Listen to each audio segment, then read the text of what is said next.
for those in attendance and UFC fans watching around the world, this is the moment you've all been waiting for. Live with the best father and son team on the internet.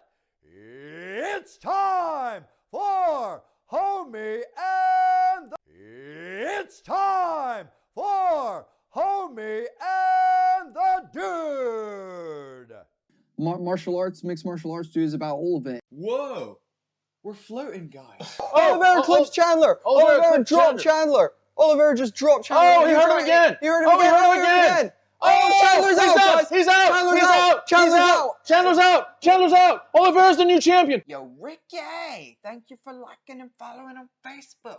Welcome to the family, Ricky. He did the Anderson Silva. Oh my God. His leg is broken. You know Harry Potter when his arm goes jelly and it's all bent? Like, oh, exactly like that. Holy shit, guys. The pocket. Spinning heel kick from Barnett that knocks Vellante out. It was a spinning heel kick. And reminiscent of Edson Barbosa from Barnett. A man twice his size. Holy throwing shit. crazy ground He and won pound. that fight with a spinning What? He heel. does a back flip. He does a front flip to booty slam. There's technical stuff to all of that. Just like there's technicalities to footwork and throwing an angled punch and throwing it with maximum force by twisting your hips and putting your shoulders into it. There's as much technicality in that as there is in jiu-jitsu. Connor's leg is broken! Connor's leg is broken. Connor's leg is broken! Guys, Connor's leg is broken! That's it. Connor's leg is broken, the fight's over. Ortega just wrapped him. Ortega's got him. Ortega's got him wrapped. Ortega's got him wrapped. He's choking out. Ortega's got him wrapped. Oh, big fakes knee, low and flying goes knee. high. Oh, shit. 1, 2, rocks. Justin Gage Gaethje is in is trouble. rocked. Gage is in Justin trouble. Gaethje is rocked right now. Gage is in trouble. He's still Gage is still throwing. Oh, Gage. clips count. He clipped. Oh, holy oh my shit. God. What a fucking round. This is back Jesus and forth. Christ, we've got 2 minutes left. Holy shit. Hello. Are we live? Yeah. Well, we're kind of live. We're live in one place and not live in another, but hey. No, we are live on YouTube now. We're live on YouTube. Amazing. I believe so. This is Homie and the Dude, and it is a technical shit show tonight. But it is also UFC 273, and we are trying to get our shit together so that we can actually watch some fights and be with you and chill out and talk about some stuff with regard to the UFC, with regard to life, with regard to what else we got popping. But yeah, how are you all doing out there in the universe? And yeah, tell us where you are. Tell us what you're doing. Tell us why you're here, who you're here to see. Let me just give you a rundown of this fight card. The fight card, I'm going to be fair with you right now. The fight card is, first of all, it's been lots of cancellations. Lots of cancellations. So let's just run through this thing because there's some, of course, the top 3 fights are super, super sweet and really looking forward to those. But let's go through from the bottom up. No, let's not. Fuck it. Let's let's just go from the top down. So top fight of the night, the main fight of the main card is Alexander Volkanovski versus Chan Sung Jung, the Korean Zombie, for Volkanovski's title. You could question why Korean Zombie is fighting for this. I think it was sort of a default that the other guys either were, well, Max Holloway was injured in some way. We're not sure exactly what happened there, but Ortega had just lost. There was a bit of a vacuum as far as who was going to step up, and I think Volkanovski needed a fight, and Zombie was there to fill the void, so he gets a chance at it. Yeah, should be a decent fight. You gotta lean towards Volkanovski in that. He's 23-1. Just had an amazing run. He is a fucking powerhouse with regard to how he even talks about how he almost like overloads other fighters' brains with all of the different movement, all the different feints, footwork, different angles with kicks, different angles with punches. He's a beast with that. He's really, really awesome, at the Adesanya level as far as strikes, kicks, feints, you know, all of that shit is top level. So you got to think Volkanovski has the advantage. What's up, dude? We're all good. Are we good? Yeah, all fixed. Amazing. That's awesome. Hey, put it 100. What's up, dude? To answer your question, we do not show fights here. We do live play-by-play commentary, and we also talk you through what's going on, have stats on screen, all that kind of stuff. How you feeling, But we man? do not show. Oh, I'm feeling fucking drunk. You wanna put your fucking mic on? Yeah. Maybe try that. Yeah. You wanna try to be a professional tonight? Yeah, dude, we're here. We're fucking ready to hang out with y'all. Let us know who you are, where you are, and what you are here to see. Anyway, the Volkanovski Korean Zombie fight is the main fight of the main card, but to be honest with you, I'm not as hyped about that one as the other two fights. You're not really hyped about the Aljo versus Piotr Yan fight, but you had a really good point. You want to share your point? My point was that it ends in two boring ways. One, Piotr wins and we all go, well, we expected that. Or Aljo catches him with something silly and we all go, well, that was a surprise. And that was it. Can we have a third option, which is Piotr does something fucking stupid again, like a 12-6 right between the eyes, or fucking a knee to the balls this time, or fucking. Put it 100's from Dublin. What's up, dude? Pleasure to have the Irish up in here. I assume you're here to see Ian Garry tonight. Hell yeah. Ian Garry is fighting Darren Weeks. Ian is 8-0, fucking high-flying welterweight. People have lots and lots and lots of fucking aspirations for him against Darren Weeks. Wonder if Darren Weeks has just been served up as, you know, like a step in Ian Garry's journey. We'll see. Yeah, so okay, let's go back. So we talked about Volkanovski and Zombie. What do you think about that? I think Volk wins, but I think it's going to be a war. I think he's going to have to go through some shit to win this fight, to be fair. But I do see Volkanovski. He's just, it feels like he's a different breed of fighter. I'm not sure. Like, he just feels like his will and his power and just like everything is just on another level. Like he's, I don't know. When you say that, what are you thinking about right now? I'm just thinking about him. I thought you were thinking about the fucking Ortega. No, I'm just thinking. Top-mounted guillotine. I'm just thinking about him. Just like the fact that he's like battled with Holloway twice. The fact that he's, you know, been in there with Ortega and, you know, thrown for 5 rounds. You know, he's just battle tested, and we've seen him. You know how we're waiting to see Chimaev in a war tonight and hopefully see him see some adversity? So much. We've seen Volk face the adversity and he's come out the other side stronger, more powerful, better. I don't know. I think Volk personally is high big problem. Big problem. Yeah, no, I do too. But when I think about that top-mounted guillotine that Brian Ortega had, I'm not the only person that's thinking about that right now. You know who else is thinking about that? Brian Ortega is thinking about it right now. I'm fucking cold. Are you cold? No, I got a sweatshirt behind me. Okay, I'm gonna fucking go grab something to be warm. I'm fucking cold. So, win by knockout. Who's winning by knockout? Ian Garry. All right, that's fair, dude. Of course, dude. You know what I like about Ian Garry is I'd like him to tuck his chin a little bit fucking more. Yeah, but dude, what about his hip flexibility? Him and Paddy need to stop running at people like this. Hit me.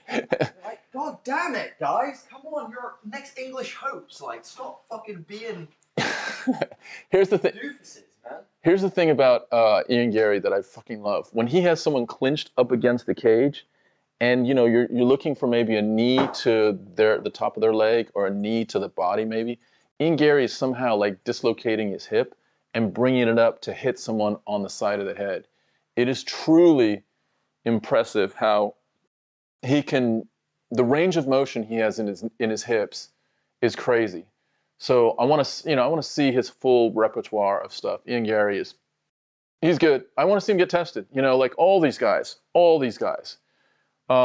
know, Paddy Pimblett, Ian Garry. A lot of these guys are UK. Arnold Allen's our boy, so we're not gonna. You know, he deserves a big fight coming up, and I think he's ready. He is battle tested. So. You blow out Dan Hooker, you've answered the questions. Ian Garry needs to answer some questions. Paddy Pimblett needs to answer some questions.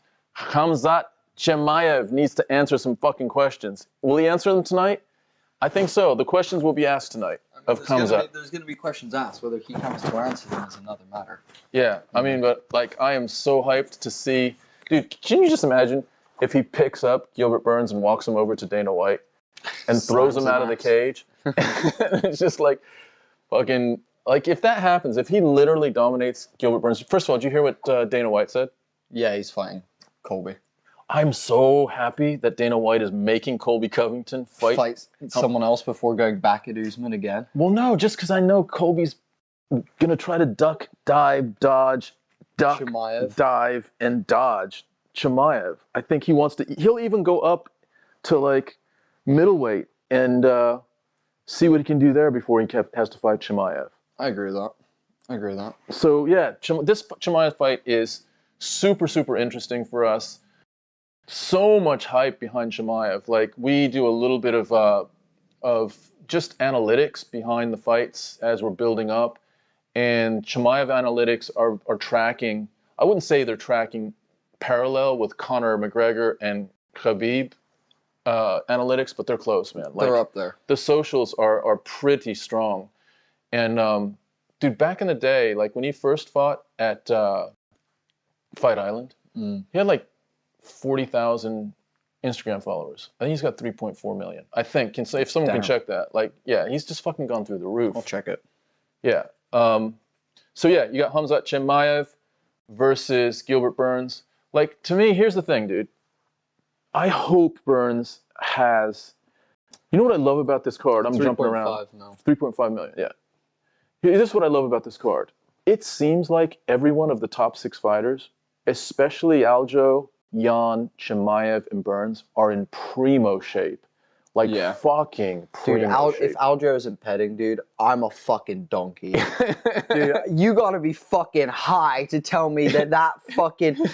Dude, every photo of him, I'm like, no shit, he cried on the scale. The dude had no weight to lose. There was nothing on him a week and a half ago, dude. Like, holy fuck. So shredded. If you're not a dude, if Aljamain Sterling is not on roids, I'm a fucking uncle's fucking, like, that's, dude, I'm... Monkey's uncle? Literally, dude, like, it's fucking crazy, man. There's no way. He's literally got striations upon striations. Yeah. It's not good. Crazy. And his veins, it's the veins.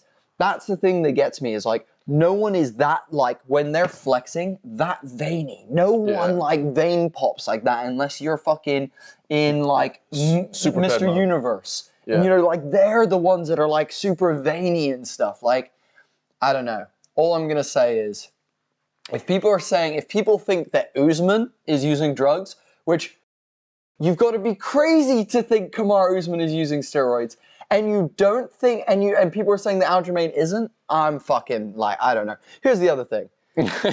Go on, dude. Go on. This is where I'm at with the UFC. It's early, bro. Don't peak too early. This is where I'm at with the UFC right now. If they let Conor McGregor come back in and fight for a title, I think we're going to start supporting PFL. Like, I'm the fuck out of here. Like, dude, seriously? Yeah. It's an absolute joke. Like, if that is allowed, I'm out. That's actually a fair point. Like, how can you... I know how you can justify McGregor getting the shot just because he brings asses on seats. But as far as, like, the sport is concerned, as far as, like, what should be done, yeah, that's ridiculous for him to leapfrog. Literally. Everyone. It's like, it's just completely negating the point of having, like, a roster system. Yeah. Like, you might as well just be like, oh, there's just a pool of people and one guy holds the belt. You know? Which is kind of what it is, really. Yeah. Right, guys, so we've got about 9 minutes until the early prelims start. Tom and I hopped on a little bit early to give you guys a little bit of bullshit while we had tech issues. It was just... But guys, we're super excited to let you guys know, if you are already a fan of Homie and the Dude, awesome to have you back. If you're a new fan of Homie and the Dude, we recently just got a Discord server up and running, of which you can join and become part of the community and stay up to date with any MMA content and stuff that we're bringing out. So if you enjoy community, which, I mean, it'd be odd if you don't, and you enjoy, you know, MMA and hanging out with people, then hey, come join our Discord. The link is in the description. But literally 9 minutes on the dot until these bad boys begin.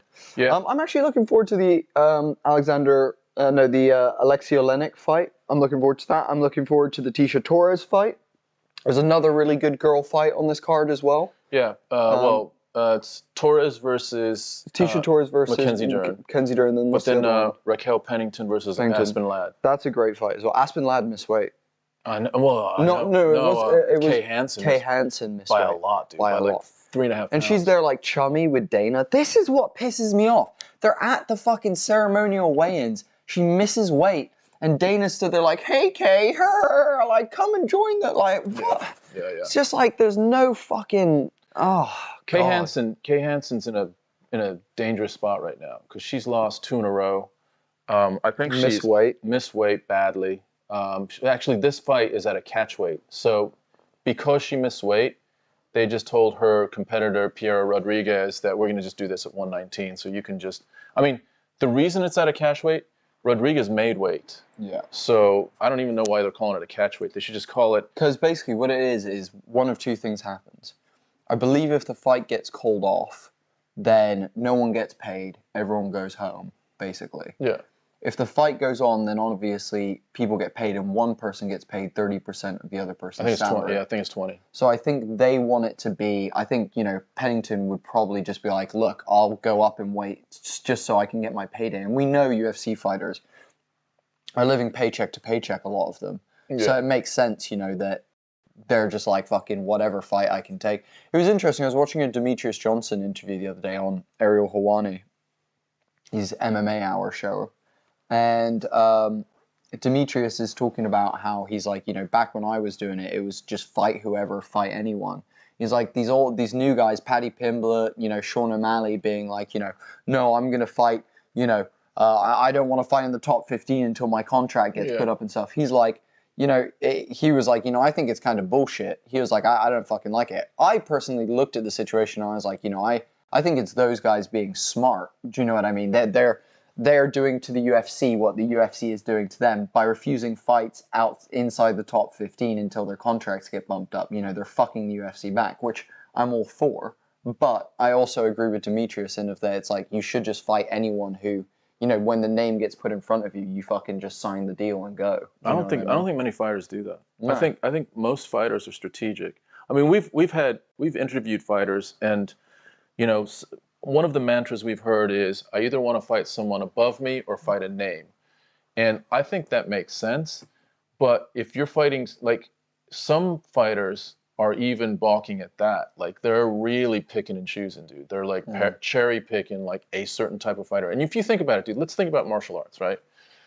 There are certain martial arts that inherently have an advantage over other martial arts. So for instance, if you're just a striker, and we saw this mostly with Jan Blachowicz and Israel Adesanya. If you're primarily a striker and you're going against someone that has just like adequate striking but can take you down, you're kind of fucked. Yeah. You know, if they can shoot and take you down, you're kind of fucked.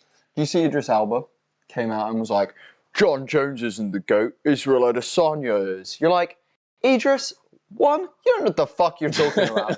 Stick to your fucking acting, mate. Keep trying to be James Bond, because it hasn't happened yet and we're still waiting for it. Second of all, the fuck are you talking about? Did you not see him get mauled by Jan Blachowicz, who got mauled by a 40-year-old? Yeah. Come on, dude. That's not a GOAT. And dude, I mean, look, you can say what you want about John Jones, and he may have been petting all through his career. Who the fuck knows?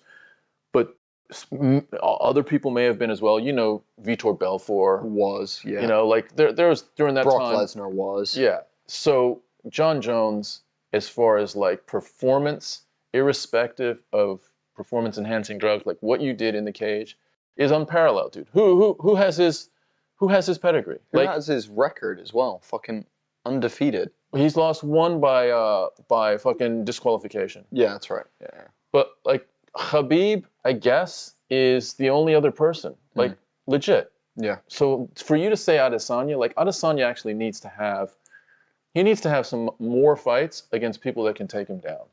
And until that happens, and by the way, homie that knocked him out, what's his name? Pereira? Yeah, is in the UFC, and he's lethal right now. He's Yeah. coming up. He was in a hard war in his last fight, but he was fucking sharp, dude. But I also reckon he's like Izzy. I reckon put him against fucking Colby Covington, and you're fucking in trouble. Yeah, you're totally. Serious trouble. I totally believe that as well. I think Khamzat, like, here's the interesting thing. By Usman making this, like, alliance with Izzy and Francis, he's locked himself out of double champ status, basically, unless he goes down to fight. Which he can't. Which I don't think he can cut that weight. And I think he could dominate Izzy. I think he would fucking destroy Israel. Yeah, I think you're right. I think he'd be a bad matchup for Izzy. Yeah.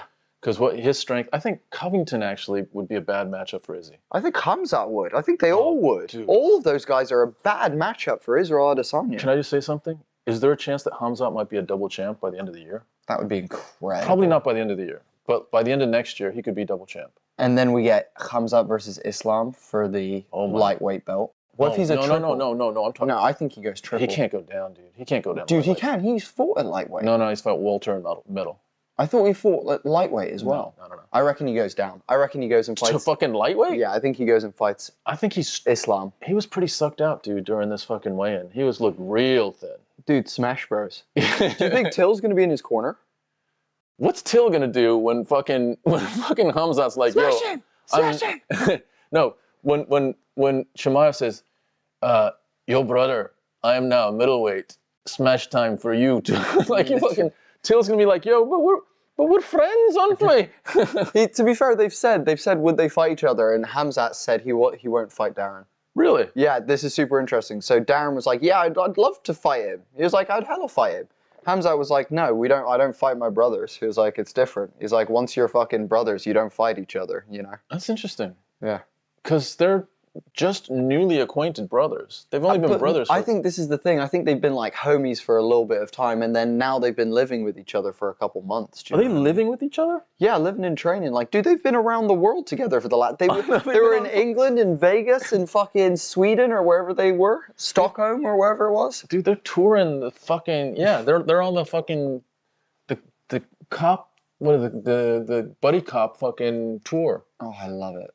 By the way, guys, we are 1 minute out. 1 minute out from the first fight of the prelims. And it feels like we should be 1 minute from the main card. It's going to be, yeah. We don't have many fights tonight, which is nice. That is actually really nice, but they're going to stretch it out. You know how they like to do it, guys. Stretch it the fuck out. Yeah, well, we don't have many fights, but we still start the main card at 3 a.m. UK time. How does that... So the reason we don't have many fights, as you may or may not know, is there's been a bunch of like cancellations, illnesses, missed weight.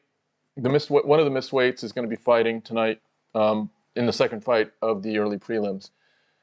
Yeah, but listen, where are y'all from? What is bringing y'all here? Where are you watching from tonight? Where are you from? What questions do you have about shit that's going on in the UFC that either you are interested in, you're pissed off about, you're hyped about? Who you want to see tonight? Who you especially want to see? You got some action on the fight. You got some action wherever you are as far as, you know, celebrating with some people. What's going on with you? Let us know. Other than that, how you doing, man? I haven't seen you in a while. Like, here's the weird thing. You and I started this so that we can hang out together. The last couple weeks, like, this is probably going to be the most we've hung out together in the last couple weeks. Yeah, pretty crazy, huh? You know? It's actually, yeah, fucking look at that. What's up, dude? Look at that yellow bar. What's that saying? YouTube is not receiving enough video to maintain smooth streaming. As such, viewers are experiencing buffering. God damn it, YouTube. Is that YouTube or us? I don't know. All right, well, we'll figure this shit out. But what we're going to do is get this fight card started here in a second. As soon as we do, I think we're going to restart that UFC. Yeah. That's one of the things that has to happen. Just hit restart. Yeah. Yeah, for those of you that are on YouTube, just hang around for a second. We'll figure this shit out. Other than that, we're getting ready to start this first fight. First fight of the night. Let me give you a tale of the tape. Tale of the tape is... Hey, you guys are good to me. Oh, thank you. Cockhead prod. Oh, awesome. Thanks, man. Hey, thank you for chiming in, man. I really appreciate you you getting loud in the chat. Where are you watching from tonight? P-Rod? P-Rod? Prod? Is it Cockhead P-Rod?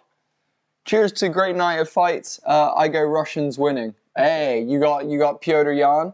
And fucking Khamzat Chimaev. All right. Is cool. Khamzat Russian? Is he classified Russian? Yeah, he's classified as... I mean, you might want to clarify this, cockhead, but...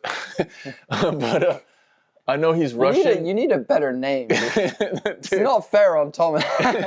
Dude, yeah, for us to... I mean, we're being respectful by calling you by your name, but others might think we're not. So, we'll just work on that. But he is Russian. However, he spent a lot of his time in Sweden. Oh, cool. Yeah. Michael Malott in first round finish. You heard it here first. Says Michael Inao. Nice. Yeah, I know. Cool, man. Awesome. Glad to see that the support is out in numbers tonight for these guys. Malott is fighting, or Malott is fighting Mickey Gall. That's the fourth fight of the night. First one is Julio Arce is fighting. Who's Julio Arce fighting? He's fighting.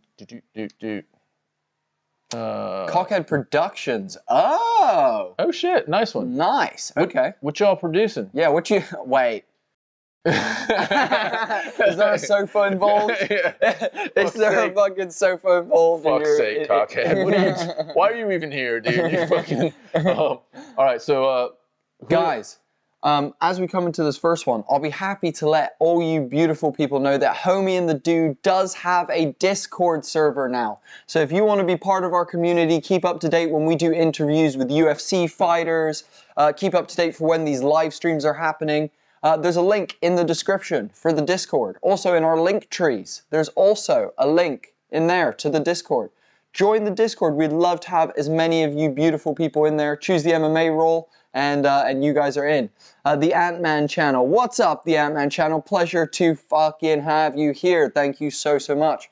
And we are graced today with the likes of Paul Felder, John Anik, and Joe Rogan introducing the show tonight as we get ready for this first fight of the evening, which is... It's a catchweight fight. So this is a catchweight fight as well. Fucking everybody's missing weight. Everybody fucking and their mom getting tipsy up in here. All right. Julio Arce is 17-5 at a 137 catchweight. So Daniel Gustavo Santos is 137, I guess, as well. He's 8-1. Let me just give you a little bit of a rundown on Julio Arce. He's from the States, 32 years old.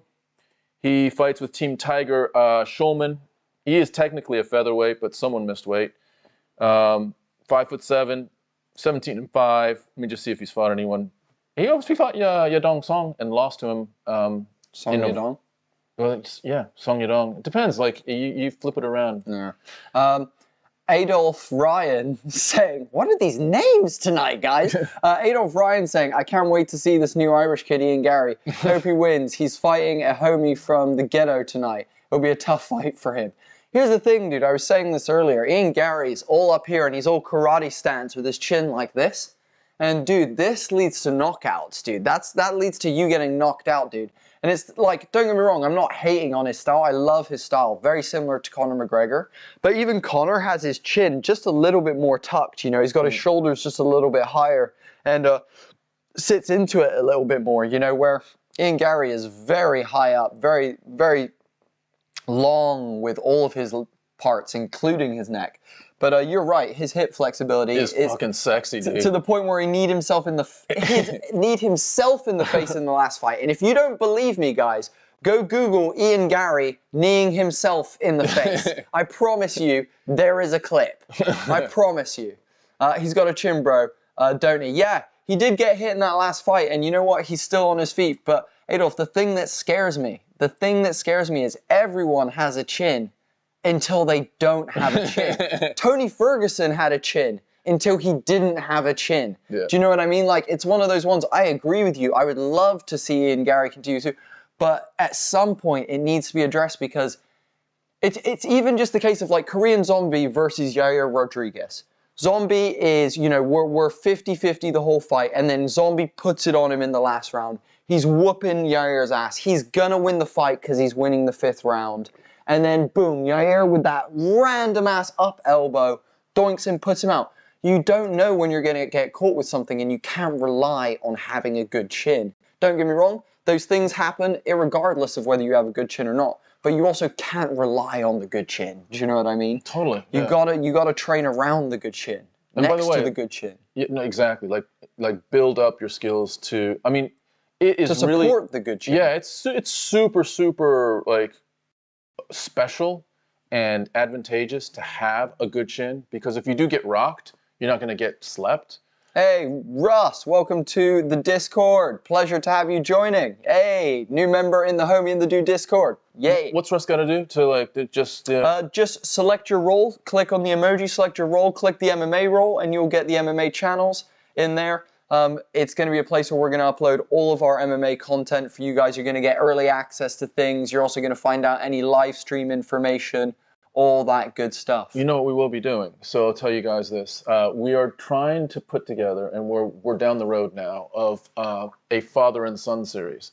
So we've got a couple, actually you will recognize them as super up-and-coming UFC fighters that have strong connections to their fathers, and their fathers have strong connections to their MMA careers. And we're going to have some father and son podcasts with them, literally in the next couple weeks. So you probably could guess who that is, because there's very few MMA fighters that have their fathers either in the cage with them or like in their entourage. So you might even be able to venture a guess on who that would be.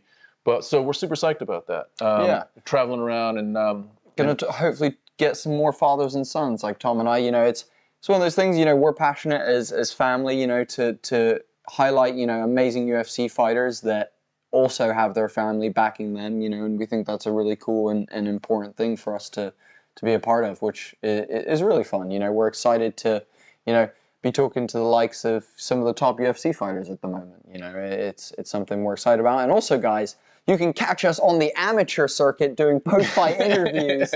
For Cage Warriors, we do Cage Warriors, and we do Brett John's events now. And yeah, guys, so you'll catch us slowly making our way across the UK doing post-fight interviews, as well as also some play-by-play commentary and all that good stuff for some smaller promotions in the UK. We're hoping to bridge out into Europe soon and things like that. But at the moment, we're just we're conquering the UK at the moment. We've got Wales, we've got England. Now it's time for Ireland and Scotland. Oh shit, dude! Can you imagine? You know, like that is a serious road trip. Yeah, that'd be cool. That would be kind of cool. Yeah. So you can actually see some of that stuff on YouTube. We're rolling on Instagram. Yeah, Instagram and YouTube. We roll out interviews almost daily now from different promotions that we've done interviews for, post-fight interviews. So yeah, check that out. Subscribe to us if you haven't subscribed, and you'll see those pretty much on the daily coming out. Here we come. Those are crazy, man. Those interviews, yeah. For people who don't know, Tom and I will do interviews throughout. So we start at like 5 o'clock in the evening, and then we interview people all the way through till about like 11, 12 o'clock at night. And in that time, we'll do anywhere between, we've done 40 to, I think the smallest one we're doing is 15 fights in a night. So you can imagine if it's a 40-fight night, Tom and I are running back and forth like absolute madmen. We're basically exchanging. So basically one of us has to watch one fight while the other is interviewing the previous fight's winner, because literally in these amateur like fight circuits, they are rolling these fights through. Like literally as soon as the last two fighters have left the cage, they're announcing the next two fighters to enter the cage. And it is like a couple-minute turnaround for each fight. So that's how you can get 40 fights in like 6 hours or something like that. And so super fun, though. Your boys are going up in the world, guys. We're getting paid by Cage Warriors and people to do some cool shit for you guys now. So, you know, we're legitimizing, you know. we ain't just hillbillies no more up in here. We're still here. But no, first fight coming up right now. We have coming to the ring currently. We have Julio Arce and I'm going to guess Diego Santos. Is that correct? Daniel Gustavo Santos. Yeah. Daniel Santos, my apologies. Daniel Gustavo Santos. So Daniel, Willie Cat. I love the nickname. So Willie Cat is 27 years old, 5'7", 135 pounds. He's from, well, his team is the Shoot boxing? Shoot Boxy Diego Lima. Oh, it's Diego Lima. Yeah. Oh, interesting. Yeah, he's young, man.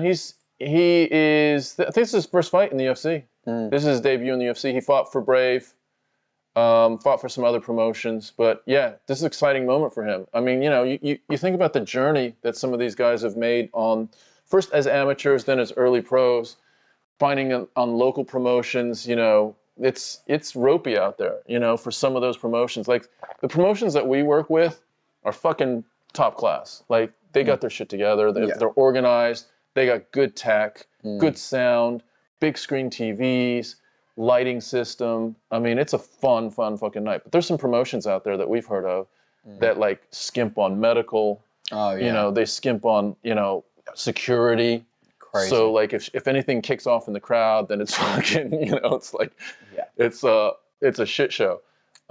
Also, guys, I just want to mention quickly before we get into this first fight, if the stream does go down at any point, which with our unreliable internet here in the United Kingdom, it might do.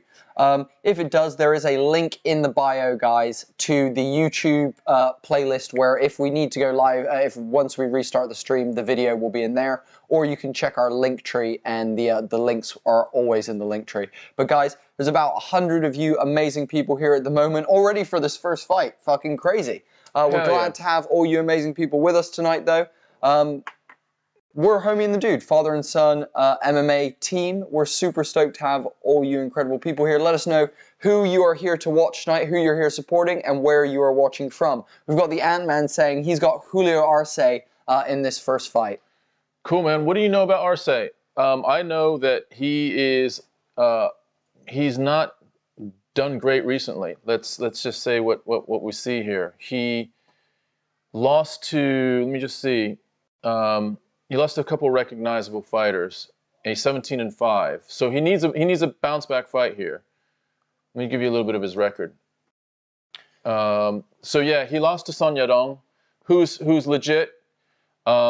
He beat Andre Ewell, who's a good fighter in the UFC. Then he lost to Hakeem Dawodu, who's also super athletic. Dawodu is he was on the Masvidal Diaz undercard, so that was in November of 2019. Right, so these fights are about to get started. Unknown Tapper saying Santos is going to get that W. And we got Sid Connell asking, how are we watching the early prelims in the UK, lads? Great question, Sid. We have got the UFC app. Fight Pass. UFC Fight Pass, and we are currently watching it on Fight Pass. And then we'll be switching over to BT when the actual prelims start. Right, fight has begun. And you have got Santos crossing the ring, swinging with a big head kick and just missing. If you guys are here to see another fight, here to have any sort of questions asked or answered, we can serve them up for the community to weigh in on anything that you've got on your mind with regard to fighters that are fighting tonight or anything else. But yeah, feel free to jump in the chat. Fuck you, live stream buggy. I don't know what that means. Buggy. If it's buggy, try YouTube or Twitch. It might just be Facebook for you. There's a link in our link tree. Apologies if that's the case, but it says everything's running all good on our end. So if you're struggling on Facebook, head on over to YouTube or Twitch. Yeah, we're Homie and the Dude on Twitch, Homie and the Dude on YouTube as well. So look at this look at the new bar that they've got for the UFC with round one. They've got they used to have better colors and everything. So I guess it is white and black. Round one. So they've gone to black and gold. Look at Santos wearing nice body shot from Santos. The black and gold befitting a champion. He ain't a champion, is he? No. Maybe he's going to be a champion, but he ain't one right now. Wow, they're swinging out a little bit here in the first round. Oh, nice jab. Trading jabs. Arce has a nice jab. Santos is kind of stalking at this point. Arce, nice little push kick, start things. Hey, Angelo saying, hi dudes, Future Anime, it's time. What's up, Future Anime? Pleasure to have you back for another live stream. Future Anime, what's up? Keep your head in the game, Future Anime. It's a long night. Nice body shot from Santos, but then throws a wild overhand that Arce is able to duck under nice and easily. Looks like Santos is pressuring Arce up against the fence cage. They're just sort of, wow, nice little release elbow on the break that. Oh, wow. He's throwing. Santos, I think he might have staggered Arce there a little bit. Santos is throwing some smoke right now. We've got Future Anime saying he's got money on Zombie tonight. Hey, that's awesome. I love that you're betting on Zombie. That's great.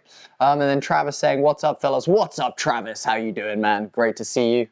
Yeah, Future Anime, you're pulling big odds to get to be putting money on Zombie. That's got to be what, like 3-1, something like that. So if you win that, that's huge money, and it would disrupt the fuck out of the featherweight division. Huge upset. Head kick for Arce that lands.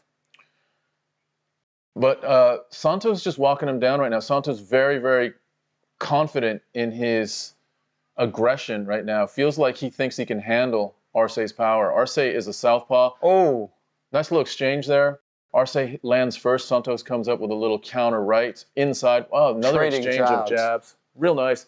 They're both real quick. Mario Perez saying, "Saludos de España. Hola, amigo, ¿cómo estás?" ¿Qué pasa, Mario? No tenemos muchos españoles en la carta esta noche, pero bueno, tenemos los rusos. How do you say Russians? Los rusos. Yeah. Los ruskis. Yan Alexander and Khamzat says, "Abar." Nay, nice, dude. Great predictions. Love some of that. Someone telling us to watch your language. You watch your language. Where can I watch where can we watch the prelims? You can watch it on UFC Fight Pass or on BT Sport when the actual prelims start.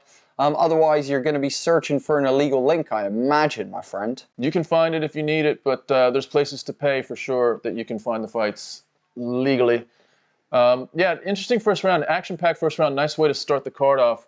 Santos is in there to mix it up. Santos's pressure is just non-stop. Julio on the back foot, but he's circling really nice, actually. He's managed to circle back out, back to the center. Oh, trading there. I like Santos's hands being held so high. Santos, you know, you come into the UFC, you might have a little bit of nerves, but Santos doesn't, I mean, maybe his nerves are coming out in his additional aggression, but he's really nicely, you know, kind of stepped into the UFC in this level, not looking like he doesn't belong here. He looks like he belongs as a UFC fighter. Nice outside leg kick from Santos. Oh, he just got rocked. Julio Arce rocked him with a head kick. Beautiful head kick that rocked Santos. Santos really got sort of like, you know, cattle prod shock. Oh, swinging, and he just clipped him. Arce's a laser right now, on the point. You've got Santos, who's more the wild, like brawler type, where you've got Arce, who's the tactician, the point scorer. What a beautiful first round. First round, dude. First round of 273 was fucking hopping. She was hopping. And it's like, oh, head kick. Do you guys think Sterling wins? Do they have a third? If Sterling wins, do they have a third fight? No, I don't think Sterling will give it to him because he's a bitch. I haven't been so excited for a match than I have been for Khamzat. Oh, I'm excited for Khamzat too. It's going to be a great one. If Khamzat is fast and wins, watch Demut. Watch. I don't know what that means. Watch out, everyone. Maybe. Yeah. Okay. No, he's gonna have power to actually stick with Arce. Yeah, he got stuck though, dude. Here's the problem. Santos felt Arce's power, and what I really was impressed by Arce. How calm. He didn't rush in. Yeah, he was just a bullet. You heard him a couple times. Yeah, his combinations in that pressure situation where you're like, oh shit, I got him hurt. You know, like think about that. If you're in that situation, you feel like you've blitzed him a little bit. To stay calm and still be throwing those combinations nice and sharp, that's an experienced fighter, man. Something that's hard to do.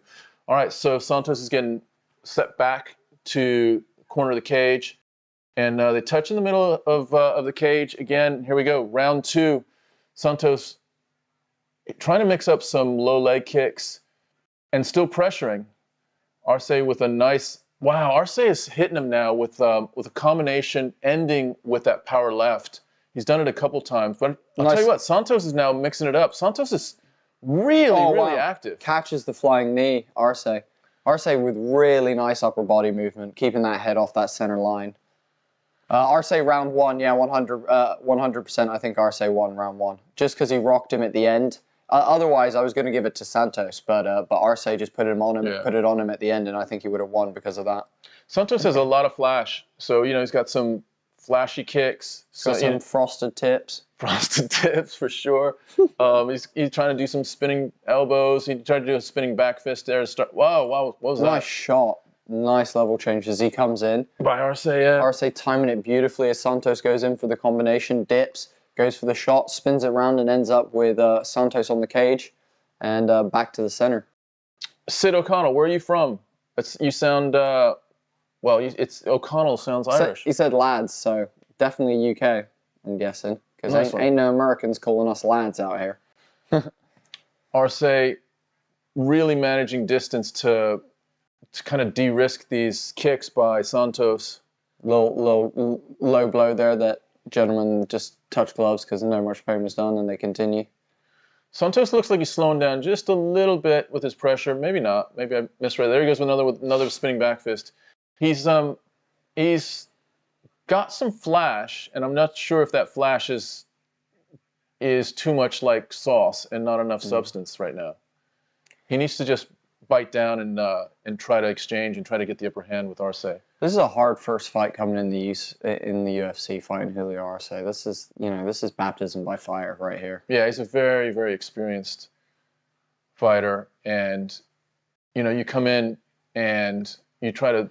Oh, nice left that clipped Arce there. Arce fucking really acknowledged that. He got rocked there a little bit, I think. Santos still super game. He's having trouble closing distance, so he's having trouble touching Arce, whereas Arce, I think there's a couple things going on. Arce is really good at distance management. He also has a reach advantage. And both of those things are making it a lot more difficult for Santos to touch him as easily as Arce is able to strike and land power shots on Santos. Oh, he goes for the head kick again, and it's barely blocked by Santos. You can see that some of the power got through. Mr. Blastman, I agree. If Khamzat wins this fight, you're not wrong, my man. Here's what I would say would be helpful for Santos. He needs to combination legs and strikes so that he can close distance that way. Because if he's just nice body shots from Arce. That was beautiful. Fucking hell. That was nice really body kick there from Santos as well, though. That was Stipe versus fucking Cormier body shot level. Yeah. That was real nice. Right now, I think having the champ in his corner. A payoff later, not TN though. I don't know what the fuck that means. One and only. Who's having a champ in their corner? You talking about? I'm just trying to run through this. Who has a champ in their corner tonight? Head kick. Is Petr Yan going to be in his corner? In whose corner? No, he's the fight after. Yeah, there's no way. Yeah. I don't think you're referring to Darren Till as a champ. He's a great fighter, but he's not a champ yet. Arce landing his punches at a 40% accuracy rate, where Santos is at a much lower 18%. I really, really value Arce's experience here. He's just managing this fight in a way that was a nice little spinning heel kick. Wow. Capoeira 1-2 that, oh my God, now he's starting to piece up Santos. This is the end of the second round again. He's really finding an advantage in striking, just like he did at the end of the first round. Santos is so fast. Santos's pressure is so heavy, but Arce is just so fast. He's so accurate. Oh, that jumping switch front kick almost landed. Nice teep there from fucking Arce that just kept Santos back. Nice leg kick from Santos. Jumping switch kick to the head. None of the fancy stuff. Oliveira's in Santos's corner tonight, apparently. Oh wow. Okay. Interesting. Oh wow. Thanks, Sid, for the info. That was a really. Thanks, only and one.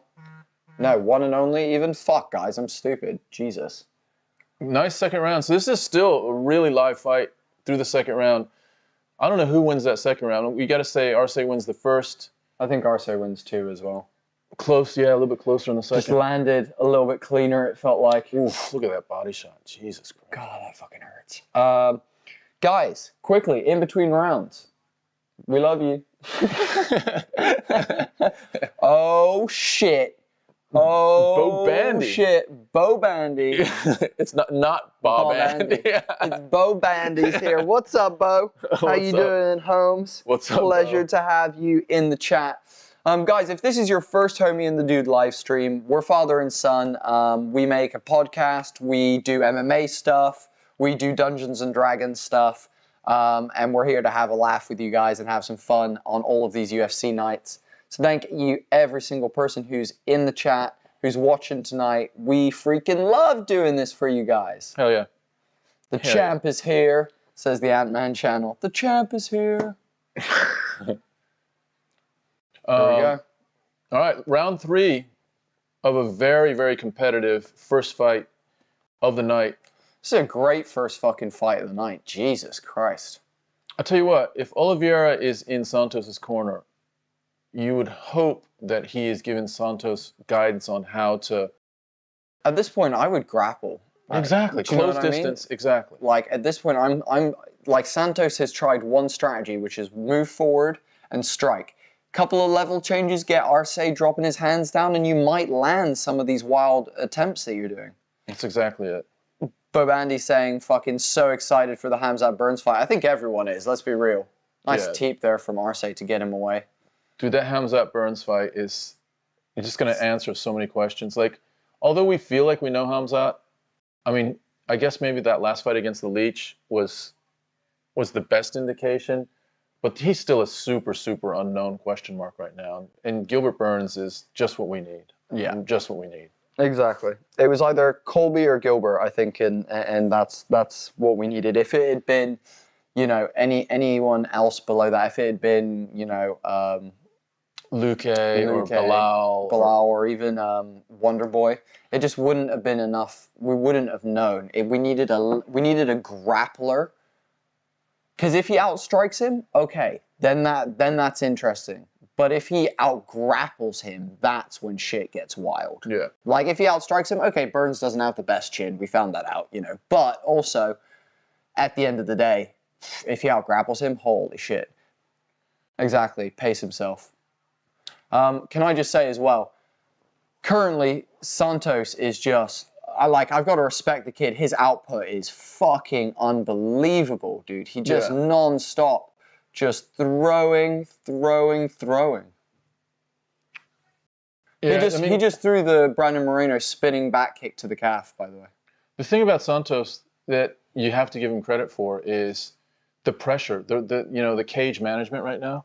He actually may have squeaked the second round, and I feel like he's winning this one right now. Yeah, it's at least 50-50 in this round. No one has imposed their dominance in this round, so he might be trying to squeak this fight. But I tell you what, man, Arce is so clean with his striking. I wish he would do a little bit more. I wish he would, kind of add some combinations. Do you know what it is? It's the footwork of Arce. He's just so light on his feet, left to right. He's just never there. Santos just can't pin him to a corner right now, and that's what Santos wants to do. He wants to put him up against the cage and then throw some combinations. But you've got Arce just constantly left, right, left, right. Angela, the answer is who's winning? Fuck, dude. It's a very close fight to give you. You've got the statistics on the screen. They're probably your best indicator. But from my perspective right now, feels like Julio's going to win this. But Santos's pressure and output has been much higher than Julio's. So if the judges are looking at sheer output and not significant damage from output, I think Santos has a good, a valid reason to win this fight right now. Yeah. It's going to be close. It is. It's completely subjective to what you like as a judge and as a fan. If you like constant pressure, you got to love Santos. And also, he's got some style. Like he's got some, he's got some sex appeal to him. He's got some he's trying so hard to close distance, and I think that's the thing right now that he needs to work on, which is combining aspects of his offense so that he can close distance. And to me, it's like low leg kicks and then coming in, or just clinching up against the cage so that he can. There you go. Jeez, wow.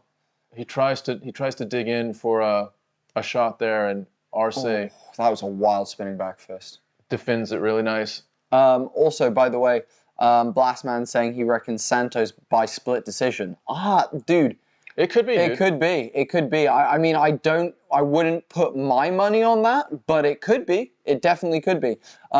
And Angelo saying, you guys are a nice tandem. Hey, we're father and son. It's not hard. Hell but yeah. also, dude, the honest answer, Angelo, is you could be this good as well. But also, you need to bank 30, 40 of these live streams. No, more. We've done more.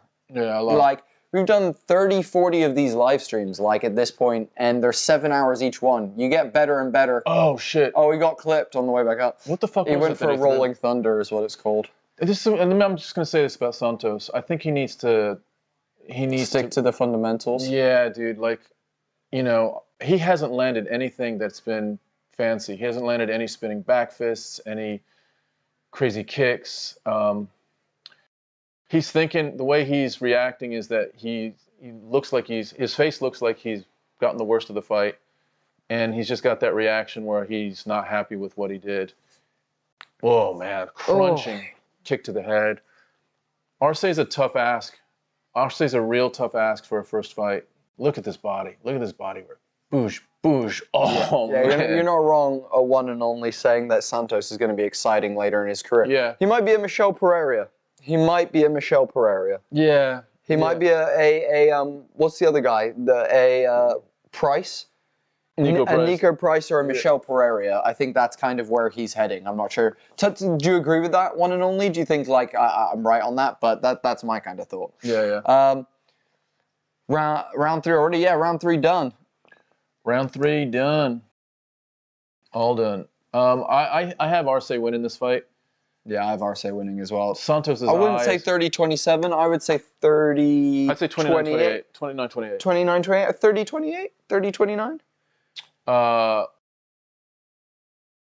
going to say, I don't see, actually, by the way, oh, there it is, Oliveira. That's Oliveira right there. Oliveira's his fucking main corner, man. He's got the gloves on. Oliveira's got a dirty porn star mustache right now. He's got a dirty porn star mustache. Look at that fucking mustache on Charles Oliveira. Julio Arce. Unanimous. It's a fair decision. Yeah. Santos is an exciting up-and-comer. He needs to work on closing distance and landing some of that dynamic offense that he has. He just came up short so much.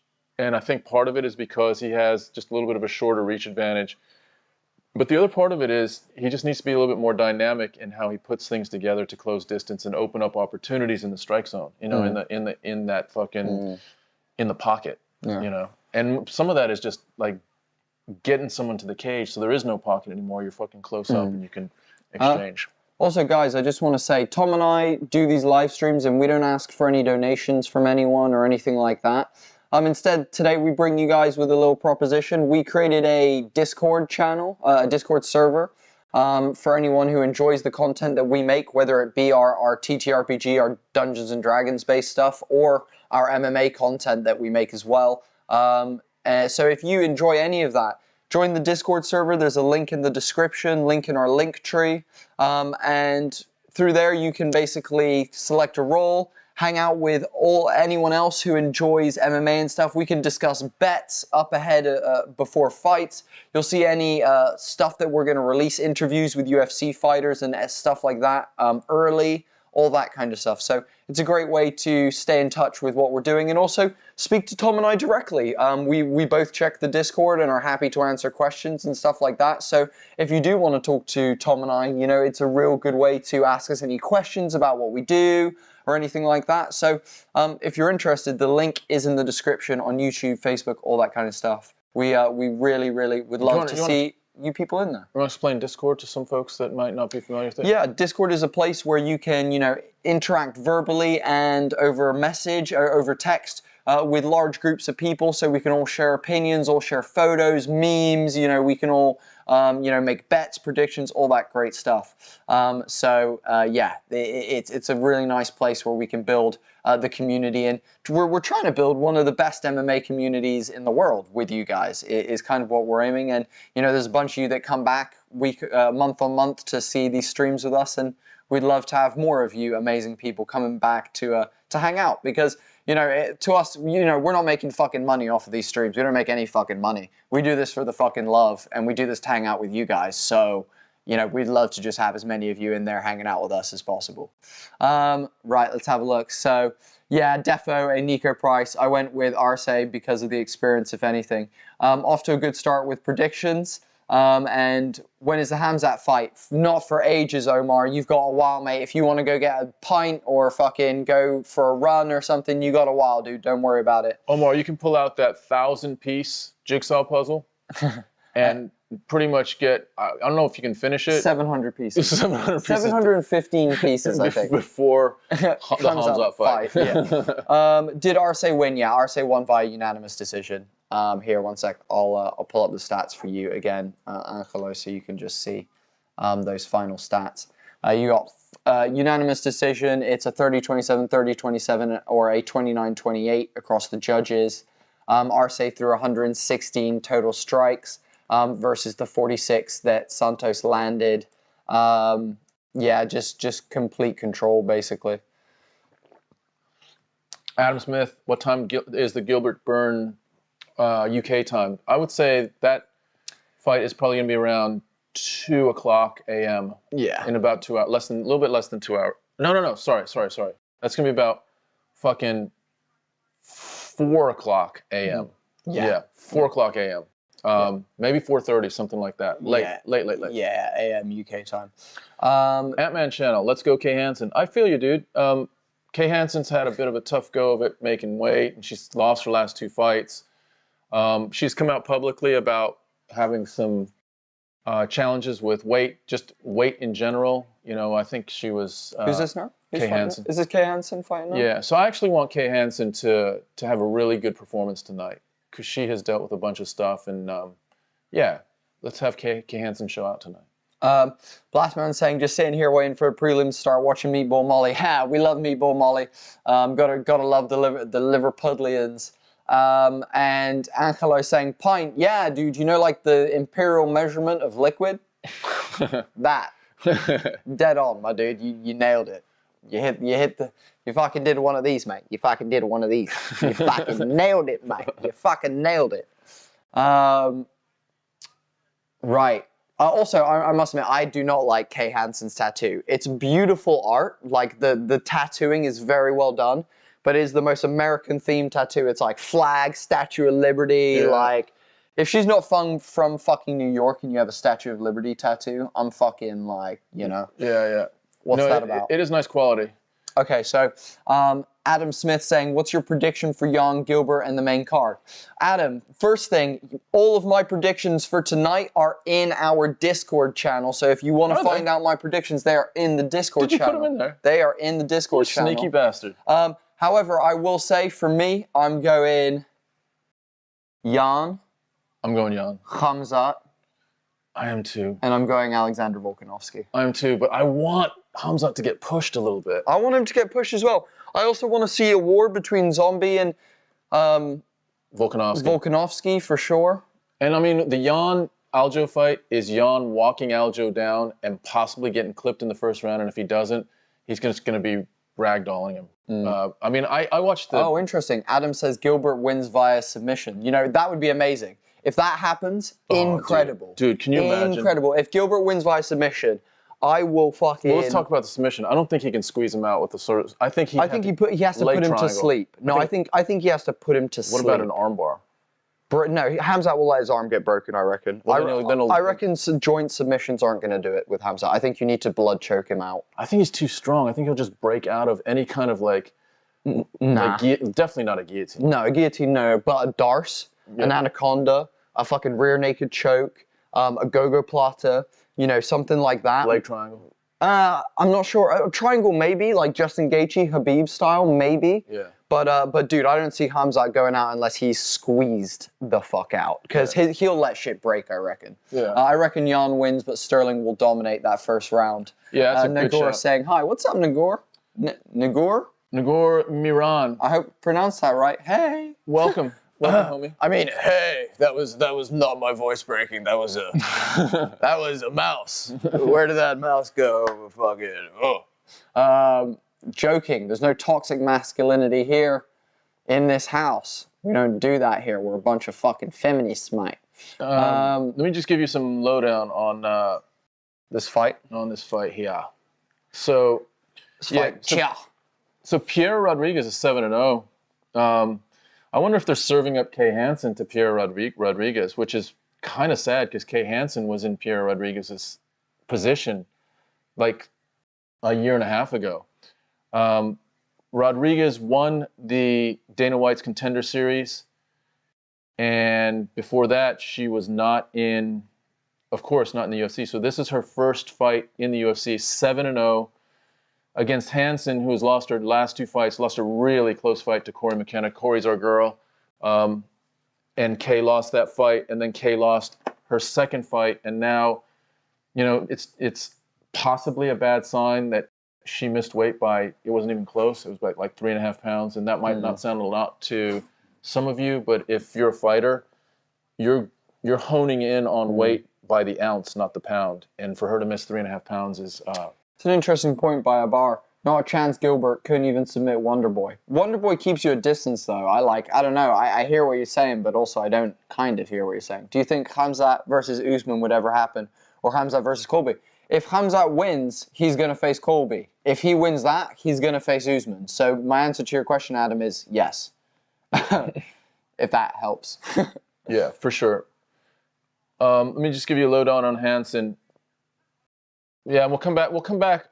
Abrar, I think you have a good point. Like, I feel like Khamzat is just strong. Like, he could break out of just about anything, except, to your point, if he just gets, you know... If you get blood choked, there's nothing you can do about that. Right. If you get blood choked unconscious, then, you know, no matter how strong a will you have, your brain just gets... You're going out. Yeah, it's just, there's not enough blood that goes to your brain. So, is that a possibility? Yes. Is it probable? No. The interesting thing is Gilbert Burns is I think he's an ADCC jiu-jitsu champion. He is. He's like fucking an accomplished, a decorated jiu-jitsu player.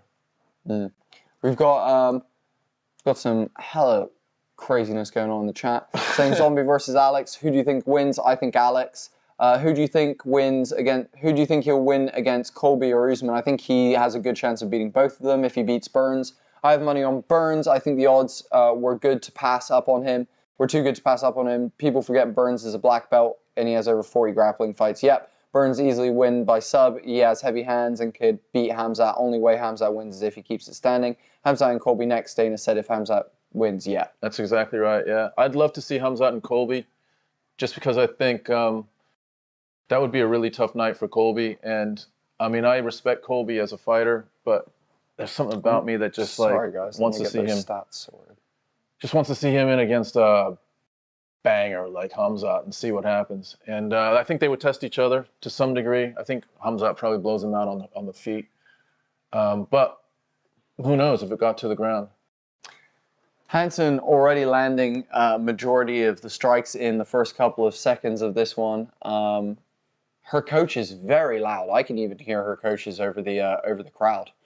Not that there's many people here for these early prelims, but I can very easily hear Kay's coaching staff. Well, I think the stakes are really high for Kay Hansen. She's now 7-5. She's lost her last 2 fights.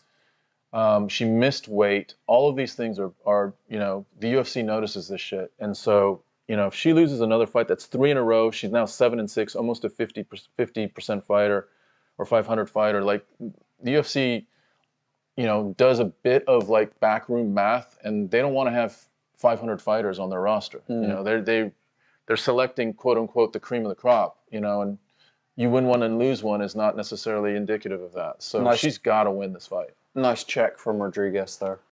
Rodriguez 7-0, coming in with all the steam. Rodriguez looks like nice shot by Hansen. Rodriguez stuffs it though, but Hansen hangs on. She's got hands locked, and she's looking to trip Rodriguez. Rodriguez does a really nice job of keeping her balance. Wow, Hansen had a nice trip there. It looked like Rodriguez was going down, but Rodriguez is taller, and it just seemed like her levers, her long legs, really helped her in that situation. Hansen's going for a single leg right now, and Rodriguez just doing a really nice job of lifting Hansen up. Oh, nice dig by Hansen. She turned the corner and just sat her down. Really nicely done. Thoughts on Paddy Pimblett? Yeah, he's a nice Conor McGregor. Why not? Poor man's Conor McGregor. Have I heard Logan Paul's calling out Paddy? Yeah, I have, and that's probably not going to go well for either of them, I don't imagine, if they do that fight. It's not good for Paddy's outlook, and it's probably not going to end well for Logan Paul.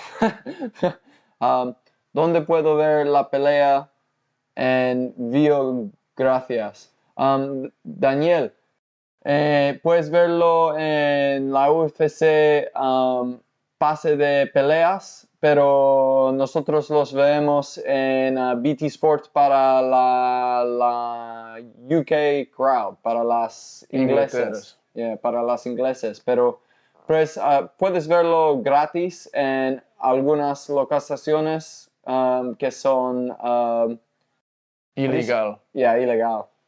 Well, I'll tell you what, Hansen's game plan here is to close distance by either shooting or adding pressure so that she can get into range a little bit more.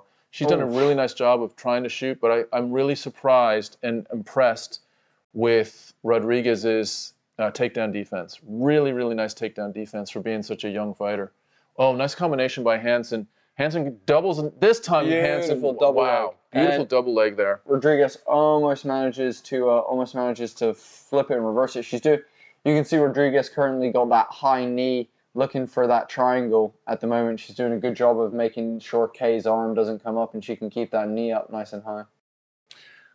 Rodriguez is comfortable in her guard right now. Hansen is trying to secure a position where she can try to get off some strikes, but at this point, it's Rodriguez landing the elbows from the ground, from the bottom.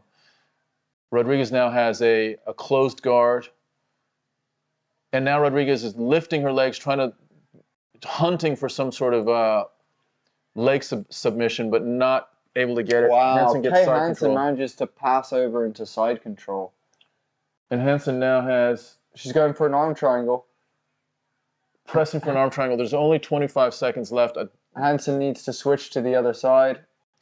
And Rodriguez doing a good job of tying up her legs and not allowing Hansen to pass to the other side to really get the proper angle to squeeze out that arm triangle. 11 seconds left, and I think Rodriguez is going to survive this. Yeah. You know what, though? Hansen, I think, has done enough in this round to win this round. Yeah. And, give Kay Hansen lots and lots of credit right now, because this is her path to victory, and she's like banking on it. I think standing, it's a 50-50 fight, maybe, possibly an advantage to Rodriguez, but on the ground, Hansen has gotten an advantage so far. But, Rodriguez is not uncomfortable on the ground. Guys, I just have to let you know as well, Tom and I are doing a 6-7 hour live stream today. I came in to doing this live stream. We set up, it took us an hour and a half to set up, but before that hour and a half set up, I walked in through the door no more than 20 minutes before that, and I've been drinking since 2 o'clock today. I am so tipsy right now. Are you still tipsy? Oh my God, dude. A second ago, I was just looking at it, and I was like trying to read the fucking round timer, and I was like, oh wow, that's real blurry. I was like, my eyesight is bad, but it's usually not that blurry. I'm fucking struggling tonight, guys. You got Tom, who's on peak athlete performance night, and me, who's fucking the John Jones of fucking live streaming MMA events. Yeah, but you're holding down the fort with all the technology. Yeah. I'm just here somehow. Yeah, it's like you're the road crew and I'm the talent. Yeah. What do you think? What do you think? Who will win? I don't know. We're in round 2. It's too early to say. DP9, I've been drinking since 7 a.m. Mate, I feel you. Come hop on this live stream and control the tech for me, dude, so I can chill out. DP9, cool. What time is it where you are right now? I want to laugh a little bit more. That was fucking hilarious, dude. That was fucking funny. Hansen starts out round 2 with... Oh, nice little check hook there from Rodriguez. Who's winning the battle of the braids? I think it's pretty close. Hansen's hands are not, it's not like she's at a huge disadvantage standing. It's just like you feel like Rodriguez might be stronger. I don't even know why, but you get a sense that her upper body just is better suited for striking harder. Wow, 12 hours. Holy shit, dude. 12 hours. And you got another 5 to go till the maybe not 5. Oh, fucking hell. 4. 4 hours to go till Hansen's got a single leg now, driving Rodriguez up against the cage. Hansen digging for that single leg, but Rodriguez does a great job of lifting Hansen's upper body with an overhook, and then, well, she's kind of lifting and pushing right now. Hansen still driving Rodriguez up against the cage, has double underhooks right now, looking to just keep that pressure. Nice knee from Rodriguez, but in doing the knee, she gave up the position, the head position, and Kay looking to lock up that single, goes back to just her underhooks. Hansen now controlling up against the cage again. Hansen's doing what she needs to do to, the optics of this are that she's controlling this fight in the clinches, certainly. She keeps digging for different types of takedowns, whether it's a single leg or a double. Wow, Rodriguez separated really nicely Nice there. body shot from Rodriguez on the break and a teep as well. Rodriguez, her strategy right now needs to be to let her hands go and to dissuade Hansen from shooting right now. And Rodriguez is a little bit tentative. It's almost like she goes for a flying knee that comes up a little bit short. Lands to like the boob area. There's a boob knee. A knee boob. Here's what's happening with Rodriguez. She's such like technical commentary. I'm like, that's a knee boob. That's a knee boob right there. I saw it. DP9 saying I put 200 on Rodriguez. Eesh, dude, she's tentative right now, dude. Did you put that on during this fight or before the fight? I hope it was before. Yeah, here's the thing, DP9. Rodriguez is now in Hansen's. I think Hansen has her hands locked behind Rodriguez. Rodriguez is doing a decent job with takedown defense, but here's the thing. Nice reversal from Rodriguez, switching Kay up onto the cage. She's not confident enough to let her hands go because I think she's worried about being taken down. Oh, wow, Rodriguez spins it and actually gets a single leg takedown on Hansen. Oh, nice reversal from Hansen, but Rodriguez does a great job scrambling and ends up in side control. Oh, wow, she takes the back of Hansen. Jesus Christ, Hansen, that was a she takes the back of Hansen. Jesus Christ, Hansen, what are you doing? That was such a bad move by Hansen. Hansen may end up... Hansen's fighting hands right now, but wow, was that just a terrible, terrible move in that scramble. Rodriguez looking to sink some sort of rear naked choke in, but Hansen's doing a decent job right now with 1 minute and 12 seconds left. Rodriguez would serve her surf well, locking up a body triangle right now to make sure that she keeps this position for the rest of the round. Yeah, this position will probably win the round for Rodriguez, but I think she's got higher aspirations. I think it depends like how adept she is at submissions right now. Hansen's doing a good job, though, of keeping Rodriguez's hands. At least one hand is locked with one of Hansen's hands. And you can see Rodriguez is currently not digging for anything either. She's not looking to. She's not. Oh, there we go. Now she's digging under the neck. Now she's starting to swim under the neck. There we go. Rodriguez is now really starting to find under that neck. She's typically has one arm almost like underneath Hansen's arms, and she needs to have both of them above Hansen's arms. At this point... she looks like she's... At this point, if you're Rodriguez, you're transitioning to twister. Now is on mount. She's looking for mount, but Kay doing a good job of not letting her take the mount. She puts her in half guard. Yeah, puts her into the half guard. Oh, leg submission from Kay. Hansen possibly coming. Kay's looking for a heel hook. 2 seconds left. Oh, they're both going for toe. They both went for... Isn't it crazy when you get into like leg legs? Yeah, you just start doing 50-50 leg locks, and they both are hunting knees, ankles, legs, toes. It's just crazy. End of round 2, that was a crazy round because Hansen, you got to think Hansen won the beginning of that round, but Rodriguez out of nowhere, possibly because she just wasn't having the success that we thought she could have, and I think she can have standing, hunted for a single leg. She takes a single leg and gets Hansen's back, has both hooks in on Hansen's back, but really just not very advanced into any kind of serious guillotine or rear naked choke. Hansen spins out of it in the end, and it was a bit of a scramble at the very end. But you got to think Rodriguez may have won that round just by that last sort of 2 minutes, minute and a half, 2 minutes of control on the ground. Starting round 3, man, this is a life and death fight for Kay Hansen. I think her UFC contract is on the line right now, honestly. If she loses this fight, just the her record, the fact that she's lost, it would be 3 in a row, and that she missed weight are 3 things that, you know, you would think the UFC is like, she's just not ready. She's not ready anymore. Tyrone Woodley after 3 losses. Yeah, it's true. Bodie says they yanked Tyrone Woodley after 3 losses. And I mean, Hansen's young, yet this is an important fight for her. If she wants to stay in the UFC, she's got to find a way to win this round. This is a tough and close fight right now.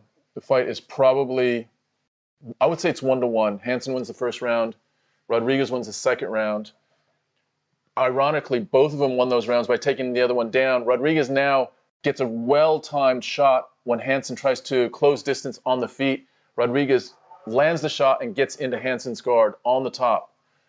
This is important. Let's see how this plays out now. Last time we got into a similar position, Hansen scrambled and gave up her back in a weird scramble. But Hansen is now trying to gain some position in her own guard. She's almost in a butterfly guard right now. It's almost like a half butterfly guard she's got. Neither. Oh, here we go. Hansen's trying to get a little bit of an armbar situation. She's trying to get a leg. She's trying to get a leg. Rodriguez stands up. Rodriguez doesn't like it on the ground anymore, and stands up and delivers a kick to Hansen's leg. Hansen's got to get up. Hansen's got to get up now. 3.5 minutes left. Hansen's, you know, this is an odd position always. I always think, like, if you time it wrong, you can get a. Well, can you get kicked to the head as you're getting up? As long as no knees or hands are on the ground. Yeah. If one knee, here's the thing: if you're on the ground like this and your hands aren't on the ground and your knees aren't, but your ass is, can you get kicked to the head? You can get kneed. You can get kneed on the. You can get kicked or kneed to the body. I don't think you can get to the head. I don't think to the head is a thing. Yeah, even though technically you don't have knees on the ground or hands on the ground. I think it's 3 points that need to be on the ground for you to not. I think it's 3 points too. Yeah. And a butt counts as 3. Oh, head kick. Oh wow. Oh, K gets clipped. Here we go for another scramble for who gets. Beautiful takedown defense for Rodriguez there as K shoots in. This is all about ground superiority. Whoever's winning the ground game is going to win this fight. And right now it's 50-50. Hansen won it in the first round. Rodriguez won it in the second round. Rodriguez gets 1 takedown in the third round, but Hansen's back up again. And 2 minutes and 20 seconds left. This is a very, very close fight. Future saying, gonna go prepare me. Does that mean you're gonna go rip a bong? What are you doing, Future? Need some healing. You're gonna go rip a bong, aren't you? You're gonna go fucking rip a bong, aren't you? Tracy Camboris. What's up, T? What's up, Lil T? How you doing? How's our sound, Tracy Camboris? Oh, nice big knee there. Tracy is my wife and Bodie's mom. Just tuning in. Here we go. 143, 142, 141, 140, 139. This is a very close fight. Elbows and knees to the body. Now Rodriguez digs for an underhook. Hansen tries to get a guillotine while she's up against the cage. It's not going to work. Rodriguez still digging. Not a lot going on right now. You can't kick the head if both hands are down. Resident Evil style, says Geraldine.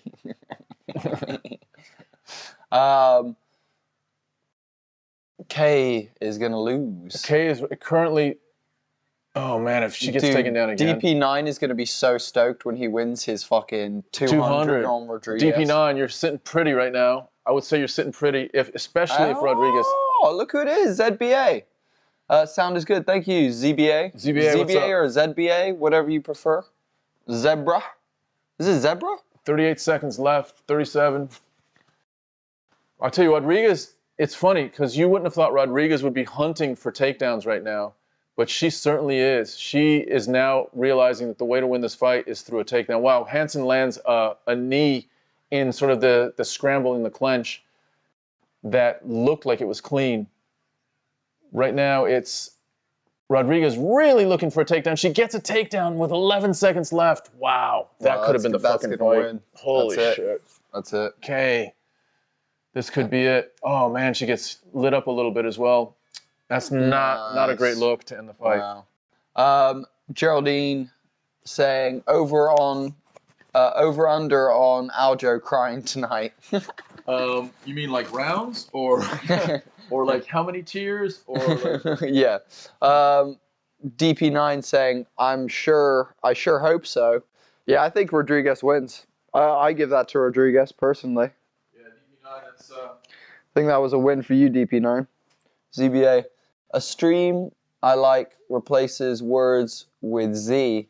So doggy is Zoggy. So my name meant to be CBA, but with a Z. Oh, I see. Nice. Nice. Cool. Okay. That's fun. That's a nice little inside joke. Guys, by the way, I'm Bodie. I'm part of Homie and the Dude. Me and Tom are Homie and the Dude, and we're father and son. If you didn't know, we basically create a lot of different types of content. So we do these live streams for you guys where we basically do our live commentary and things like that for these fights.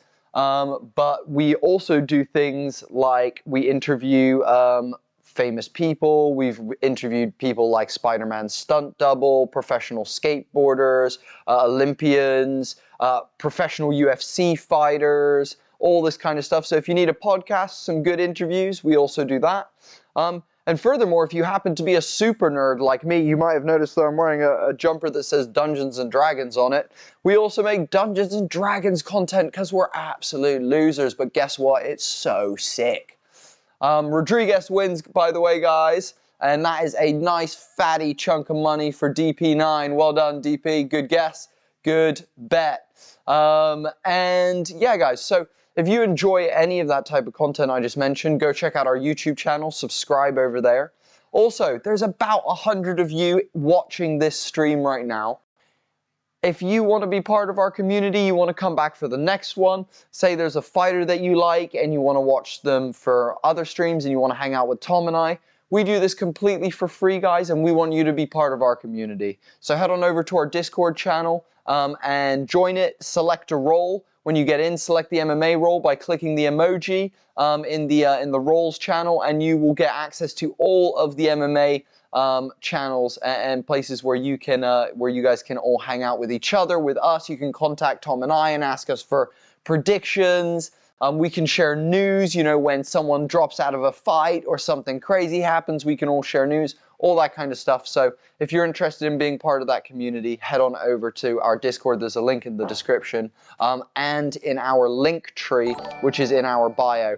David Ring, thank you so much for subscribing on YouTube. Welcome to La Familia, David. Pleasure to have you. We've got DP9 saying, yes, thanks, bro. Yes, Juan, you're right. Rodriguez did win. Ant-Man saying, wow. And then let's go, Oleinik. Yeah, dude, I would love to see Alexei bring it out tonight. Alexei Oleinik is next. Right. Alexei is... Oh, you getting serious? Yeah. Oleinik is fighting Jared Vanderaa. Oleinik... You know how many fights Oleinik has had? 50? Higher. 60? Higher. 70? Higher. Oh my god, 200? 75 fights. Oh my god. That's crazy. My man. Alexei Oleinik is a straight up savage. I mean, 75 fights, cage fights, is crazy. That's just in the cage. He's got gnarly submissions. He probably does have 200 fights in his career, amateur career, and or shit. just like in his fucking life record. You know, like his body's feeling like 200 fights. Yeah, no, like from the streets, from when he was a kid, from fucking, you know, like coming up as amateur, like different disciplines. Definitely. I hear you. Let's see what Oleinik's recent run has been. Not great. He's lost 3 in a row. I mean, look who he's lost to, though. He's lost to Sergey Spivak by a decision back in June of last year. He lost to Chris Daukaus, who just fought a couple weeks ago and had got boinked by Curtis Blades. And Derek Lewis. And Derek Lewis. He lost to Daukaus and he lost to Derek Lewis. But he beat, I mean, dude, his fucking record is crazy. He beat Fabricio Werdum. He beat Maurice Green. Whatever happened to Maurice Green? Maurice Green was around for it. Beat Walt Harris. Sorry, lost to Walt Harris. Lost to Alistair Overeem. Look at this record. Mark Hunt, he beat, lost to Curtis Blades, beats Travis Brown.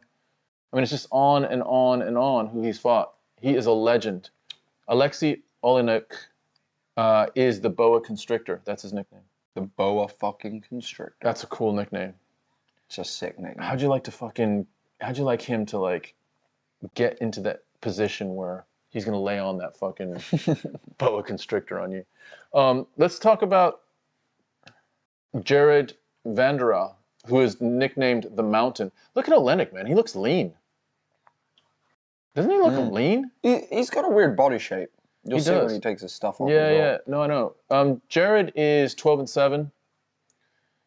He lost to Arlovsky, lost to Alexander Romanov, and before that he lost to Justin Tafa. Sorry, beat Justin Tafa. So, I mean, this is let's call it what it is. This is sort of a middle of the road heavyweight fight. Really, it's an homage to Alexei Oleinik, just because of his pedigree, man, who he's fought. Just seeing this dude step into the cage again is pretty impressive. Like, the wealth of, like, you know how people say a master has forgotten more things than up-and-comers will ever learn? That's the case with fucking Alexei Oleinik. I would agree with that. You know, he's just seen it all, man. He's seen amazing strikers. He's seen people that have had amazing kicks. Huge, like, ground game. Like, you name it, he's been up against it. Multiple. Look how tall his wife is, by the way. Jesus Christ. Oh my God, that chick best play some basketball. Holy shit. She best be playing some basketball because she's massive. That chick could dunk on my ass with her eyes closed. Holy moly. She's fucking huge. She did give him a kiss, so I'm guessing that she is his wife, that she's also a trainer, which is kind of cool. Hey, she could be his girlfriend. She could be his sister. Yeah, could be a sister. Yeah, totally. Like, he is someone that deserves a kiss. So that's what he kissed her. Yeah. So I mean, he deserves a kiss. You're not going to see fucking Khamzat Chimaev kissing his. I don't know. I don't think his corner person Kissing Darren Till. Maybe. Might be a big night. Guys, what's up? There's 70 of you amazing people in here right now across all 3 of our platforms, Twitch, YouTube, and Facebook. Share this shit out, guys. If you are on Instagram, if you're on Twitter, if you're on Facebook, if you've got a social media platform, get a link of our shit and share it on your social medias. You never know who else wants to watch these fights and come hang out. Because you know what, guys? There's something beautiful about a bunch of people watching people punch each other in the face. Something fucking real special about it. Speaking about special, what do you think about Bruce Buffer's jade green fucking resplendent in jade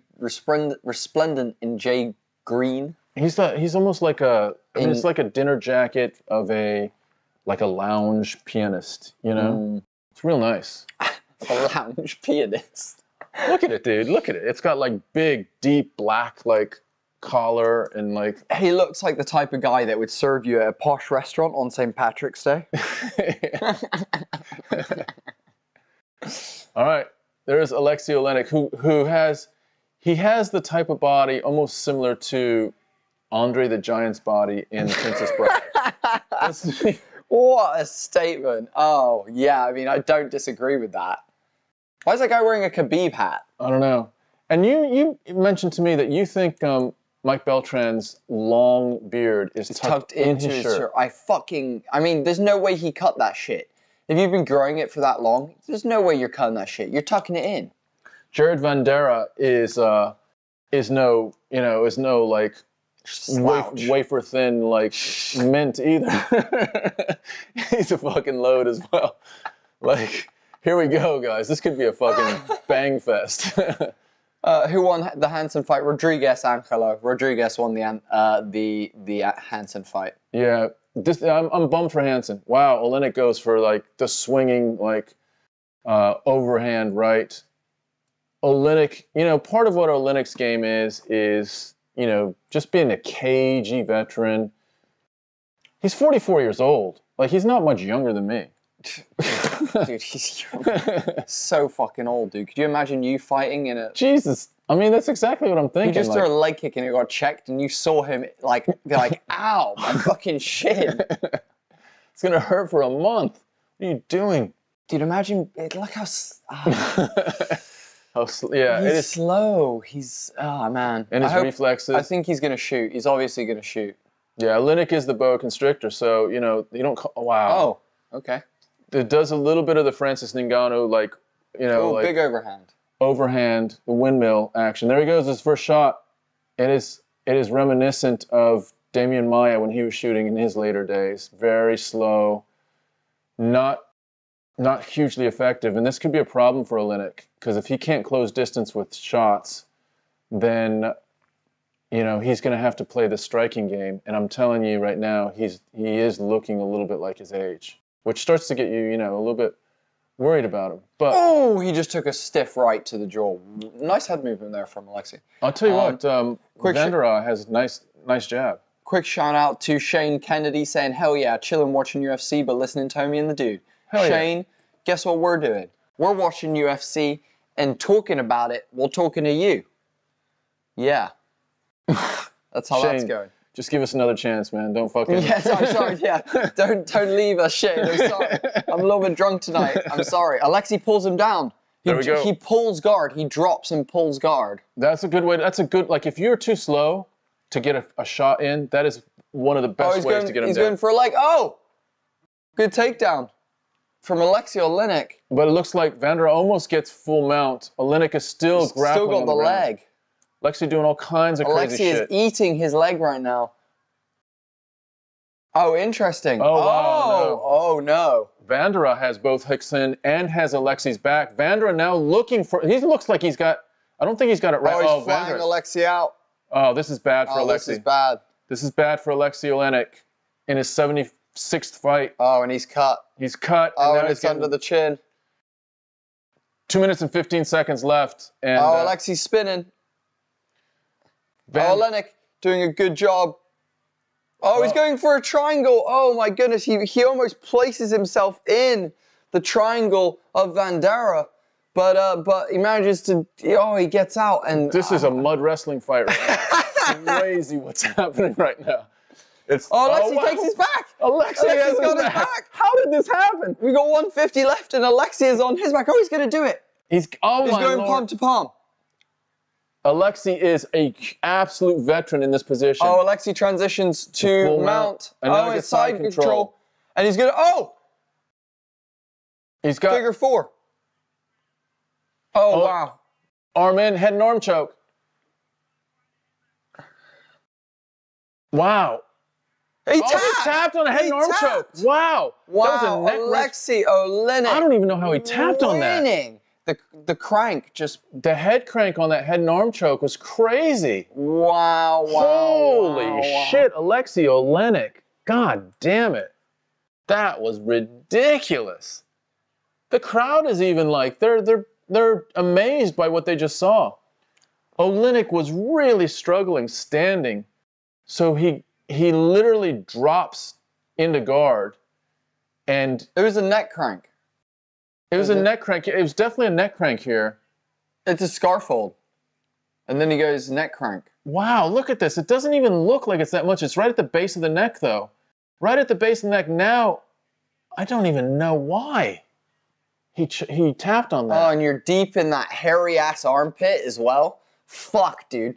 That's like, have you ever seen you ever seen Along Came Polly and fucking he fucking jumps and slides? That's what wrestling Alexei. That's literally what wrestling Alexei Oleinik is like.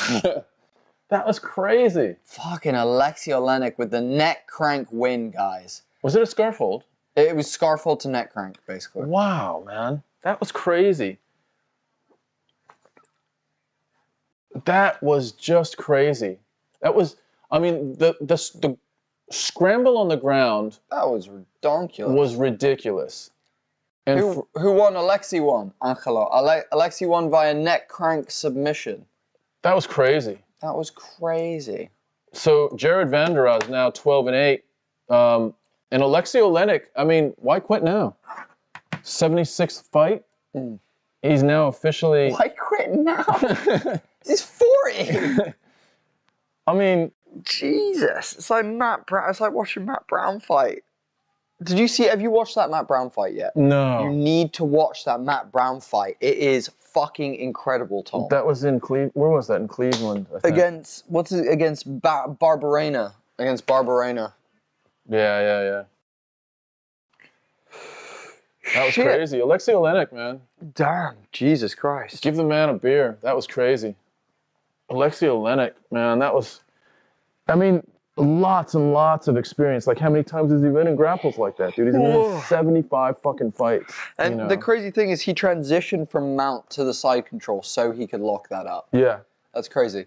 His specialty is the Ezekiel choke. Yeah, I know. The Ezekiel choke is a gnarly one as well. He's 44 years old. I know. I don't even like know what to say about that. Just think about that. He's 44 years old. He's fought 75 times.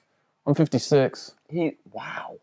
Yeah. Are you? I'm 12 years older than Alexei Oleinik. Are you actually? Shows how fucking old I am. Are you 56? Yeah. Damn, dude, you're fucking old. I thought you were like 53. No, dude. Shit, son. When did 56 happen? When did you hop the like mountain on the Jump 50? the queue? I'm like, no, when did you like go over up onto the downslope of 50? And not only am I on the downslope, but it's like a fucking runaway toboggan right now, dude. Fuck, guys.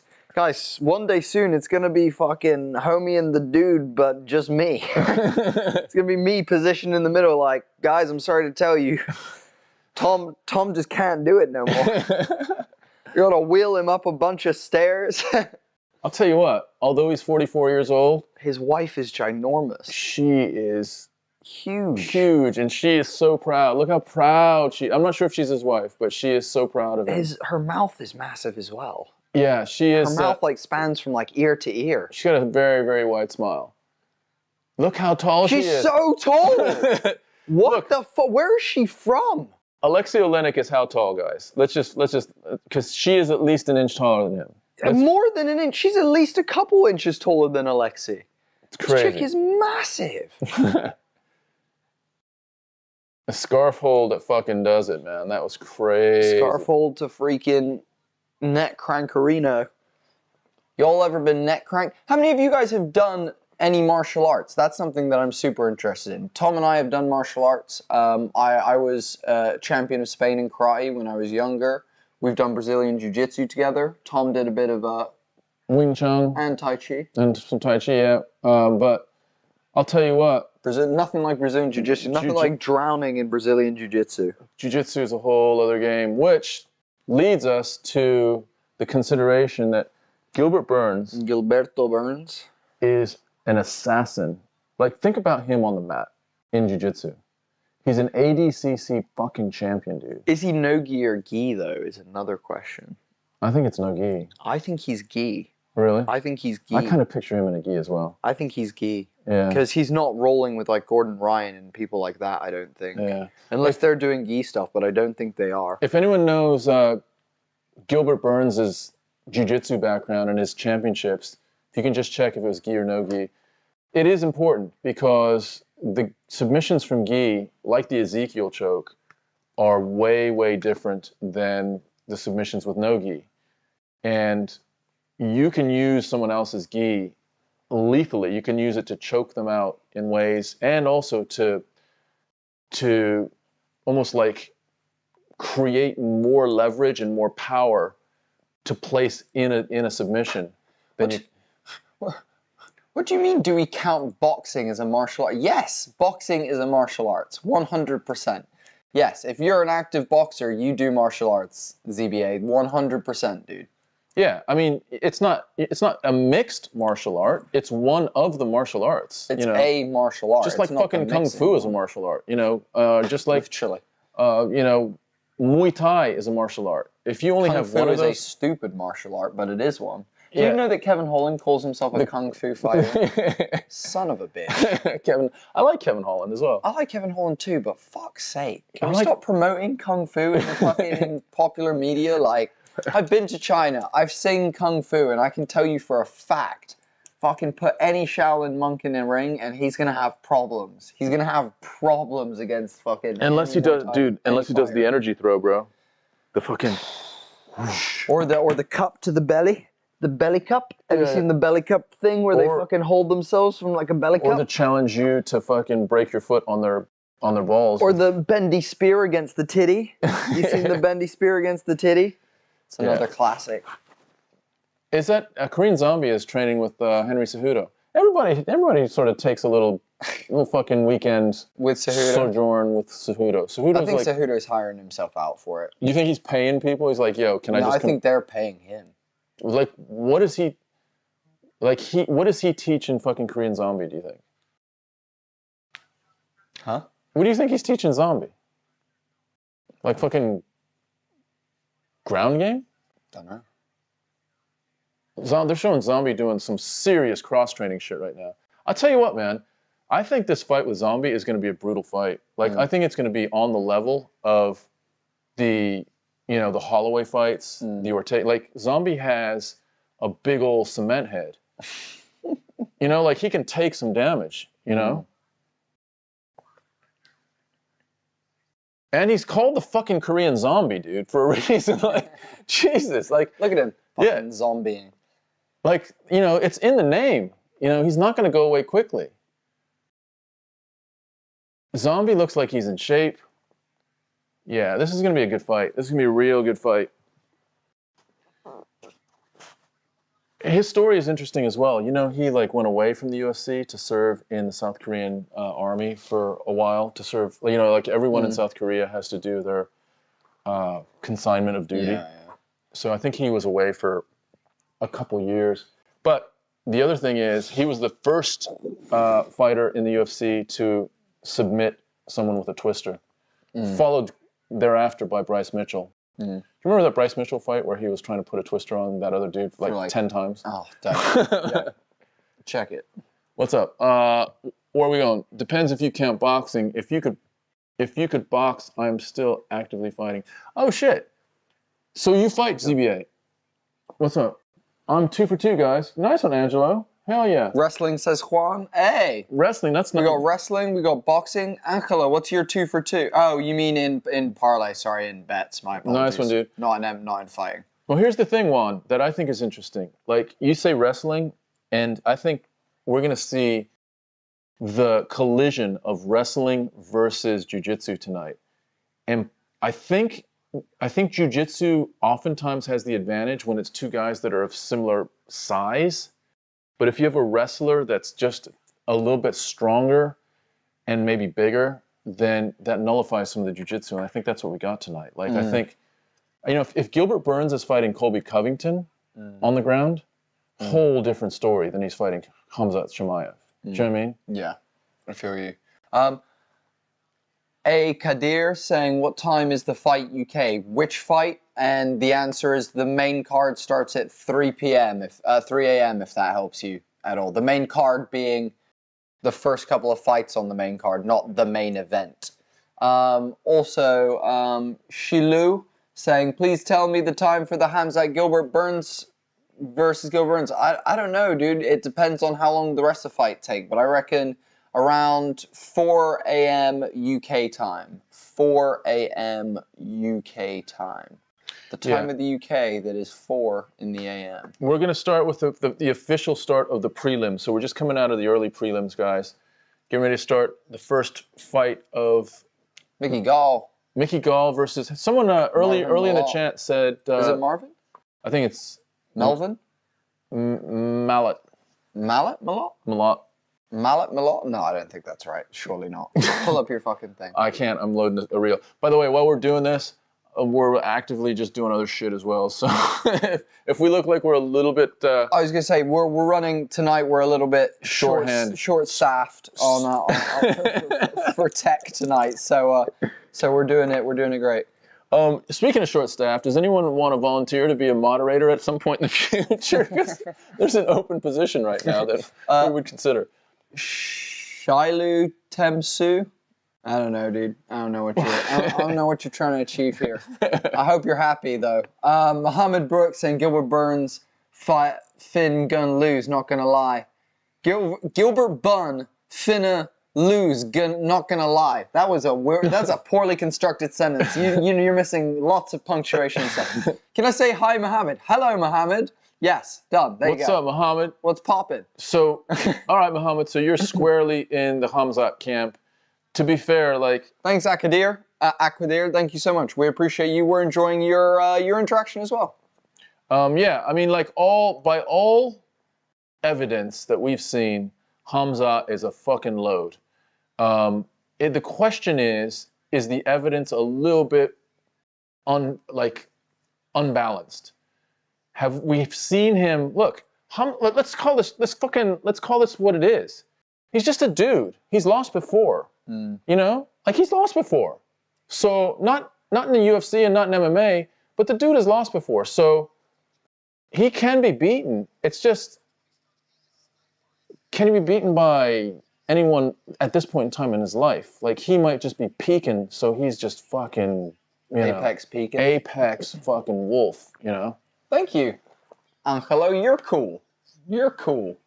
Really do think people are sleeping on Burns? You guys are funny. Thanks, that's not how my name is pronounced. How's your name pronounced? Fucking give us a phonetical spelling then. Shit, I'm sorry. Shilu? Temsu. Temsu, Shilu. I don't know, fuck, man, I'm trying. Fucking give us something, give us a realm of fucking, give me a ballpark, homie. Fucking shooting blanks in the dark right now, man. The people's main event. Yeah, I agree with that. The people's main event. Dude, I'm so hyped about that fight. Like, I'm really hyped about it. Very, very excited about it. There's just an energy around that dude. And I think it's around his attitude and just around his disdain for everyone else, like his complete disdain. He's just like, you know, like in the press conference, he was just like, anything that Burns said, he's like, shut up, I'm going to smash you in a minute, you know? Literally. Can I just say, guys, as well, welcome to Homie and the Dude. If this is your first ever live stream with us, we're father and son. We make podcasts where we interview UFC fighters, Olympians, Spider-Man stunt double, professional skateboarders like Aaron Jules Hamoki, UFC fighters like 5th ranked Arnold Allen at the moment, as well as also... Hell yeah, shout out to Arnold Allen. Shout out to motherfucking Arnold Allen, representing for the freaking UK, kicking some fucking ass. Really dropping hammers against fucking... I love Dan Hooker as well. Fucking putting Dan Hooker away like a baby. Like a baby. Fucking putting him away. And you know, guys, so if you enjoy anything like that, check it out. We also make D&D content. If you perhaps like that, it's fucking rare. But if you do like D&D shit, we also do that. But yeah, we're here having a good time. We do this off our own backs, guys. We ain't making no money, but we do have a community space for you guys. If you do want to, you know, see more of our content, get to know Tom and I a bit more, ask us questions, place bets with us, you know, in between leading up to fight cards. Can people actually, like, talk to us in Discord? 100%. We can get into like a video room with them and just be like, yo, come on. Yeah, we can hop into a room and chat with people. Yeah, exactly. Yeah, and there's chat rooms as well. Like, Discord is cool. Discord's super cool. So, yeah. If you... Link in the description for the Discord. Yeah. ZBA saying, people are forgetting how good Burns is. He nearly KO'd Usman. Did he? Yeah, that first round. He rocked him a little bit, but yeah. I also then remember some stiff fucking jabs changing that fight real quickly. Arguably closest to beat Usman since he became champion. Also been through some monsters, Wonderboy, Woodley, Maya. You'll do 5e stuff? Of course we do 5e stuff. That's exactly what we're doing. I'll let you know right now, Geraldine. We have our first actual play D&D podcast coming out next week. If you guys are interested in seeing my homebrew world, the Sky Realm, that's something for you to check out. Yes, Geraldine, we do. Are you guys Christian? No, we are not Christian at all. We are. What is he's closest to he's closer to Buddhist, and I'm. What are you? I'm trying to think of something. I'm a Jedi. That's why I'm. You're a Jedi. No, I'm not religious at all. Like I don't believe in any of that stuff. I believe in evolution. I believe in me making decisions and shit happening. Like I believe in quantifiable stuff. That's just me though. But hey, no hate on anyone that does believe in religion. I respect everyone, and I think, you know, some religions are very beautiful. Some belief systems are absolutely incredible, and I've met amazing people across the world while I've traveled, you know, to India, China, Japan, and have experienced many different religions. And to be honest with you, I wish I did have faith, actually. You know, I wish my mind worked in that way because, you know, I know how much solace faith gives to so many people, but my brain just doesn't work like that. I can't find my solace in faith. But that's just me. Other people definitely do. And talking about that, Tom and I do this live stream, guys. We don't get paid. We don't do anything like that. We do this for completely off our own backs, and we do this because we love this. And the reason for that is because there's 100 of you people across all 3 platforms right now watching this awesome live stream with us, hanging out and watching UFC fights. And it doesn't matter what race we are, what country we're in, what religion we believe in, what sexuality or gender we are. We're all just hanging out, having a great time. And that is what we love about this. This is about breaking borders, breaking lines, us hanging out, watching some fights, shooting the shit, all that kind of stuff. Having a fun night. Yeah, there's a lot of like not fun stuff in the world right now. So how cool is it to hang out for 5 or 6 hours, just put all that stuff to the side, watch some really competitive athletic sports, and hang out with some people that are of like-minded to you, that are passionate about stuff with you, and just want to have fun. Yeah. That's what this is all about. Yeah, exactly. And that's a good reason to join the Discord community as well. You know, it will be a safe space for people of all beliefs, all, like I said, genders, religion, sexuality, all of it. We want to create a nice safe space where you guys can come and express opinions, come and talk about fights, all that kind of stuff, you know. ZBA, hang on one second. Let me just catch up real quick. Well, let's go. Let me see how far back I want to go. Are you guys Christian? Okay. When is Khamzat going to fight? That is not going to be probably for another 3 hours. Sorry, Anonym. Anonym, you literally have time to go run a marathon. Yeah. If you run a 7-minute marathon, you can run, what is it, 26.2 miles and still be back right for when Bruce Buffer announces the fight. Dude, if you want to right now, you can go get yourself a meal at a nice fancy seafood restaurant and you could still come back and there'd be enough time for you to have a nice cup of tea, put on your slippers, and the fight would just be getting started. You could actually catch the seafood before you get to the restaurant, deliver it to the back kitchen, and then sit at the restaurant. They're showing highlights of Burns. Burns is fucking good. Yeah. God damn, that's gonna be a good fight. All right, so let's continue on. Next, oh hell yeah to you, Geraldine. Do you play 5e? Well, if you do, what are you playing? Are you in a homebrew game? Are you a fucking? So Broken Lords podcast saying, what is a scarfold though? So a scarfold though is from side control. If I sat with my legs going off in this direction from Tom, and I wrapped my arm under Tom like this, and I went like this, and then I begin pulling like that with my legs extended in a side control position upwards that way, with Tom on his back, that would be a scarfold basically. And that's what Oleinik did. He wrenched Vandera's neck. It wasn't any kind of, you know, sort of like blood submission. It was strictly like contorting bone and muscle in a way that he was gonna pop his fucking head off. Is basically where that submission was going. Yeah, exactly. That's exactly what that was. He was just about to snap his fucking neck. We're gonna sign in. That's all it is. 1 second. Let me just. Yeah. So thanks for asking that. But let's. That's a great question. Anyone has any questions about any moves or anything we're describing? Please feel free to ask. Feel free to ask because I'm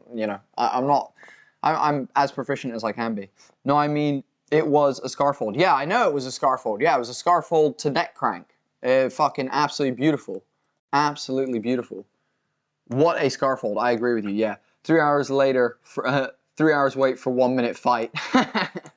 We're used. Is that a prediction? Like 5 years. We recently started a different system, Lord of the Rings, based called The One Ring. Oh, awesome! That's awesome that you're playing a new system, man. That's super sick. I've been wanting to branch out and play some new systems as well. I've been wanting to play The Witcher one. I've been wanting to play. The Star Wars 5e system looks really interesting, so that's super interesting, Geraldine. I'd love to know more about that. Message me in the Discord, and I'd love to know a little bit more about that. Well, Connor, that's your problem and not ours, my man. You missed, and it's done. We're just loading Get up. rid of. Oh, you filled it.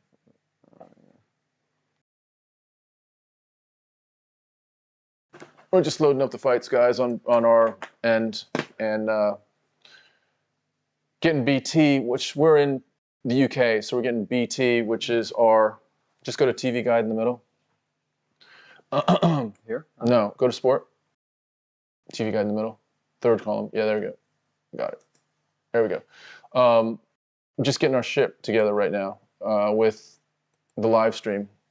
And first fight of this next of the early prelims is Mike Malott, who's 7-1-1 against Mickey Gall, who Mickey Gall is entertaining and is yeah, that's gonna be a good scrap. That's a welterweight fight. Someone early on in the chat had some money on Malott. That was the one person that you were here to see. So tell us who that was. The Broken Lords podcast says, no, I mean, lol, it was a great scarf hold. Yeah, it was indeed a great scar hold. Data said Colby next. For Khamzat, yeah, if you get exactly. And his name is Dana, not Data. I'm not sure if you have, some daddy issues there. Check that out. Who wins, Levi Bachelor or Ewan McKenzie? Nice one, Connor. Oh, Connor, great question. I've got money on Levi Bachelor. Levi Bachelor is an absolute beast, and he is scary. His grappling is just chained. It's just constant. It's dominating. I love Levi Bachelor. Shout out to our Cage Warriors people. Shore MMA. Yeah, shout out to Richard Shore, Richard Shaky Shore, and Levi Bachelor. We've interviewed Levi a couple times now. We're super, super high on his upside.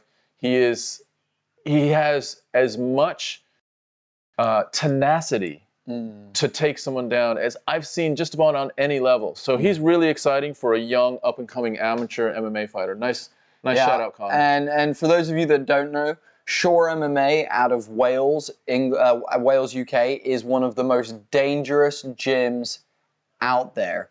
They are what Tom and I refer to as the Dagestan of the West. I swear to God, guys, we have been to events with some of their young fighters up and coming, similar to Jack Shore, who you saw in the most recent fight night. Their grappling is so reminiscent of Khabib. It's chained, it's methodical, it's perfectly linked, it's technical, it's high level, it's just all the things that we see out of high level Russian grappling. It's absolutely amazing. I cannot speak highly enough of Shore MMA, an incredible gym out of Wales that are one to watch out for in the up and coming years. For sure. Couple things about that. Brett Johns has worked most of his career with Richard Shore, and Brett Johns has got a fight night coming up in Wales, and we're going to be hopefully doing the post-fight interviews with that. And also the second thing is leading the way for Shore MMA is Jack Shore, who is undefeated and has about as high a potential as anyone right now as a young fighter in the UFC. He is undefeated and is now in the top 15. I think he's 27 years old or something like that, and just well-rounded. Michael Bisping calls him the bantamweight GSP, basically, the bantamweight GSP, and so he is fucking awesome. Really, really hyped on the talent coming out of Wales right now. Yeah, for anyone who watched this fucking space, Wales are going to make some moves in the next couple of years. Just like I think China are making big MMA moves at the moment, I think Wales are also going to be making big MMA moves in the next couple of years. Even with people like Mason Jones, who is an absolute animal as well. Shout out to our podcast with Mason Jones if you want to go check that out. It's in YouTube. Mason was here in studio, by the way. Yeah, we love Mason Jones. We're good friends with Mason and his family and the people. We love Mason Jones.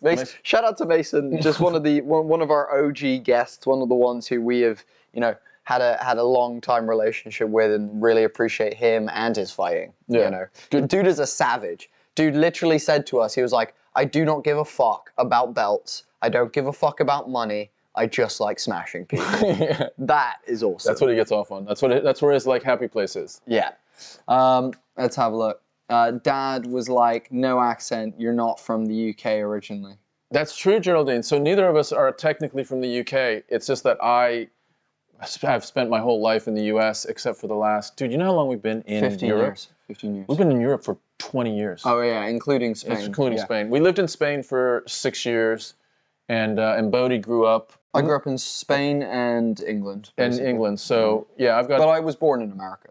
Bodie was born in America. Of course, I was born in America. So we're both Americans, but have lived in Europe for the last 20 years. Look who it is! It's fucking Ronnie Pickering. That's a shitty video that went around on the internet where this guy, like, there's like some road rage and the guy pulls over, he winds down his window, he's like, "Do you know who I am? I'm fucking Ronnie Pickering." And you're like, and he goes, "Who the fuck is that?" The guy on the bike is like, "Who is that?" And he's like, "Me, I'm Ronnie Pickering." So funny. Future Anime back and ready than ever. Yay! I'm stoked to have you back, Future. It's always a fucking absolute pleasure to have you in this chat, mate. Like, honestly, it's always great. Me and Tom love seeing reoccurring, you know, guests coming in and guests? No, reoccurring familia members. Members of our community who come back to watch these events. I don't even want to say fans, because you're not fans. You guys are like siblings to us. You're peers. You're not fans, you're peers to us. So we just love hanging out. And when we see familiar names, it is super cool. It's super nice to know that, you know, people keep coming back and want to hang out with us. And, you know, there's a nice little list that Tom and I now know of regulars that we love just seeing names out there. So absolutely amazing. Tom was born on the West Coast. I was born in the Midwest. But Geraldine, I spent a fair amount of time on the East Coast. We've kind of been all over the place. I've been on the East Coast, been in the South for a year as well. So I was in New Jersey, went to college in Pennsylvania, just outside of Philly. Lived in North Carolina for a year. Bodie was born in Wyoming. You're born in Vegas. I was born in Vegas. My wife and I lived in California. So yeah, been around for a bit. What about you? Where are you from? Yeah, Geraldine. Have you guys visited Washington State? Hell yeah. Hell yeah. Yeah, I used That's to some do good ass weed over there, son. That's some good ass weed over there. I've done a fair amount of work in Seattle, Juan. So yeah, that's pretty cool. Yeah, Washington State's got a good vibe. You're like the reverse. You're like the reverse Michael and Callum Bisping. There is nowhere near equal cardio between us as those two. Those guys have like ridiculous athletic prowess compared to us. But I want to understand, what do you mean by the reverse? Does that mean like I'm like you're the fighter and I'm and you're the son? I'm on the son. I'm like the son that needs to be motivated. Have you seen that video, dude, where he's dragging him on the street and the son is dying and Bisping is like, "Come on, boy, you got this." Bisping's so a good dad, good, dude. Oh, but how tough would it be to be Bisping's son? Oh, dude. I mean, even like in college or university, like someone's like, "Yo, you're Bisping, huh?" Son? Yeah. Yeah? Yeah, you're a Bisping. Yeah, let's go. Let's go. How many times are people poking Callum Bisping in the chest? Fuck, dude. So we've got our Bors says R8. I don't know what that means. Bors is Khamzat's nickname, which I think that translates. Can you just tell us? Does that translate to wolf? Because I know Bors is his nickname in words, but symbolically it's the wolf. So hi, can you cover Gilbert and Khamzat? Yeah, I mean, I reckon Khamzat is going to win, but also we both really agree we want Gilbert to put up a massive fight and this to be a war. We do not want this to be a walk through anything. You know, we were hoping for a 3-round fight out of those guys, to be honest with you. But I personally think Khamzat is going to come out with the top. But we're about to start this first fight of the prelims. Who you got in the co-main event? Peter Yan. Peter Yan. Interesting, man. I'm New York based, like upstate, an hour from Vermont in the capital. Nice, dude. Nice, dude. I was in the Catskills doing some work there for a little bit as well. There's a hotel up there that I've been to a couple times. Mike Malott. Mike Malott is a southpaw, lining up against Mickey Gall. Malott is in the red shorts if you're watching. Mickey Gall is in the sort of black and gray shorts. Can we talk about how weird Mickey looks bald right now? Mickey Gall does look a little bit different. He's got a serious widow's peak, doesn't he? He's got like the crashing widow's peak all the way down his forehead. I agree with Broken Lords. Yeah, Broken Lords, what's your podcast about? I want to know. Tell me. Malott switches stances pretty fluidly. He's now back. Oh wow, Malott just missed a fucking thunder right. If he would have connected with that could have been a problem.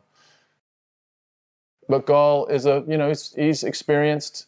Malott is the new kid in the cage, so to speak. And Gall looks calm. You know, Gall is swinging out as well. Still kind of. Oh, wow, nice Malott. 1-2 from Malott. Clipped him. Oh, he put Gall on the back foot there. Gall did not like the power that he just got clipped with. Oh, Wow. big winging right hand from Malott. Oh, hammer fist from Gall that lands there on the break. That was a bink. Malott's got power. Malott landed a 1-2 that definitely stood Gall up. Gall took notice immediately. Malott looks like the type of dude who should be rowing a boat in Cambridge, doesn't he? Yeah, he does. He looks like He looks like an upper class like white kid who should be fucking in like a V-neck jumper. yeah, or walking out of Wall Street with a briefcase. Yeah, for sure. Oh, 1-2. shit. Oh, Gall coming on with a nice combination. Malott manages to move out the way. Oh, big knee on the in the clinch there for Malott. Really nice action in this first round. Some knees, some good punches. Both guys landing punches. Nice Malott, leg kick from Malott. Inside leg kick from Malott. Oh shit! Malott buzzed him again with another straight right. Wow, Malott's got power. He is hurting Mickey Gall with his strikes. Look how empty the arena is in the VIP section. That's just so sad. They're in Jacksonville, Florida. Hey, actual play horror theme stuff. That's sick, dude. Love that Broken Lords podcast. That's fucking awesome. Wow, Big Mickey shout Gall out to that. coming That's back sick. with a little 1-2. You got to think, the longer this goes, the more Mickey Gall will get into this fight just because of his experience. But Malott is hurting him, and Mickey Gall now has a little nick on the corner of his right eye. Malott has heavy hands. Oh man, he's got just a Malott with a nice check left there. I think shot from Malott. How about this? I think Malott's left-handed. I think he's. Oh wow, nice takedown by Mickey Gall. From Mickey Gall. That's huge. Malott doing a good job to get to his back. Nice. Get to his back. Get back to his feet was what I was trying to say. Really nice job by Malott. Just exploded back up to his feet. Mickey Gall looked like he might have been turning the corner and getting Malott's back, but no such thing. They break now. They're both standing again. Mickey Gall, I think, is now sensing he needs to maybe make this a little bit more of a closed distance fight. He doesn't like it here at range. Malott's got some blood running from his nose. I don't know how that happened in that exchange. Malott goes for a head kick, and it's easily blocked by Mickey Gall. Gall is standing in the pocket right now. Malott has gotten the advantage. Oh, Malott knocks Gall out. Wow. We called it, didn't we? It's over. We absolutely called it. If Gall is standing in the pocket, Malott's got heavy hands. It's over. And just fucking slept Mickey Gall. Slept him. Damn it. Mickey Gall just gets fucking absolute Also, one punch. Quick shout, Geraldine, did they change the round HUD on the broadcast? It feels like it's different. Yes, they did, Geraldine. Good noticing. I mentioned that earlier. Paras, dude, can I just say I really appreciate that. And you do have a bunch of friends who like UFC now. You've got everyone in this chat who's hanging out with you, Paras. So join our Discord and become part of the community, man. Links in the description. And we'd love to have you back for every single UFC event that we're here doing. That would be amazing. Johnny saying UFC sucks. Pro wrestling's better. You're a troll and I love you. You're fucking funny. Yeah, he folded him. No shit. That man turned out the lights like an unpaid electric bill. Boom, that left hook. Malott is a coach what did I say too. like about 30 seconds ago? Yeah. I think he's fucking, his left hand is super strong. He was leading with combinations that were heavily powered by his left hand. Look at that left. Boom. Check Boom. left. Yeah. And when you fall face forward, it is really, really indicative of you've been hurt badly. So Malott was a coach that recently started fighting. Interesting. That's super interesting. Nice one, Geraldine. Yeah, Gall goes down, and man, sorry to tell you, bro. Wow, man, that was crazy. Wow. First knockout of the night, Mickey Gall, face down. Split. Yep, and that was He's Canadian, eh? Malott. Mike Malott is just introduced himself to the UFC nicely. Shia, we do not show any of the fights here because that is illegal and breaking copyright rules. We don't break copyright rules here. If you do want to watch the fight, you can do so by paying for it on UFC or like BT or things like that. You can also find illegal links all over the internet, so feel free to have a peruse around, but no, we don't show any of the fights here. Sorry, man.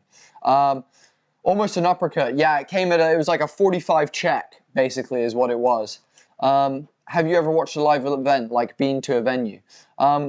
We've never been to a UFC event, Tom and I, no. However, we do currently do post-fight interviews for Cage Warriors, and like the amateur circuit in the UK for Cage Warriors and a couple of other fight events. So yes, we've been to many fight events. And Tom used to live in Vegas, so he'd go to a lot of big boxing events when he was a kid, but no UFC events yet. Yeah. How many times have you guys have dated a girl? I don't know what that means, Shilu. We're father and son. I'm married. He's my son. You explain yourself, dude. You okay, dude? You right? You okay? Do you need a little break? You okay? You okay? Okay. Malott hits like a mallet. No shit. Dude, Malott hits like a motherfucking mallet. No shit, dude. That's a good shout from Ant-Man right there. Ant-Man speaking the truths, guys. Ant-Man fucking spitting real truths. That was nice. That was he's 8-1-1. So although he may have been a coach, he has now had 10 fights in his UFC, in his MMA career. That was nice. That was a nice exchange. He's got good hands. Who happens to be your favorite fighter of all time? For me, it's either Khabib or Kamaru Usman. Yeah. I also like, Gracie's, we can talk about the Gracies. We can talk about John Jones in his prime. We can talk about GSP. We can I talk like about Max Holloway. Also, early days BJ Penn was a fucking animal. Yeah. Like fucking Vitor Belfort in the early days. Like, fuck, dude. Yeah. Who happens to be your favorite? That's really cool, guys. Stepping in the door. Yeah, exactly, Geraldine. That's exactly what we're doing. Stepping in the door, indeed. That left by Malott or Malott was, it just literally... The Malott. Look how it turns Mickey Gall's head almost fucking 180 degrees. Boosh. Dude, if his nickname isn't the Mickey the Malott Malott, he's fucking making some mistakes. That should be his fucking nickname. Oh, right, guys, I need to go fill up my water, because for those of you that don't know, Bodie has kidney problems, so he's going to go get some water. Oh, yeah. So let's talk about the next fight, guys. What happens to be your favorite fighter of all time? Yeah, so I'm trying to think. We both like Khabib a lot, just by not just what kind of fighter he was, but what he represented in the cage, the respect. I know there was a moment where that kind of went south, but mostly that was something that we really admired about him. Current fighters, man, current fighters, Charles Oliveira is something really special. Islam Makhachev looks like he's incredible right now. Khamzat Chimaev looks like we still don't know exactly what we're seeing with this. This alien basically that has landed on the UFC's doorstep. Look, how is this going to play out? Is he really going to just sweep through the UFC and dominate, like literally not get past the first round with the next 10 opponents? Like, we could actually visualize that. Or is he going to have a tough night tonight and realize that these are all tough fights and you can win or lose, on any given night, depending on if someone puts you in a submission or if someone tags you with something, then, you get hurt. It doesn't seem like that has really entered his brain at this point, and for good reason. He's fought 4 times in the UFC. I think he's been hit some ridiculously low amount. How many times has he been hit? Twice. Yeah, so less than 5 times he's been hit. It's just unseen. The numbers are ridiculous. So those are some real impressive fighters right now. Someone said, hang on a second. Paras, you said Gaethje versus Oliveira. Who you got? Dude, that is a great fight. Don't you think, Paris, that is a fucking great fight? Wow, Shilu Temzu says, your dad looks like Chester from Lincoln Park. I hope not right now. God bless Chester and may he rest in peace. What do you think about Conor coming back? Dude, I think it's a joke. I think he can come back, and I'm happy for him to come back, but come back the right way. Like, fight Nate Diaz, then fight a top, if he wants to fight in welterweight, then fight, make just even a top 10 welterweight. But to come in and demand to fight Usman and for the UFC not to say that's a joke just bums me out. I want him to come back, and I think Conor McGregor was a huge talent, and I don't think so, but I think maybe he could regain some of that greatness. It seems like that might not be the case anymore. But yes, come back, Conor. do it the right way. Get a couple wins under your belt, homie. Don't just come back for the big cash grab, the UFC cash grab, and the Conor McGregor cash grab. Come back, beat a top 10, either lightweight or welterweight. Then let's talk about fighting like, #1 contender, or maybe fight for the championship then. That I would love to see that happen with Conor. But I'm happy for him to come back. He's a fucking character, He's funny. Yeah. Khabib is getting fat. You're not lying, Boladin. He's a coach now. What's he gotta be making weight for? He doesn't have to. Geraldine, thank you for subscribing to YouTube. Welcome to La Familia. We really, really appreciate it. Yeah, I've enjoyed your time, Geraldine, tonight. So hopefully you're with us for the night, because it's been fun talking to you. Currently, fighting fighter you like watching the most. You can hate him, but still need to watch. Colby's up there. Yeah. Kamara's up there. All those guys. Yeah. Scroll down a little bit. If you don't have heart, you don't have love. You don't love Brandon Moreno. Yeah. Yeah, until you find out that he's making racist remarks, though. That sours my taste a little bit, man, I must admit. I'd say Colby and Piotr for me. Yeah, Piotr Jan is a good shout. Khabib slowly morphing into Dana White. Like Khamzat is evil Khabib, you're not wrong. Khamzat will get tested. Who fought yet? We've just had the first fight on the prelims, so we just had the Mike Malott, Mickey Gall fight, Slay. Please, what time will the fight start? Be more specific. What fight? The main card starts at 3 a.m. UK time. Yeah. Gaethje versus Oliveira is a hell of a fight, bro. Plus, we got Chandler versus El Kukui. Rose also headlines the co-main. The entire card is fire. Yeah, it's not a bad card at all. We love a good bit of that. And also, I'm kind of sad that El Kukui's getting back in there, man. I feel like his brain doesn't need any more beatings, but that's just me, man. I love watching Tony Ferguson fight, but I just feel like his brain doesn't need the beatings at this point. Oof, don't know about that one, said Broken Lords podcast. Why boxers never turn to MMA? Kickboxers, wrestlers, jiu-jitsu. We have almost every discipline. Why not boxing? Dude, a lot of boxers do. Fucking, what are you talking about? Kimbo Slice, Jorge Masvidal are both bare-knuckle boxers. I don't know what you're talking about. But to answer your question as to why we see less boxers, because in a sport where you're not using your legs and you're just throwing punches, the moment you put a takedown in, it becomes, almost your boxing becomes irrelevant the moment a takedown gets thrown in there. At least with, kickboxing, Muay Thai, things like that, where you're kicking and stuff, you can keep people at distance, and it's a little bit harder for them to get in at your legs. You also typically have a wider stance, stronger base. Boxers are very upright. They're very stiff in their stance. They're not ready to spread legs, sprawl, things like that. So that's typically why there's less boxers, but there is a decent amount of boxers, dude. And a lot of people would say that they're boxers primarily, in some cases for sure. But I hope that answers your question. It's simply because the moment you put a boxer in the stance, and just everything fundamentally about boxing is not made for MMA. The takedowns and the grappling of MMA. I think there's other combat sports as well that don't translate well to MMA. So there's karate, and you have, I guess, Stephen Wonderboy Thompson represents karate. Lyoto Machida.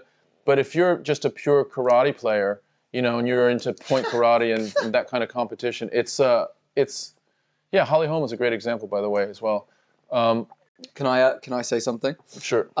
Quickly, Zimmerman just saying, "What's up, guys?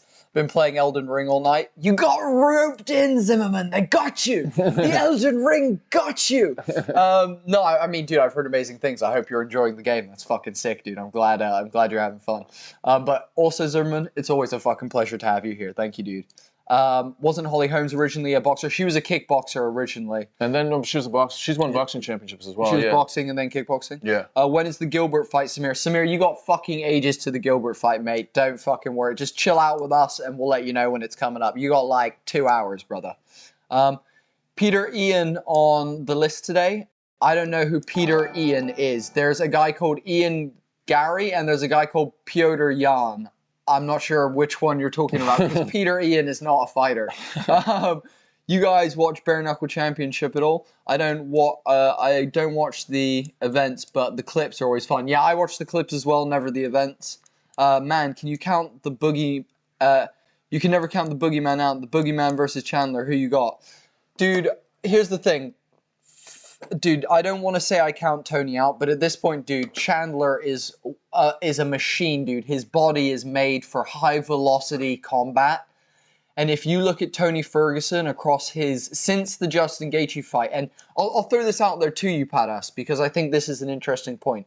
I think we've seen it with Dan Hooker as well, and I just want to put this out there. When two gentlemen go into it and go to freaking war, there's times where they don't come out the same people. Dan Hooker, after the Dustin Poirier fight, has never been the same fighter. He's never been as sharp, never been as fast. Never been able to take a punch quite like he did in the Dustin Poirier fight. Now, if we're talking, if we're talking about the boogeyman versus Chandler, dude, Ferguson versus Gaethje, since then, he's looked slow, he's looked sloppy, and dude, I'm not saying this because I don't love Tony Ferguson. I was a big Tony Ferguson fan, dude. Me and Tom were all on that train, but the issue is we have to be realistic, and he is not looking good at this point in his career. And dude, don't get me wrong, he can always do something crazy, but do I believe that he deserves another 3-round, 5-round beating? No. His brain doesn't, his family doesn't, Yeah, it's not like we're jumping off the Tony Ferguson train. It's like we're actually concerned about Tony Ferguson. And here's the thing: the UFC doesn't give a shit. They're going to put Tony Ferguson up in the ring, and they'll make him a gatekeeper, and they'll let him, effectively be a Donald Cerrone for up-and-coming fighters. That's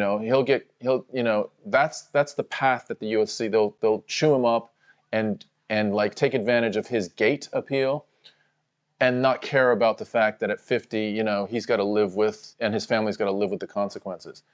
That said, I mean, we're watching, and we love a sport that there is brain damage in just about every fight, but at some point, it's too much brain damage. At some point, it's too much. Also, shout out to SL8333 for following us on Twitch. Thank you so much. Welcome to La Familia. Such a pleasure. Guys, if you want to join La Familia, which is what we call our little community of beautiful people, it means family in Spanish, is either liking and following on Facebook, subscribing on YouTube, following on Twitch, or joining our Discord server. You could do fucking all 4 if you want, and then you're a super Familia member. But we really, really love every single one of you. SL saying, hey guys, first time, thanks. Hey, thank you for being here and joining us. We hope that you come back and enjoy more shows, episodes, streams with us, podcasts, whatever it might be. SL, what's your story? Like, why are you here for UFC? Or is it a particular fighter? Where are you from? Tell us a little bit more about yourself so we get to know who you are. Peter Yan, don't make fun of me, lol. Peter Yan, dude, he's an animal. Peter Yan's an animal. Justin stole Tony's soul. I truly hope I'm wrong and Tony comes back like a Wolverine. Good to be realistic though. Yeah, Zimmerman, that's exactly the mind frame that I'm in. Like, I 100% agree with you. Like, yeah, guys, Zimmerman, as always, speaking the truth. Spitting truths all over the place. Spitting truth bombs, just raining truth bombs all up in this biz. We got Namka Blam. I love that. I bet 50 on Tisha 50 on Tisha Torres at +200. I hope she doesn't get subbed. That's the only way Mackenzie Dern wins, is subbing her, because Torres is going to outstrike her. I think it's a good bet, man. I would say Torres was the favorite. Can you just tell us, Namka Blam, who's the favorite on that? Because I think Torres at +200. Okay. Oh wow, Torres is +200. So Mackenzie Dern was a fucking favorite. Yeah. Please name top fight of 2021. Top fight of 2021.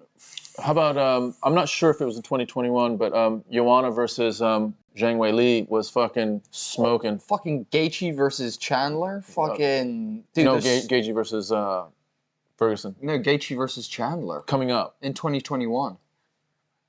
You mean this is 2022? Yeah, Gaethje versus Chandler happened last year. Oh fuck yeah! Fuck's sake, I'm thinking fucking. Yeah, you're Gaethje versus Oliveira. Yeah, Yeah. Oh, that Gaethje versus Chandler fight. By the way, that Gaethje versus Chandler fight was insane. If you want to see some funny shit, go back to our fucking live stream and watch our reactions on that fucking fight. Yeah, that was crazy. Also, we've got any Tony is the type of guy's meme you heard and found super funny. Truth. I'm from the UK. You know what Tony got meme I like is where he's got like driving gloves. Yeah. And he's got the baseball. I love that one too. I love that one too. Oh, it's so. I guess the point was that he was gonna fucking like you run away from me and I'll still get you. I'll hit you with the baseball, motherfucker.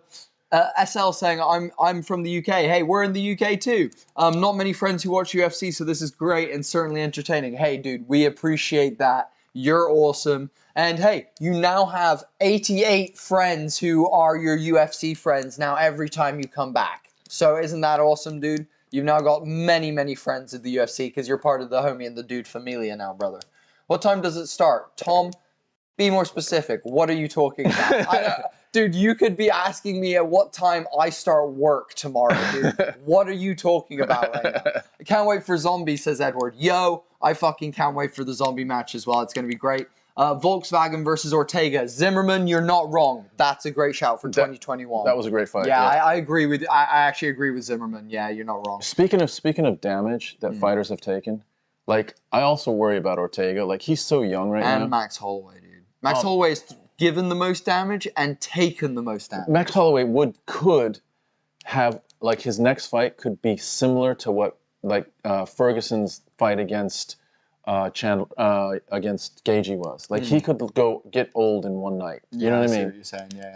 Because he's taking. Well, I love fucking Max Holloway. I just don't want to see that. That's a good shout. Rodriguez versus Max Holloway was an absolute war. That was I'm not sure if that happened in 2021.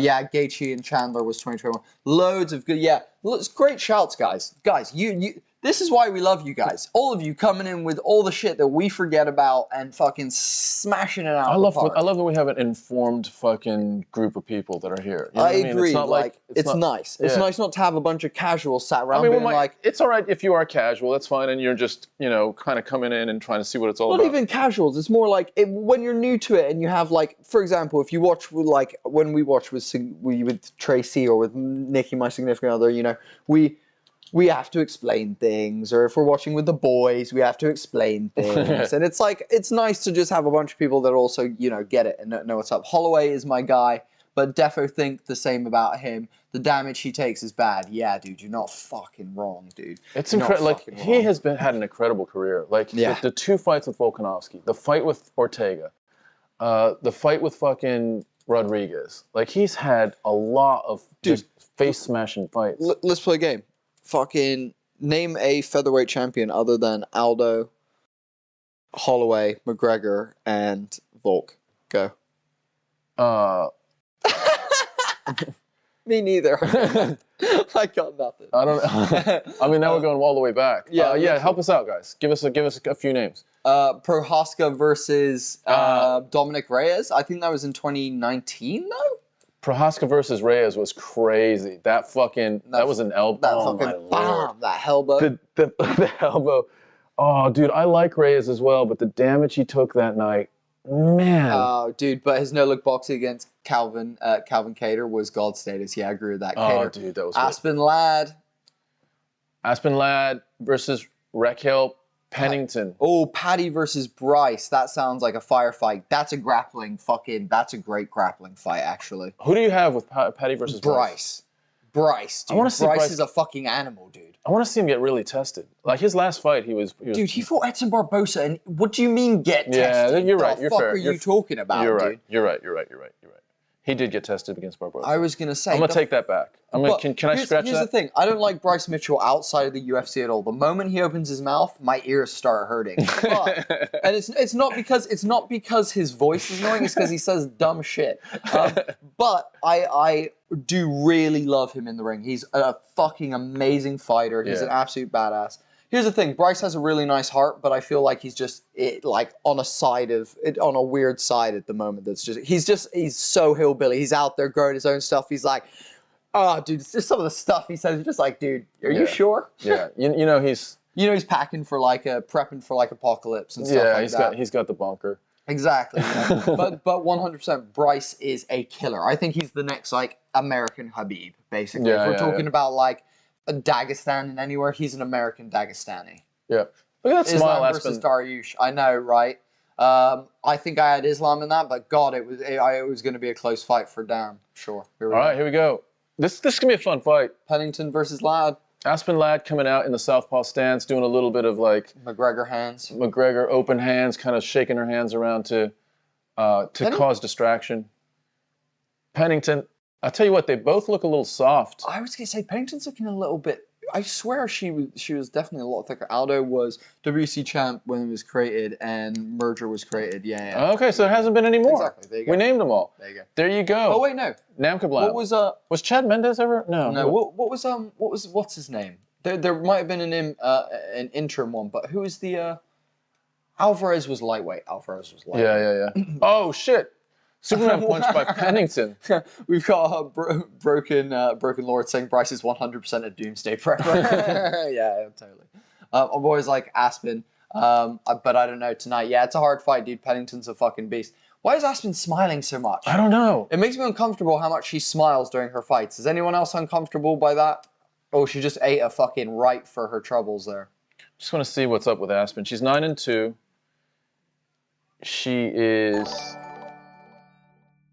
She lost her last fight to Norma Durmont by decision. She lost to Jermaine Dumais. So she's lost 2 of her last 3 fights, and those are her only 2 losses. She's beaten Eubanks. She's beaten Tanya Evinger. She's beaten Eubanks twice. So who Lads beat? Yeah, Eubanks twice. Sajara. Damn, Sajara is a beast as well. Yeah. So Aspen Ladd, this is a good fight for her to continue her journey on.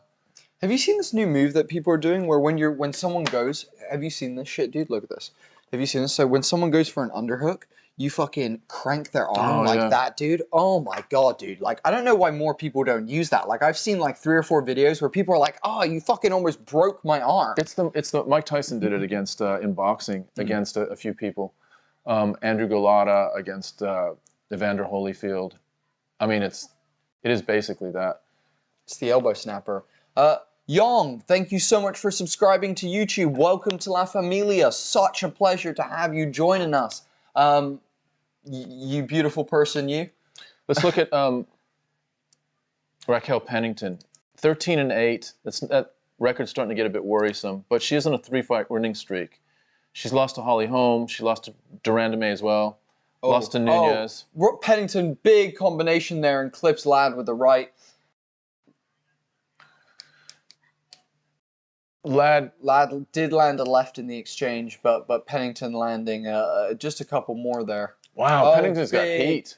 Big right from Pennington, but it feels like Ladd is taking her punches really well. It doesn't feel like they're doing much damage, much like rockage to her. It doesn't feel like it's shaking her much. Tuivasa, can he be heavyweight champion? Yes, I think Tuivasa could be, but also I think you got to keep your eyes open for Tom Aspinall. Keep your eyes out for Tom Aspinall, Paris, for sure. Hi, Marwani Mohammed. What's up, brother? What's up, Marwan Mohammed? Pennington with a lazy left, almost like a slapping left. Aspen Ladd's in the blue. Oh, front. Nice body kick from Pennington there. Really nice kick to the midsection. The UFC's got some stats now that they're rolling out on the thing. They had did you see that significant strike accuracy? So they're trying to make their name line sort of a stat line as well, which is kind of cool. Nice outside leg kicks for Pennington that are slowly chipping away that front leg of Ladd. Inside and outside. That's a gnarly tribal on Pennington's shoulder. That's a big tribal piece. Oh, just sweeps around her shoulder all the way down her side and through the front. Oh, big left by Pennington. Left. Both of them. Oh, wow, another left by Pennington. And it seems like Pennington, like I said, Aspen is just staying in the pocket and nothing is shaking her right now. It feels like I don't know. It doesn't feel like Pennington. She can't take any more of those. I think How do we meet each other, Paris? He's my dad. I'm Bodie. He's Tom. He's my dad. I'm his dad. We're homie and the dude. We're father and son. If you look at I'm not sure if you're looking at our screen right now, it says homie and the dude, and underneath it says a father and son podcast. Right there. Fucking, it's on the tin can. Tom Tuivasa and Chris Barnett are the future of the heavyweights. Chris Barnett, dude, spinning heel kick to front flip to booty slam. Dude, Chris Barnett, I love that fight, dude. It's one of my favorite knockouts of last year. Oh, big knees from Pennington. I think Pennington's going to finish this. Lads wanting to trade now. They're both, this is just, wow. Oh, that was a really a dogfight. That was crazy. It's crazy how the level of women's fighting, how high it's gotten recently. And let's remember, there was some controversy about Aspen Ladd's cornerman. Aspen Ladd, you know, Misha Tate and others have called out her cornerman for being really almost abusive to her. Yeah. Here's the thing. Ladd is landing with just a little bit more, it feels like a little bit more damage, but she's not as crisp. She's not as sharp at the moment. It feels like Raquel is just a little bit sharper, a little bit more on the inside. Yeah. Ladd has landed a couple more bigger shots for sure. I agree with you, Ant-Man. She seems to have the power between the two of them. Also, Michael saying yo from Riles. Dude, I don't even want to begin pronouncing Welsh words because I always get it wrong. My partner's family is Welsh, and I just cannot begin to try pronouncing Welsh names of locations. But so stoked to have you here, Wales. Fucking represent. We've been in Wales quite a bit recently. We're doing more and more work in Wales. Yeah, we're at the Cage Warriors events in Wales, so keep an eye out for us. Also, Edicast, thank you so much for liking and following on, subscribing on YouTube. Welcome to La Familia. We really, really appreciate you. All right, here we go. So round 2, and it seems like Pennington has an advantage striking, but you would have thought with some of the strikes that she's had that landed would have buzzed Aspen Ladd a little bit more. So Aspen Ladd can take a really good punch because Pennington was bringing clean shots. Oh, so clean. Clipping her flush. Rocky finds a way to lose all the time. As well as Bond gaming eventually. Hell yeah. Aspen Ladd trying to figure out a way to get in with something other than head kicks right now. All she's really been able to... While Pennington closes distance, tries again with a 1-2. It was blocked there from Ladd. Oh, nice jab to the body for Pennington. Wow, that was nice. She sat right down into that jab to the body. You could almost, I think you could hear it from yeah, I heard cage side. I definitely heard that. Pennington looks just a little bit more comfortable. It's like when you get a bit of dough, you're on the table. Oh, both women trading there. Ladd needs to pick up, needs to figure out something different to do Oh, here. nice check hook from Ladd there. Oh, she rocks Pennington. Pennington comes back with a flurry of her own and shoots a beautifully timed takedown under the shot of Ladd. But Ladd definitely rocked. Yeah. Definitely rocked Pennington in that exchange, for sure. Might be the reason why Pennington decided to shoot at that moment. She just needed a minute, and that's what she's getting right now, by clenching up against the cage just to get her senses back. Pennington just leaning. Oh, big elbow by Pennington. Tell you what, Pennington's got sweet striking. No, Para, Tony's not the guy to counsel his psychiatrist. He is his own psychiatrist. He paints half of himself different things and plays both roles. Aspen is fighting like I do in UFC 4. With the opponent that has the better stats than me. Fuck. Big head kick by Aspen Ladd. Another head kick by Aspen. Uh-oh. I think... Eye poke. Was it an eye poke or a toe, maybe? I'm not sure what it was, but there was a kick and then maybe an eye gouge right after it. But we'll have to see what that was. It was... Here's the kick. Yeah, now the eye gouge. No, it's an eye poke. Yeah, it was an eye poke after the kick. So the kick landed flush to the temple, but then a solid-ass eye poke followed that. Yeah. Why would anyone watch this? I don't know, Haroon, but for some reason they do, and you're watching it and giving us views, so thanks, buddy. Tony chokes himself to sleep. Yeah, he does. Finger steer an eye. Yeah, don't. Finger stir in the eye. Oh, God, that's disgusting. Makes me feel sick. Pennington coming again with a little, almost like a switch kick teep. Oh, nice head movement from Ladd there. Ladd needs to bring it a little bit more right now. She had 2 head kicks that if they didn't land clean, but I think they got through. She needs to set them up. She needs to throw a couple of outside leg kicks right now and set up all big right from Pennington. Nice body shot from Pennington. Nice counter from Ladd. Wow, these ladies are going at it in the center. This type of striking is just, you just didn't see it, you know, 6, 7, 8 years ago. Nice outside leg kick from Ladd there, chopping right on the outside of the knee where that tendon is at its most exposed. That nerve, is at its most exposed. Beautiful shot right there. Ladd trying to close distance, but just, nice body shot to the, man. Raquel with a nice 1-2 and clips Ladd. Ladd throwing back on the break. Ladd just keeps moving forward. Her will is unbreakable. Pennington with a nice combination there, but just doesn't have the power behind it right now. To really hurt Ladd, but man, she is landing clean shots on Ladd. It's either that Ladd can take an incredible shot, or Pennington's, what looks like clean power shots are just not as powerful as we're thinking they are. Pennington now has Ladd pinned up against the cage, kneeing Ladd to the body, and still is pressing up against Ladd. It's almost like this is a way that Pennington can control the fight, but also maybe get just a little bit of a break. By the way, Pennington's braids are pretty cool. They go in a pattern that is pretty exceptional compared to Ladd's, which are pretty... Wild swings from Ladd there, but nice head kick followed. Nice teep from Ladd there to create some space. This might turn into a... Oh, nice. Oh, she rocked Ladd there, I think, a little bit. Ladd trying a tie clinch, but doesn't deliver the knee. Big swing and a miss for Ladd on the break. Nice head kick. 1-2 from Pennington that just wisps the nose of Ladd. Oh, man, Pennington just keeps hitting Ladd with real clean shots, and Ladd takes them really nicely. You got to give so much credit to Ladd for her spirit and her determination, but her output right now is not... is not doing the job. Nice head movement from Ladd. She's just popping her shoulders, but Raquel just cannot miss. Just clipping her each time.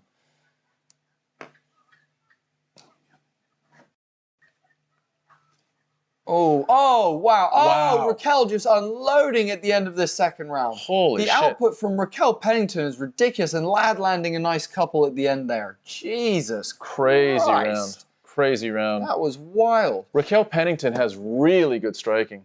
Haroon saying, yeah, Haroon, you're still watching. Yeah, you probably are. And British or American, I'm hearing 2 accents. Be yourself. Ha, you're a hater. We're actually both American, but we live in the UK and have done for 15 years. So nice one. But I appreciate you staying and hanging out, dude. It's nice to convert you into a fan, possibly. Pennington can't miss. If you're near Preston, May 14th, UKFC. Oh, interesting. Yo, tell the guy that was asking about boxers to watch Rocky. Some crisp-ass boxing. Tony's the type of guy to pull over a cop for speeding. That's a great one, man. Great comment. Oh wow, these Tony, yeah, I mean, to be fair, Raquel can not miss, misses 12 punches, yeah. I have to go get some rest. Nice event, everyone. Hey, Erikas, thank you so much for joining us. It was a pleasure to have you in the stream. Haroon, I'm following, I'm a fan. We have an odd relationship right now, Haroon. I'm not sure exactly what it is. We'll stick with you. You're antagonizing us, but you're a fan. But I like you, dude. I'm glad you're here, and it's just a pleasure to have you, brother. All right, here we go. Round 3. And Aspen Ladd has to do something dramatic here to turn this fight around. You got to think Pennington won the first 2 rounds. Aspen Ladd still using that sort of karate-like hand movement. She needs to close distance and actually land at this point with some combinations, not just one strike. Nice teep kick by Pennington. Pennington just looks really in control right now. Lands a straight right on Ladd. Ladd is having problems figuring out the Pennington striking puzzle right now. Pennington lands leg kicks, is first with combinations, body shots. She's just a little bit ahead of the game with Ladd. Really nice outside leg kick chopping outside leg kick by Pennington. Nice head kick from Ladd there, though, but nice counter leg kick from Raquel. Nice counter from Raquel, but beautiful leg kick from Ladd.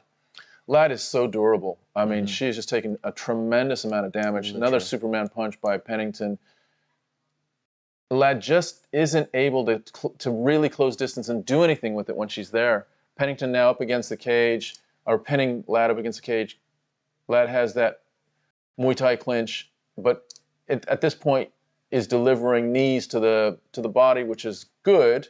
3 minutes and 30 seconds left. She has to know that she has to do more than this, though, to turn this fight around. And this isn't going to be enough. She's got to do something dramatic at this point. And Pennington's happy to just stay clenched up against the cage. She probably knows she's won the first 2 rounds. This round is still 50-50, so she isn't in any kind of danger of this being a, wow, I say that, and Ladd gets a nice takedown. Level change, and then a double, almost like a body takedown, and now Ladd is squarely in Pennington's guard. Last time we were here, Pennington controlled this space quite nicely, and I'm not sure if this is at all what Ladd needs either, because Ladd isn't technically in a position to submit from this position. They're scrambling now. They get up onto their feet. Pennington has Ladd in a headlock. Pennington turns it around and now has Ladd has Pennington's back. Ladd now just sort of bulldogging Pennington, trying to whip her to the ground, and she does. Pennington's on all fours. Ladd now trying to sit down back into the guard, trying to almost backpack Pennington right now. Gets one hook in. This is possibly the way that Ladd can turn this around. If she can reach her body up and get another hook in, that might make things interesting. But Pennington with almost like a back elbow, almost like a Yair Rodriguez back elbow, but with Ladd on her back. Can I also just shout out Broken Lords for just crushing it with these right now? Tony's the type of guy to go to the beach and swim in the sand. You're just fucking on fire. The Broken Lords. Just your performance tonight makes me want to listen to your podcast, dude. Ladd versus Macy Barber. Who hits more air? It's a great question. It is a really good question. Fuck. I mean, and I like both of them, but it's, there has to be a little bit of a technical change for both of them right now, and Ladd is not doing it.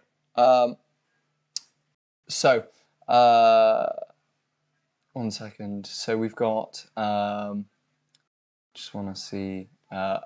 Someone was talking about the purple. We'll come back to that. Chronic Creeper. Hello, homie dude. You probably don't remember it. I was the Irish security dude. Talked to you at length, but can't say I recall which card.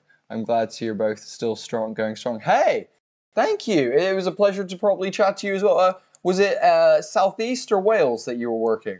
And honestly, pleasure to meet you as well, man. And glad to see you here hanging out with us. Honestly, man, that means the fucking world to us, man. That's honestly super sick. That's super cool, man. Thank you for coming back and checking in and just, sharing the love. We really appreciate, 1, you coming to watch, and 2, you taking the time to say something in the chat, man. I really, really appreciate that. Geraldine says buzzer elbow. Yeah, we need a Yair Rodriguez buzzer elbow by Aspen Ladd right now. Don't think we're going to get it, though. And Ladd, sort of confusingly, is pinning Pennington up against the cage, which is not really... Ladd doesn't have the weapons to really turn this around dramatically, so it's a little bit frustrating to watch. But Ladd is, I guess, trying to win the round by controlling the stand-up. With 2 seconds left, 1 second, they're trading at the end, and unfortunately Aspen Ladd, I think, is heading for another loss. Let's have a look. Bolladine, how many years difference between you guys? Dude, he's my son. I'm his dad. I'm 50. My whole life is between us. Yeah. You understand? Yeah. Well, my wife and I had him when we were about 32 years old. So, and I'm 56, so do the math. I'm not sure what the hook up with Jake Cross, Empire Grappling CEO. Hey, we'd be interested to. Will do, man. Thanks, dude. Cool. Maybe I love the fucking Tony comments tonight. Maybe Tony is the type of guy. Trophy and give it to the best Tony joke at the end. Yeah, I agree. Let's do a fucking Tony trophy night. Do you know what? I'm trying to think of a giveaway that we can do for the MMA guys at some point. We have to do some dice or something. Yeah. I mean, the big giveaway is the dice game when it comes out. 100%. One time I did sparring with my big cousin, and he gave me a spinning elbow. Thought would land, would miss him. and I knew in that moment that I fucked up. I got beat up. Tony's the type of guy... Tony is going to look sad against Chandler, yeah. Tony's the type of guy to go to college and cut class. Yeah, you know, I mean, isn't that what everyone does at college? I'm confused. Raquel Pennington wins it. Raquel Pennington wins. No real surprise there. Pennington gets a big win. Aspen Ladd takes another loss, and we start wondering, you know, someone mentioned Macy Barber. You start wondering, how do you fix this with these fighters that have, they certainly have skills, but not finishing skills that you need. What's the comment? Tony is the type of guy who ankle picks his son as soon as he takes his first steps. That's brutal. That's a good one, man. You're in the game. Paras, you're in the game. You've just entered the competition. Well, welcome to the competition. You're now here. Welcome. Shit. Guys, this has been a real fun one for us. I came into this super tipsy. I've definitely sobered up a little bit as this is gone. It's been a super pleasure hanging out with all of you people. Anyone who's stuck around since, you know, the first couple of fights tonight, anyone who's new to Homie and the Dude, all of you, we're just so stoked to have such a lively, awesome audience tonight. Especially on YouTube. Usually a big chunk of our audience is on Facebook, but it's amazing to see so many of you over on YouTube tonight. We do love a good bit of that. Also, guys, we're coming up to our 1,000 subscriber mark. If you can help us push over the 1,000 subscriber mark, that would be amazing. We'd love to get monetized, and to do that, you need 1,000 subscribers. Is that what they said? Yeah, we're currently on 928. If you guys want to subscribe tonight, if you want to subscribe tonight and help us out, guys, get to that 1,000, hey, monetization. We're not going to make shit from the views we get on these videos. But why not? Why not? It's fucking free. You're not leaving, are you? No, we're not leaving. What you talking about? No, Willis? we're here for the duration, homie. Yeah, what you talking about, Willis? Tony should fight Conor if Conor comes back. I agree with you. That's a really good shout. Tony should fight Conor. That's the fight to make. I agree with you. That would be a fun fight. That would actually be a fun fight. I think Conor fights Nate, and if Conor, Conor versus Nate, I actually think Conor could beat Nate at this point. Yeah. And then let's see what happens with Ferguson versus Chandler. We're not hopeful about Ferguson. I just hope he represents himself, you know, and doesn't get blown out. But yeah, that would be a fun fight. I mean, you know, Ferguson, you line Ferguson up against a few people. Ferguson versus Nate is fun. I don't think Nate would drop down to lightweight anymore these days. You know, Ferguson versus... Tony's the type of guy who's surrounded by 10 people and then tells them you're surrounded. Oh, that's some Chuck Norris shit. It's like borderline Chuck Norris stuff. Do you know what I mean? Like when people are like, oh, Chuck Norris has a chin, he's got a fist hidden in his chin, or like Chuck Norris's dandruff is 100% cocaine. Chuck Norris's tears cure cancer, but it's a shame because he never cries. Hey, Sandy, oh, what the fuck is that name? Right. Sandy Planbana 89. I'm gonna call you Senor 89. Thank you so much for subscribing to YouTube. Really, really appreciate you doing so. Welcome to La Familia. I'm sorry that I think it's it's Sandeep Labana. Sandeep Labana. I think that's what it is. Sandeep Labana. I think that's where I'm putting it. That's where I'm putting it. Totally could ankle pick all 10. Lol. That's me on YouTube. Oh, amazing. Okay. Chronic Creeper, I think I actually remember you, dude. Yeah, I was running the show that night. Bodie was away with his girlfriend for your anniversary. That was last August. I think that was last August, homie. Yeah, you're totally right. Thanks for circling back to us, man. That's awesome. Yeah, we appreciate you, man. That's fucking awesome. Didn't Nate declare his retirement though? Also, the last one is the best Tony so far. The last one is the best Tony, the ankle pick. Well, there was another one. One. Thank you, SL, for the subscription. Really appreciate it, man. Going over That's and me subscribing on YouTube. over on SL, YouTube. Awesome, dude. Didn't Nate declare his retirement, though? Nate's declared a lot of shit, dude. Yeah, dude. Nate's also high a lot. Like, I don't know how much we can take his word verbatim at this point, you know? Yeah. Fucking dude's real high a lot. Nate says a lot of shit. Hey, wait. 360 Adventures, BRB. Cool, have a good time, dude. And Michael, hey, thank you for wanting to subscribe. Look forward to having you on YouTube, brother. Tony is the type of guy who walks past a metal pole and asks if it's challenging him. Tony's the type of guy, dude. Oh, Tony's the type of guy to go into a Mexican restaurant and tell them that they're not making the burritos right.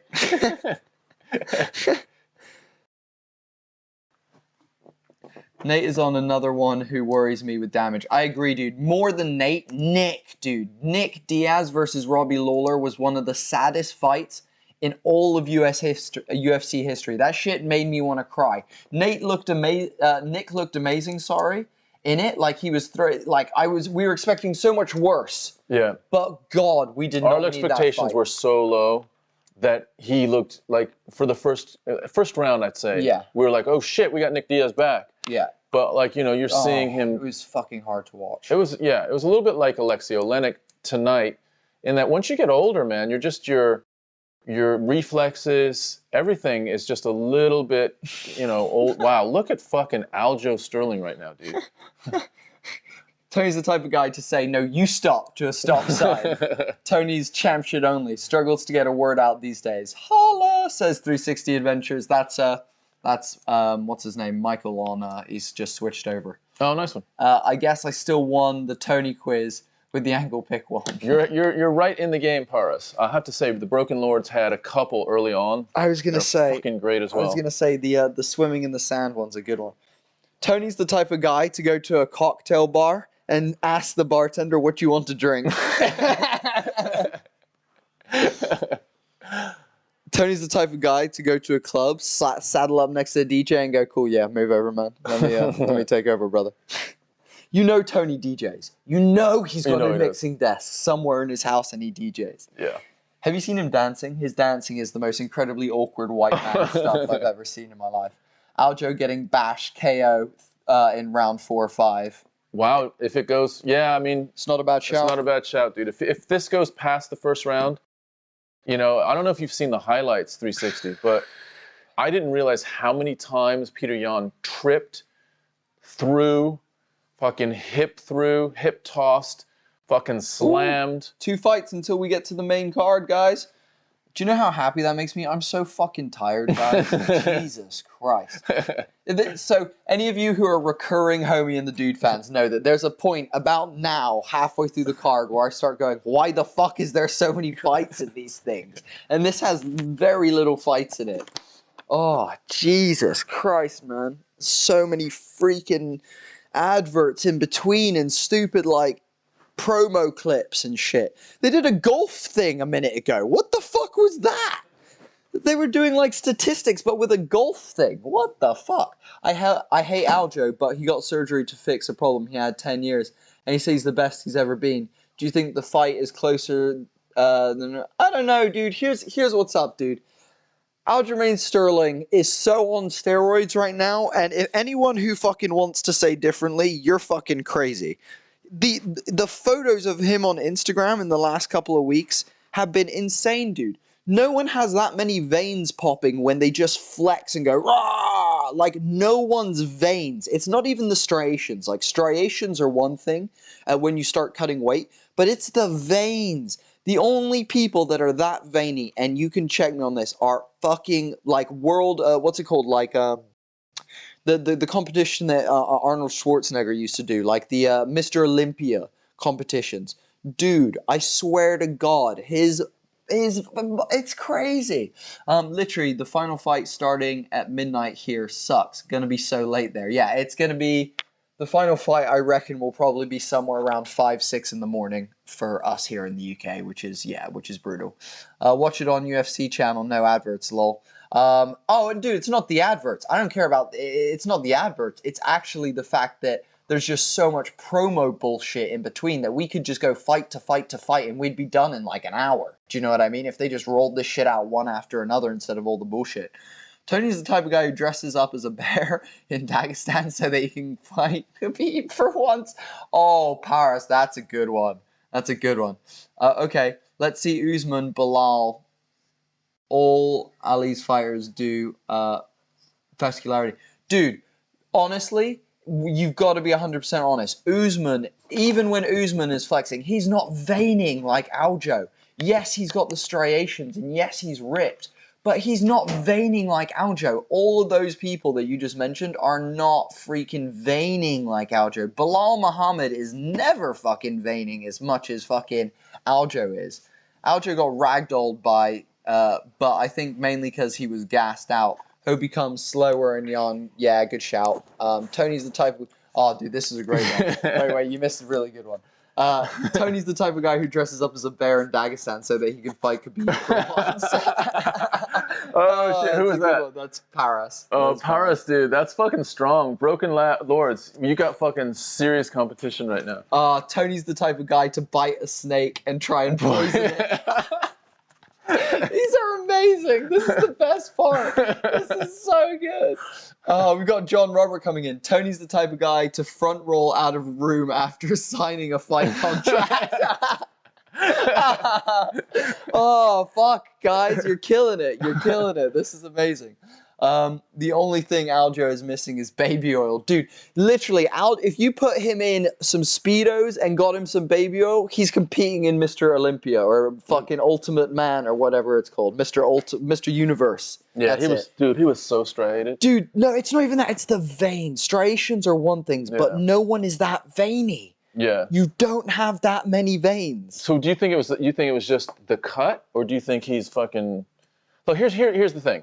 If I'm Aljo... No, it's not the cut, dude. It was like 2 weeks ago he was this veiny. I know. This is my point. My point is, if you're arguing for Peds for Aljo, I'm saying, yeah, because he got his ass kicked in that first fight, and you're like waiting, and that's all you think about for a year and a half. And in your mind, you're thinking, what do I need to do to change this? I trained my fucking balls off last time when I got my ass kicked. What do I do now?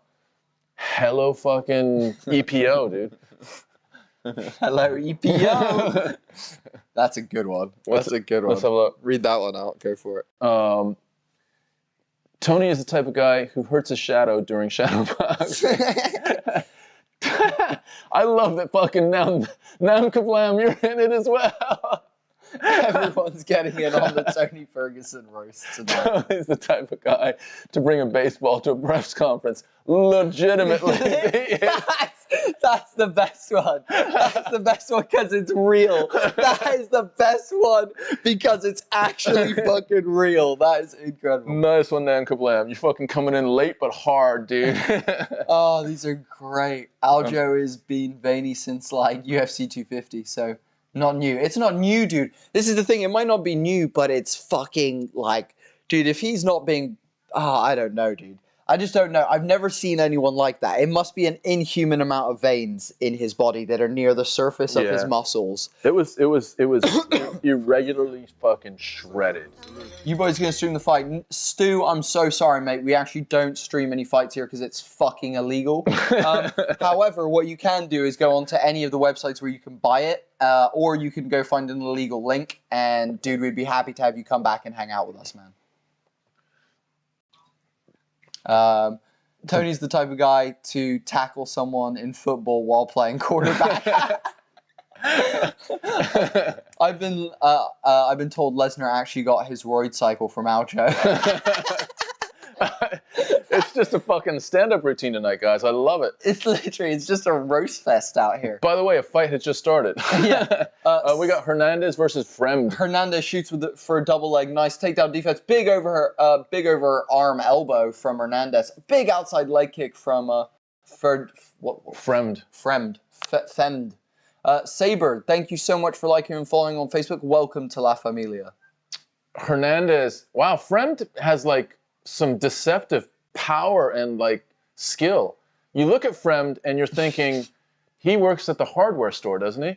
And he's not, dude. He's got some skills. Like he's got big kicks and strikes. I got one for you. Go for it. Tony's the type of guy to paint go faster stripes on himself.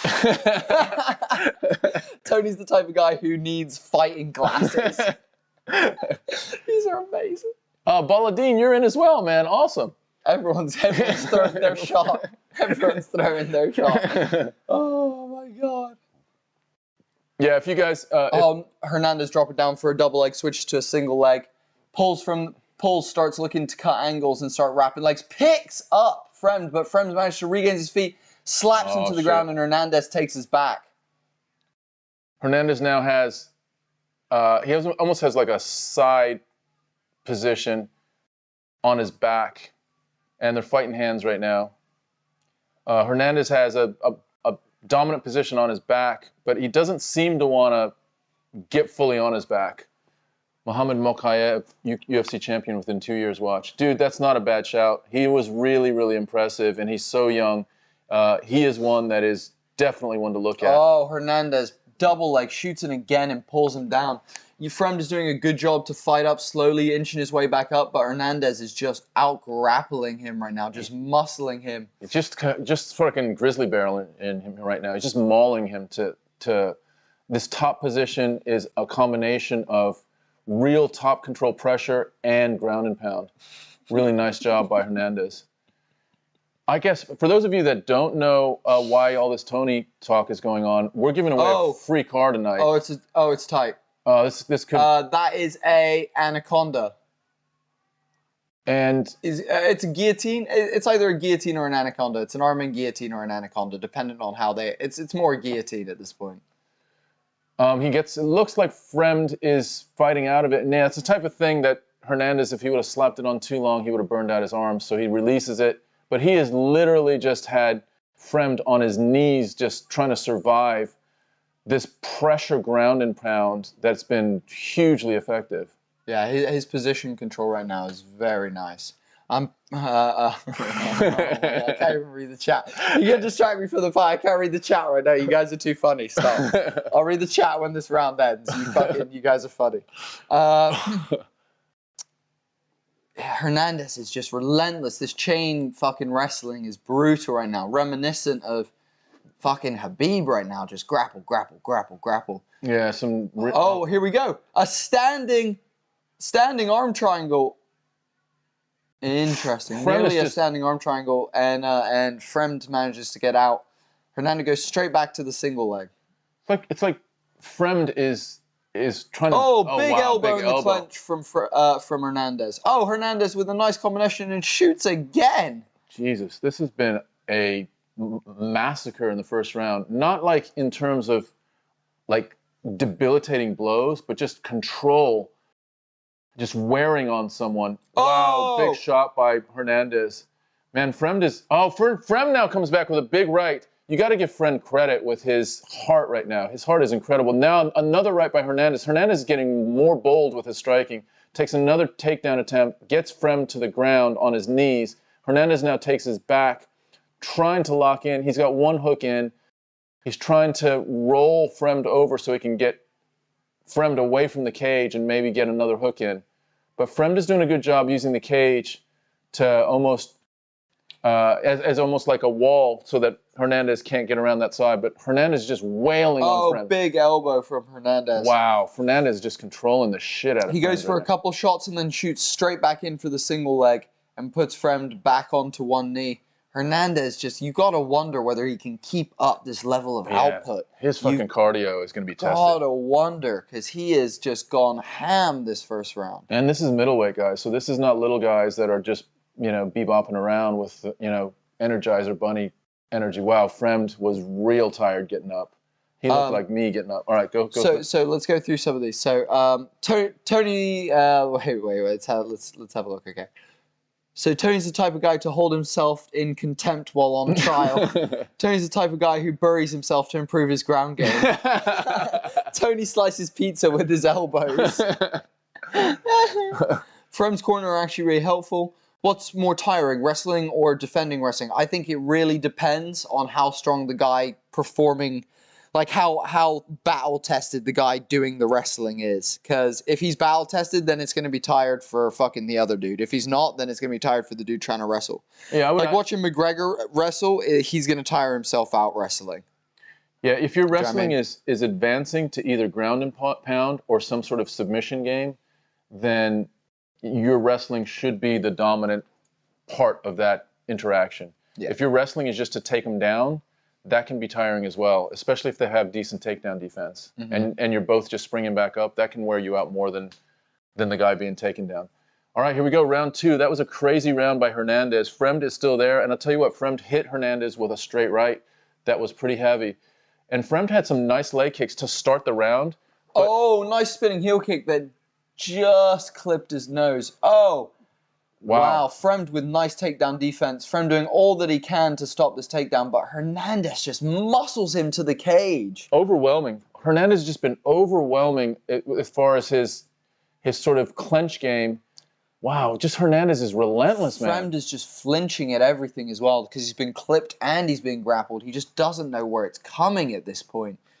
Yeah, Fremd is up against it right now. You know, you come into a fight and you have a vision of what it's going to be like, and this ain't it. Fucking, I mean. And Hernandez has got a hook in, and Fremd does a good job to get his leg out and recover, but Hernandez goes to put another hook in. Fremd doing a good job defending the hooks. He is. But Hernandez does have one hook in and is get the back, but Fremd does a good job to buck him off, get back to her feet. But we do have Hernandez again shooting in for another single leg and puts him down. It was actually an ankle pick that he combined with a single leg, basically. Driving the head down of Fremd, who's now shooting for his own single leg. An interesting move from Fremd. How fucking impressed are you with Hernandez's fucking motor? Dude, it's unbelievable. He's working so hard right now. I mean, you can't imagine how tiring this has to be. And he has just been relentless. Oh, beautiful reversal from Fremd there. Turns Hernandez, puts him against the cage. Fremd is drowning. No shit. Fremd is drowning. He is fucking drowning right now. Yeah, this Anyone is who has done jiu-jitsu, just so you know, drowning is the most accurate representation of what this feels like. This looks like almost like a crucifix. Wow. Crucifix from the bottom, but then it ends up with Fremd in the inside control on top. What a crazy reversal from Fremd there. That was awesome. And it's 2 minutes and 48 seconds left in the fight, and Fremd seems like he's re-entered the fight just now. He's just been getting dominated, but Hernandez scrambling. Fremd went to go for a wow. choke. Wow, Fremd with a deep guillotine. Wow, he's stuck and in he it. hooks a leg. Wow, Fremd's got the guillotine. It's tight. Hernandez is doing all that he can to get out. Hernandez is riding it out. He's let it out. He's let it go. Wow. He's let it go. Hernandez is out. Wow, wow, wow. Very similar to the Ortega. I mean, Ortega had a full mounted guillotine, but that was very similar, top guillotine by Fremd. It looks like now Hernandez is wearing some of that cardio that he's been putting on for the last round and a half. And he looks tired. For the first time, Hernandez looks tired. And Fremd may be turning this fight around. Oh, electric chair maybe coming from Hernandez. He's trying to go out the back door. Hernandez is trying to get out of this. He's ended up in the north-south position, which is not something you want to be in as a grappler. And Fremd takes the back of Hernandez. Wow, Fremd is just now outworking Hernandez in a way that is shocking because Hernandez, this was almost role reversals from the first round. What's interesting, wow, Hernandez going for a standing Kimura. What's interesting here is that, truthfully, what's going on is Fremd is doing, wow, beautiful double leg from Fremd. Fremd is doing a really good job, but Hernandez is so technically equipped on the ground that Fremd hasn't been able to really put anything on him. That guillotine, though, was tight for a second, wasn't locked in. He didn't have the legs wrapped or anything. Hernandez going for a Kimura defense on this back take from Fremd. But honestly, I think that's really what's going on here. Hernandez is just a much higher level when it comes to grappling, and Fremd is doing a good job counter-grappling, but he's just not of the same level, it doesn't feel like at this moment in time. Check this out, though. What we saw with Hernandez in that first round and a half, we were like, holy shit, how's Fremd going to even last this fight? Fremd wins this round, so it's 1-1 going into the third round. Who do you favor going into this? Fremd clips Hernandez with two beautiful jabs there. Hernandez is definitely rocked. Fremd is making a case to win this fucking fight, which is insane. Wow, Hernandez... Oh, deep guillotine from Hernandez for the last 20 seconds. Oh, it's so deep. Oh, wow. Wow, did he let him go? I thought Fremd almost passed out there for a second. Yeah, me too. Wow, this is crazy. This turnaround is crazy. Big knee to the body there from Hernandez. Hernandez is just a little bit more violent with his ground and pound. Takedown from Fremd, though. This is Wow. wild. This is a crazy grappling exchange. That was crazy. That is absolutely wild. Holy shit, that was a great round. And I tell you what, you got to take your hat off to Fremd. He was getting mauled the first round and the first minute and a half of the second round. He turns it around and makes this a fight. Like, Hernandez now is looking at maybe a 1-1 score going into the third round. Kenzilla saying, well done, lads. Awesome commentary tonight. Hey, thanks. We really appreciate that. Tony's the type of guy who slaps Will for not laughing at Jada's joke. Tony's the type of guy who dresses like an old man to fight Connor. Tony's the type of guy who would dress up like an old man to get a chance to test Connor's laugh. Yeah, exactly. Dead on. What the fuck is this? I don't know, dude. I don't know what it is. Ask them for a mirror in the back. I've only been here for 3 fights with you guys tonight, but it feels like, oh, don't, dude, Geraldine, dude, the fights feel like they go forever, man. Don't worry. That's Geraldine, I think you've been here for longer. I think you have been here longer, dude. I think we've been here for, I'm not sure how many, but it feels like it has been longer. All right, here we go. Round 3. This is going to be crazy. Quickly with our last 2 Tonys. Tony's the type of guy who tells, hold on, I'm talking, brother, this is the, I don't know what that was. To his children on their first words. That was poorly worded. Tony is the guy who actually thinks he could whoop Chuck Norris. In my opinion, I think he's smoking something. Incredible. Right, back to the ground again. Hernandez straight back into the grappling, bringing Fremd back to the ground. This is a 50-50 fight. Hernandez takes control of the first part. Whoa! Whoa, big takedown for Hernandez there. Big double leg, dumps Fremd on his head and shoots in for a guillotine now. Now he's going for another guillotine, and this one's locked up tight. He's got the leg to Fremd. Oh, that's tight. He's going to let it go. He lets it go again. I'll tell you what. He's going for a neck crank. Oh, he goes back in for a Darce. This is the Darce now. Oh, wow. I'm surprised he let that go.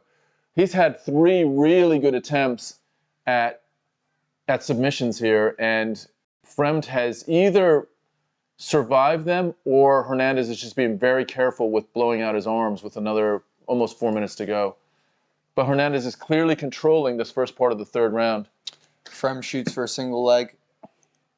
Hernandez. This is a beautiful grappling fight. If you guys love grappling, if you're a fan of grappling, this is fucking amazing to watch. This is kind of what we're hoping for with a Khamzat. At least some of this with a Khamzat. Oh my god, Gilbert this would Burns. be ideal. Burns versus Chimaev, some of this. Yeah. Oh my god. Brandon Walsh asking a question, who do we have, Burns or Chimaev? I would love to see Burns pull off something amazing, but obviously, you know, everyone's kind of looking at Chimaev to move through and shock the world a little bit and continue proving that he's a badass. So I'm putting my money on Chimaev tonight, but man, I'd love to see Burns take it. Yeah, I just want to see a really good test for Chimaev, and I'm hoping Burns has that. Looks like Hernandez now has both hooks in. Nice job fighting the hooks from Fremd. That was really nicely done, but Hernandez just controlling him perfectly. Beautifully rolled in from Fremd. And now into mount, though, from Hernandez. He transitioned beautifully. Wow, this is just gorgeous jiu-jitsu, guys. This is spectacular what we're watching right now. Reversal upon sweep, upon pass, upon sweep. Beautiful reversal again from Fremd. Fremd gets reversed again and drops his mouthguard in the process. Hernandez now digging under the neck with one hook in on the top. It is about one of the best, highest level ground contest you've seen in a long time, where it's been 50-50 just going. I'd say Hernandez has had the advantage, but Fremd really put on Hernandez in the second round. Look at Hernandez's fucking cardio. He's so heavy, dude. Look how heavy Hernandez is. You are drowning in human with Hernandez, dude. Hernandez is scary how fucking much he will drown you. This is scary, dude. Yeah. I would just tap from I just don't want this anymore. Just get off of me, dude. Fucking, I'm done. Just get off of me. Fuck, dude. What's happening just now? Oh, putting the mouthguard in. Puts the mouthguard in because Hernandez is definitely applying some ground and pound. Hernandez goes for another. He's only got one hook in at the moment. Goes for another rear naked. This is a bit of an odd position, but Hernandez is still applying. It's almost dogfight, but with one hook in, basically. Hernandez still on top with control, hitting him with little jabs underneath almost underneath the sort of position that Fremd is in. Fremd's got to do something here. He's been controlled in this last round. After such a great ending to round 2, Hernandez... God, Fremd literally just can't even... Like, I'm not even sure Derek Lewis could power his way out of this fucking, like, absolute drown fest. It's crazy cardio that Hernandez has. As a middleweight, you're just impressed. Like, I mean, you think about Hernandez fighting Izzy Adesanya. I'm sure Adesanya would be very difficult to take down. But if he were taken down... Oh, he's done. Holy shit. These knees to the body from Hernandez as well are savage. Fremd Really? going for the counter takedown. Oh, Fremd with a single leg. Does so. Oh, triangle. Oh, no, triangle. It's an inverted triangle. 24 seconds left. This might put him to sleep. We have to see. Leg triangle. It's an inverted triangle. He's squeezing the head and the waist so that he can't breathe. He's good. He gives him the thumbs up. Fremd gives him the thumbs up. Wow. He gives him the thumbs up, which he's still giving him the thumbs up. He's going for an arm body triangle and an upper body triangle. Wow, this is so tight. Wow, how did Fremd survive that? Holy shit, that was a crazy fight. That was unbelievable. I need to know more about fucking Anthony Hernandez. That was one of the best grappling performances I've seen in such a long time. Tony's the type of guy to shoot himself with ball bearings because his doctor said he needs more iron in his diet. Tony's the type of guy who sends Khabib his location. Yeah, that's some shit right there. Fuck, guys, can I just say as well, we've consistently throughout tonight had about 80 to 100 of you guys in this chat. Thank you so much, everyone, for tuning in to Homie and the Dude. You know, we're a father and son team. We do this completely free off our backs. We do have a community for you guys if you want to hang out with Tom and I, make bets before the next fight card, you know, share memes about fighters, joke about Tony Ferguson some more. I don't know. Please join our Discord community. There's a link in the bio, guys. There's also a link in our link tree, which is in, there's link in the bio and then link in the description. My apologies, guys. Getting confused. I'm tipsy and tired and all kinds of messed up. But I appreciate every single one of you. It's such an honor to have you all coming out, hanging with us. You guys are awesome. So thank you guys so much. And, yeah, other than that, we're getting into...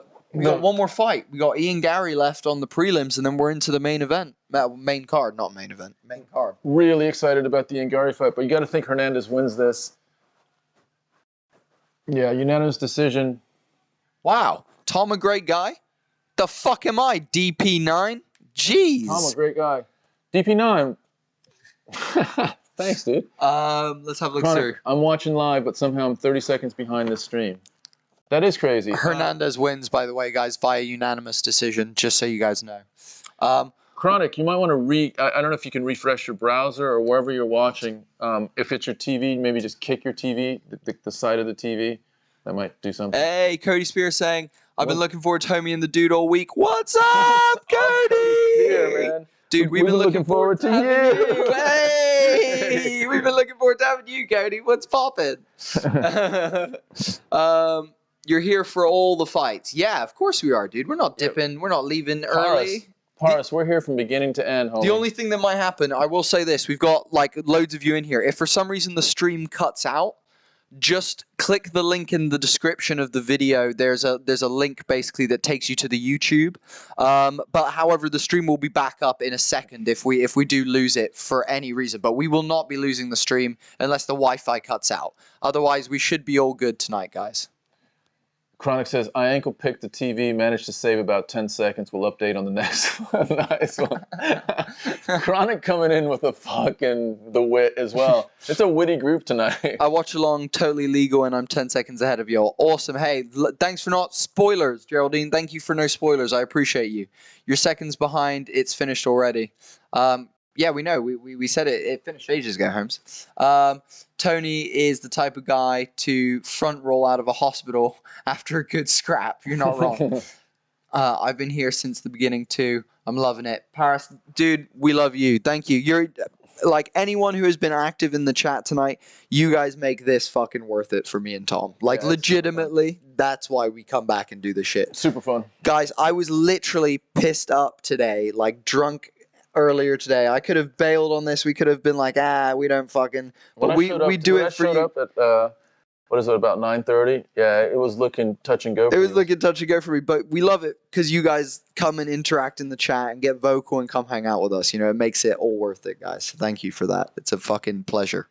All right, let me give you some highlights on Ian Garry, who is his nickname's the Future, and I mean, to some degree, people think he's got a huge, huge upside. Let me just see what I can give you on Ian Garry. He's from Ireland. A lot of people compare him to Conor McGregor. I mean, fight-wise, he's very different. You know, just to start with, McGregor is a southpaw, lethal striker.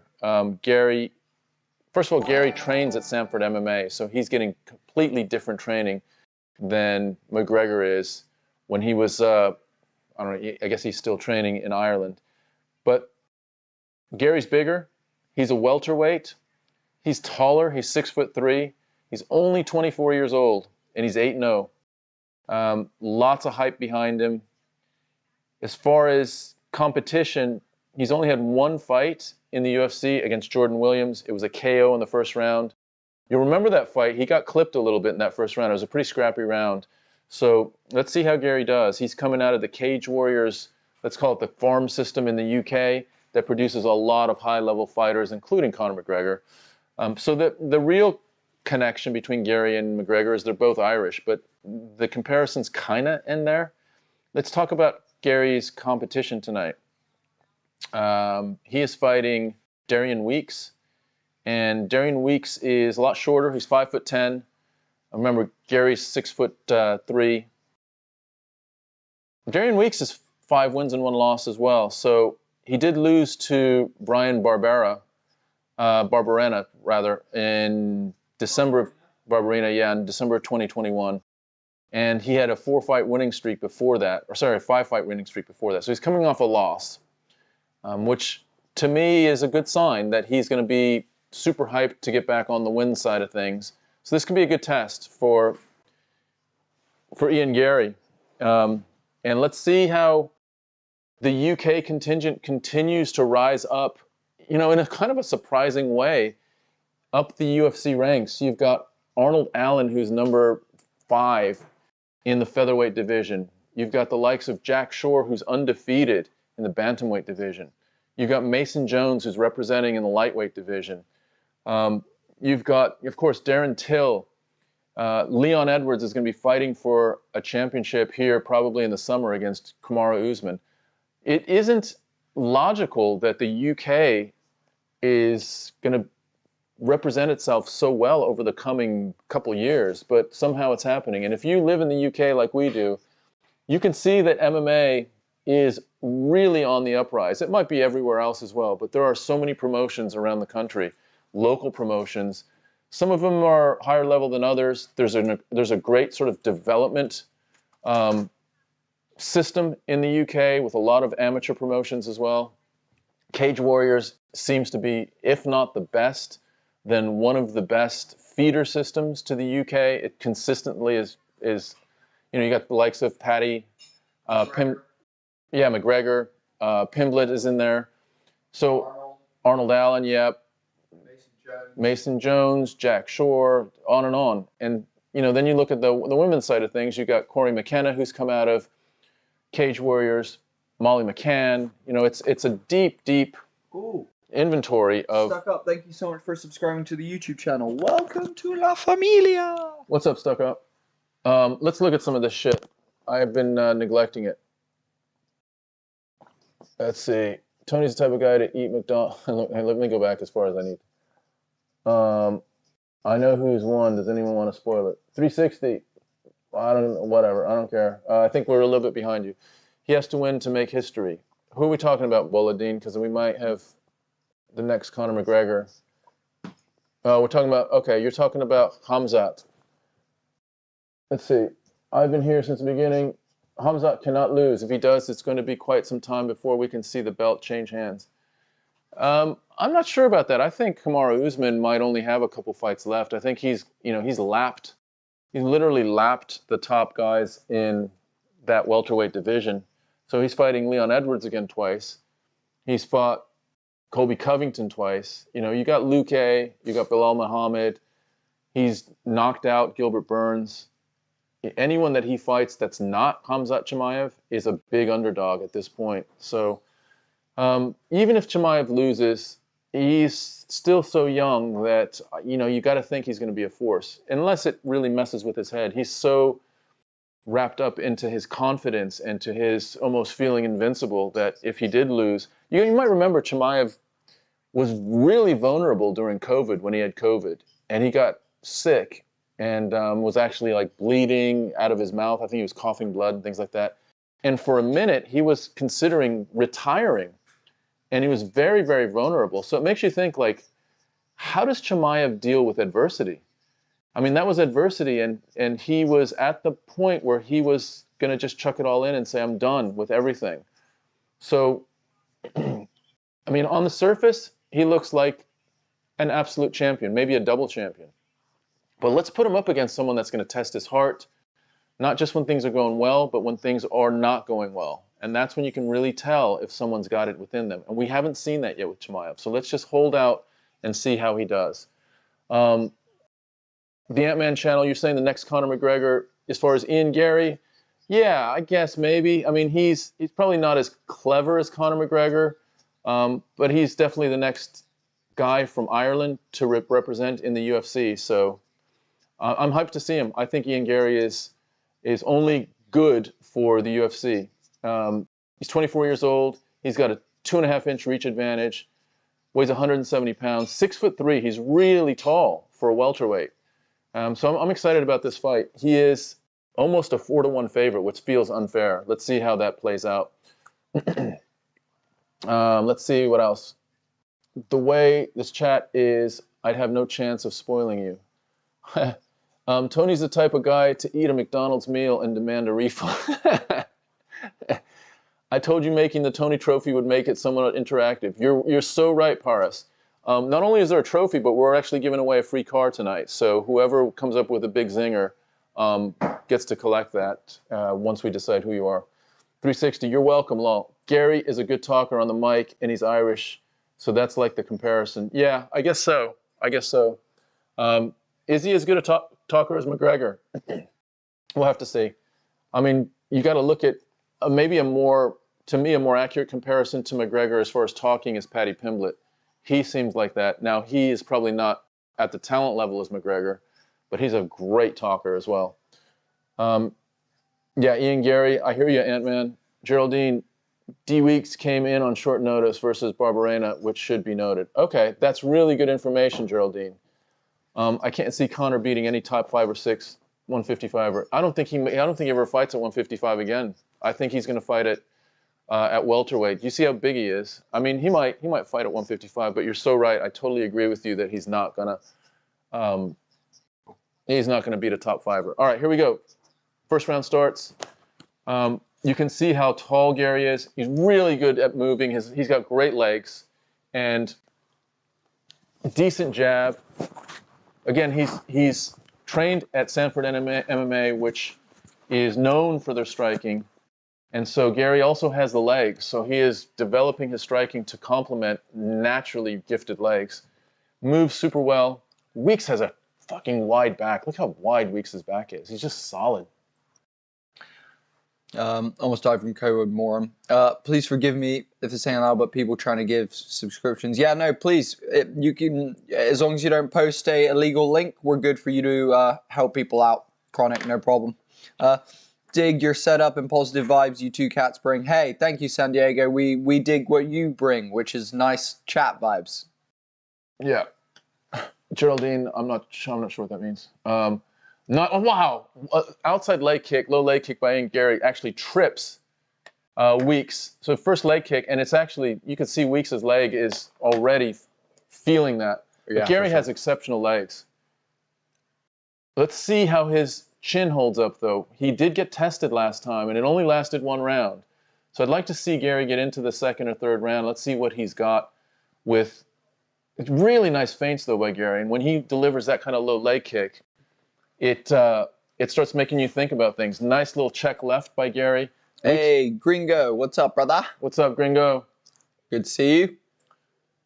Weeks walking Garry down, but Weeks isn't throwing the type of offense right now that is.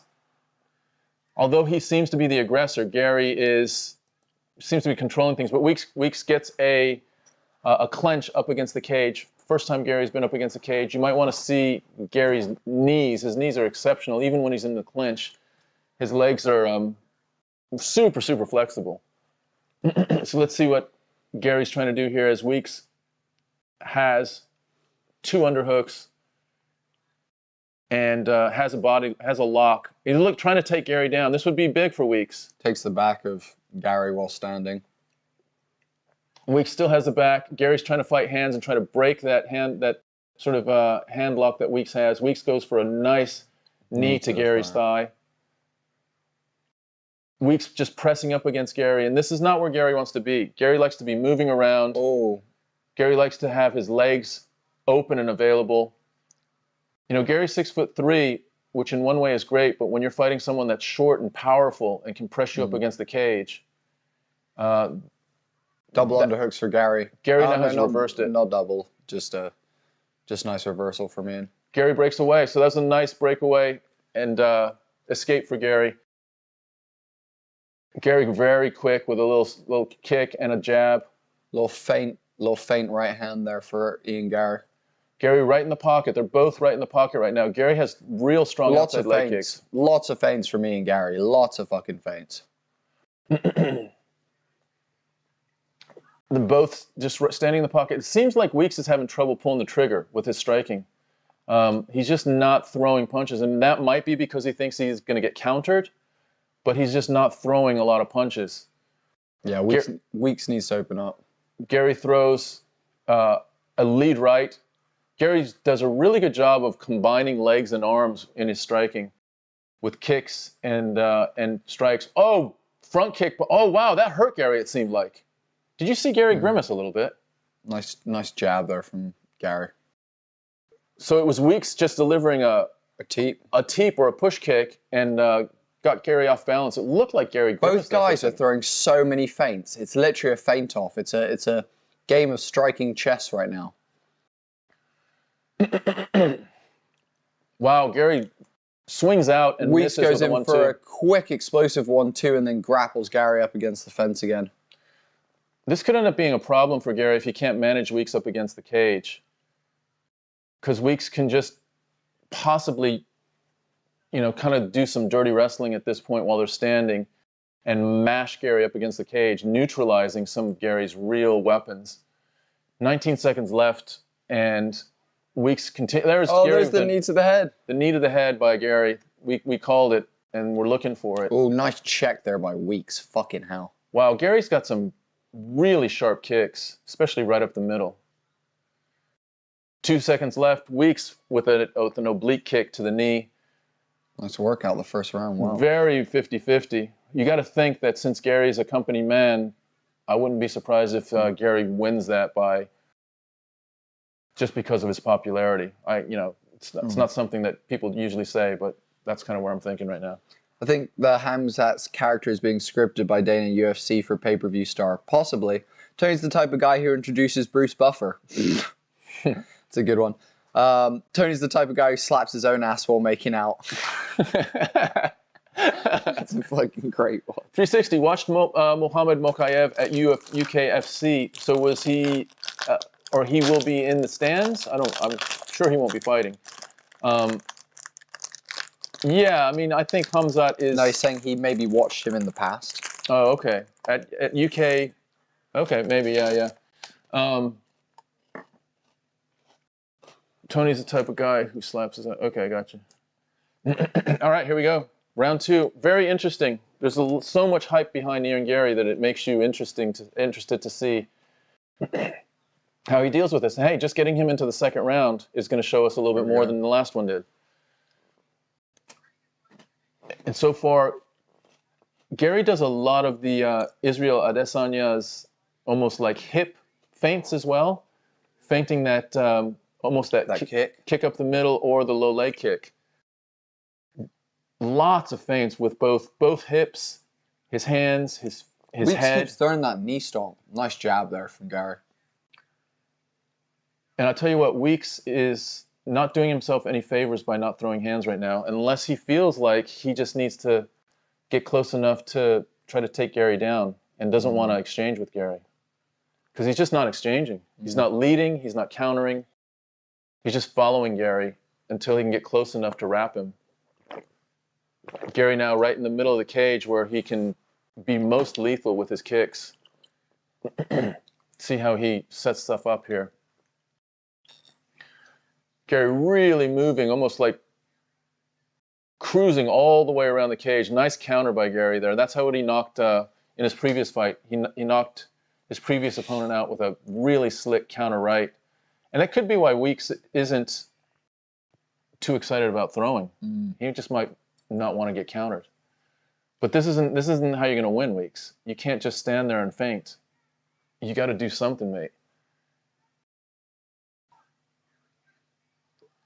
Weeks needs to either time a shot off of Garry's strikes. Nice jab from Garry. But Garry moves so well that it's just really tough for Weeks to put anything together right now. Weeks with a little inside leg kick, closes distance and wraps immediately. So that's the strategy that Weeks has. He doesn't want to exchange. He doesn't want to lead or counter. He just wants to wrap Ian Garry, press him up against the cage, and maybe get a takedown at some point. It makes you wonder how much of a ground game Weeks has. Because he's not doing a great job at tripping or throwing. He's just sort of wrapping and holding and controlling. Garry tries to reverse it, can't. Weeks still controlling. You just got called Dr. Drew. Dr. Drew. Okay. I don't know what the fuck that means. He's a personality in America. He's like a psychologist-y guy. I'm not sure why. Is that like? Oh, nice elbow by Weeks. Elbow from Weeks. Geraldine asking if there's any like stuff we watch pre-fight card, used before the fight card, short vids just for info, talk about like unknown fighters. You like Dan Hardy's stuff? Dan Hardy Breakdown is excellent. I think he does a really good job. What's the podcast you like as well? I think Luke Thomas does a really good job as well. I love Luke Thomas. He's had some great breakdowns. Yeah, we watch stuff just on the Fight Pass here and there. We have some favorite fighters. Sometimes we'll just put on, especially if we're setting up, put some stuff on while we're setting up. Neymar, hey, welcome to the stream. Pleasure to have you. Right now, you got to think, wow, Weeks is trying to get into this fight through striking.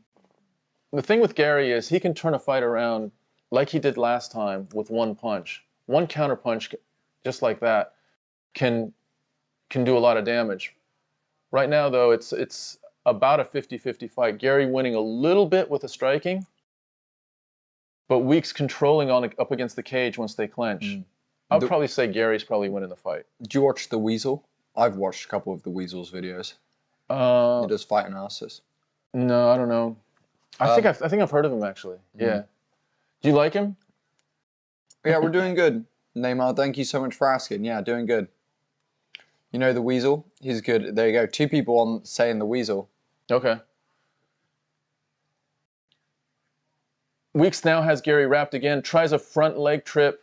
Now trying to get his back a little bit. Now Weeks gets Gary's back and picks him up. Picks Garry up. Wow, that was big. Puts him down. That was big. Garry takes a knee.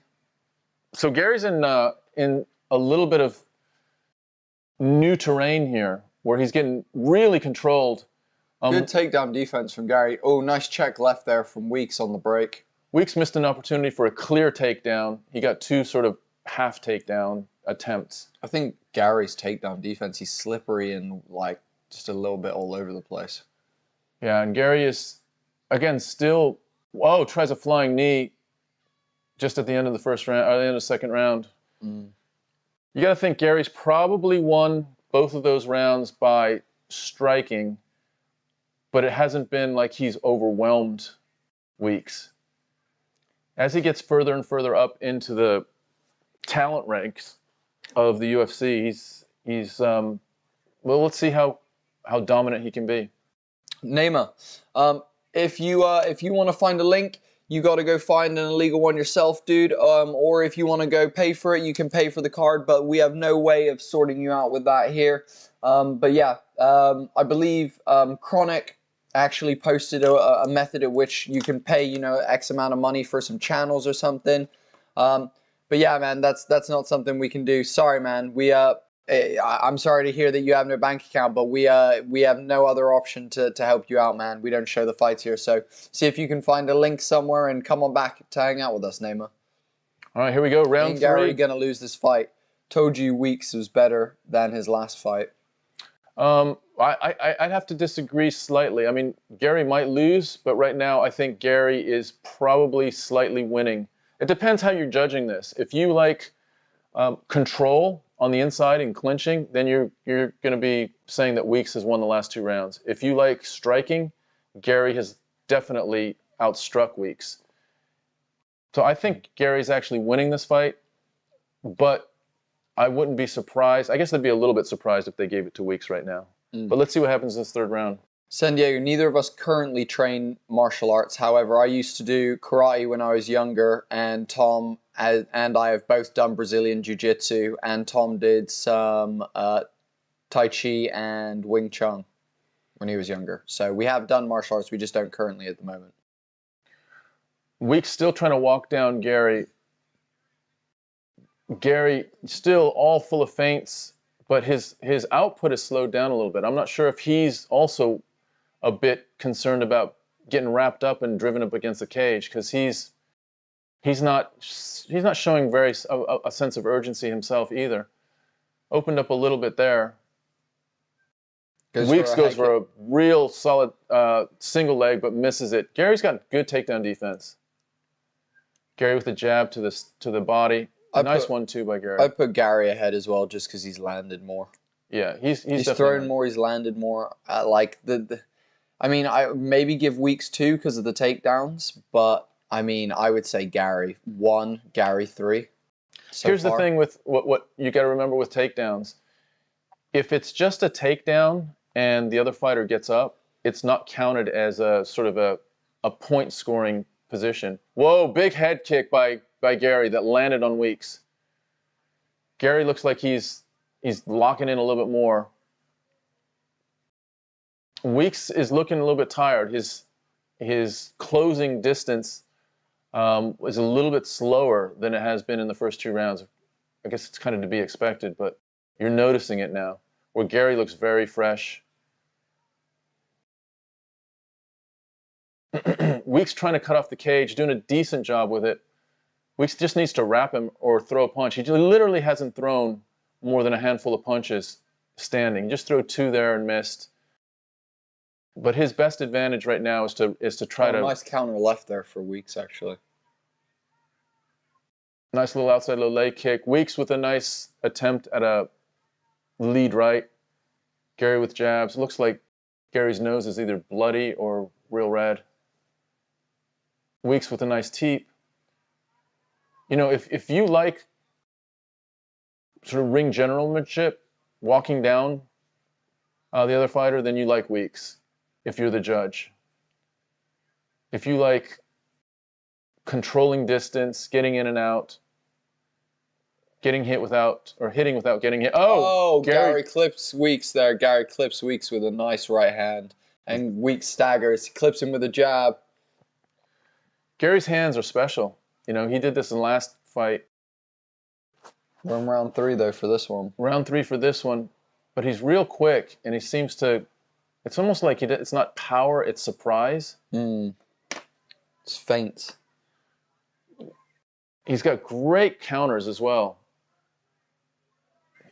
But Weeks now has Garry up against the cage. That's the best position that Weeks can have Garry. But Garry has underhooks, and he reverses it, and now has Weeks up against the cage. Piston jab, indeed. You're not wrong. You're not wrong. Garry going for a takedown, tries to shoot for a takedown and a trip. But Weeks is doing a good job as well. Garry goes for that knee to the head again. And Garry doing a little bit of a, almost like a controlling, trying to drive him to the ground like a Dagestani, driving him to the ground. Weeks gets back up, and now they're battling up against the cage. They separate. Garry separates out. Weeks throws a power right, misses. Garry looks like he's a little bit tired now, a little staggery around the cage. Not like he's hurt or anything, but just a little bit less sharp in his movement than he was maybe earlier in this round. You can hear the Weeks corner just ushering him forward, just telling him to just go forward, go forward. He's just hesitating that little bit. You know, he's got a little bit of that early stage Tyron Woodley where he's just not able to pull the trigger. And it's frustrating because, you know, he's early in his career as well, and this is just not going to be enough. It's just not going to be enough. Yeah, I think Garry wins that. Ian Garry wins that fight by just outpointing Weeks. I think Weeks had some moments where he could have made it really interesting with his takedown and his control, but Garry passes another test. You got to think. I think so. Yeah. I'll give that 2-3 Garry. Sorry, 2-1 Garry. And we're getting closer to the main card, which has 5 fights on it. Okay. 1, 2, 3. No, it's only 4 fights. No, 5 fights. Yeah, I think Garry will scrape it too. Yeah, Gary's going to win that. He might. I think it's 30-27 actually, but it might be 29-28 by some judges. That second round felt like it was the one round that Weeks could have won. Wow, nice front kick to the face.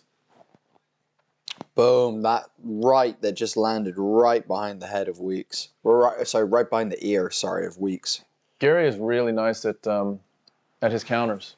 Yeah, I would agree with that. He's a good sport, you know, he's a nice guy as well. He's got a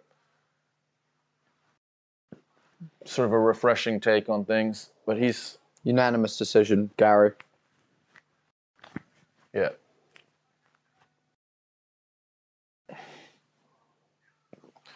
The future, Ian Garry, now goes to, is he 9-0? Yep, Ian Garry wins that one, guys. Let's just look at his record. Damn. Unanimous. Yeah, he's 9-0. Yeah, I'm not sure. I wouldn't. I mean, yeah, it felt pretty unanimous. I was going to say 30-27 definitely feels harsh. I 100% agree with that. 30-27 is harsh. I think it should be fucking... I think it could have been 29-28. I fully agree. 30-27 does not feel fucking right. Well, the 30-27 is just saying he's won every round. But why is John Anik in the ring? In the Bergen's taking a piss. Speaking of, I mean, very strange. Because I'm surprised it's not Felder. Like, I've never seen Anik do post-fight. I mean, he may have in the past, but I don't think I felt it or seen it. He's a pro. So Ian Garry now 9-0 in the welterweight division. We start thinking in the future of the yeah. He's gonna fucking get his ass whooped. That's not gonna be good. Yeah, no, as a welterweight, man, you know, he's in this. Just think about this, guys. He's in the same division as Kamaru Usman, Colby Covington, Leon Edwards, Khamzat Chimaev, Vicente Luque, Bilal Muhammad. I mean, Leon Edwards. Yeah, I mean, he is young. He's very young. So I think the UFC needs to be careful about not pushing him up the ranking too much. But he's in a very, very tough and challenging division. All right, let's go. Let's see what you guys got. SLA says, think Garry will scrape this. You're right. Does foot stomping score points? Yeah, sure, it does. I mean, it's not, I don't think the same equivalency as a real clean strike, but if you're foot stomping the fuck out of someone, then yeah, I think that's counted to some degree. I wanted to make Conor comparisons. Conor got a TKO his first fight, then beat Holloway by decision in the second. Ian Garry, TKO in the first fight, now decision in the second. That's cool. That's cool. I would say, let me just throw this back at you, Geraldine. I think McGregor is just his offensive firepower was just a little bit more electric. I think Garry's more well-rounded. Who knows? Maybe Garry has ultimately more, more staying power. McGregor feels like he was a comet across the sky, and was the hottest comet for a couple years, and now that comet is like all comets, is burning out a little bit. And Garry seems like he has more of a well-rounded game that can compete. There's Darren Till, the Smash Bros. Oh, fucking Till is right there with him. Till is not even dressed for the occasion. Jesus, Darren. Fair. Let's see. Felder literally does it before, and he's there. I know. Literally, Felder did it like last week, I think. Think Weeks can bounce back from this? I don't know, one and only. Like, Weeks showed some signs of some stuff that... Now, it could have been Garry's feints that froze Weeks. But He's the type of guy to bless Max Holloway. But he also was a little bit just gun-shy to throw. And again, that might have been Garry. You see people like that with Israel Adesanya.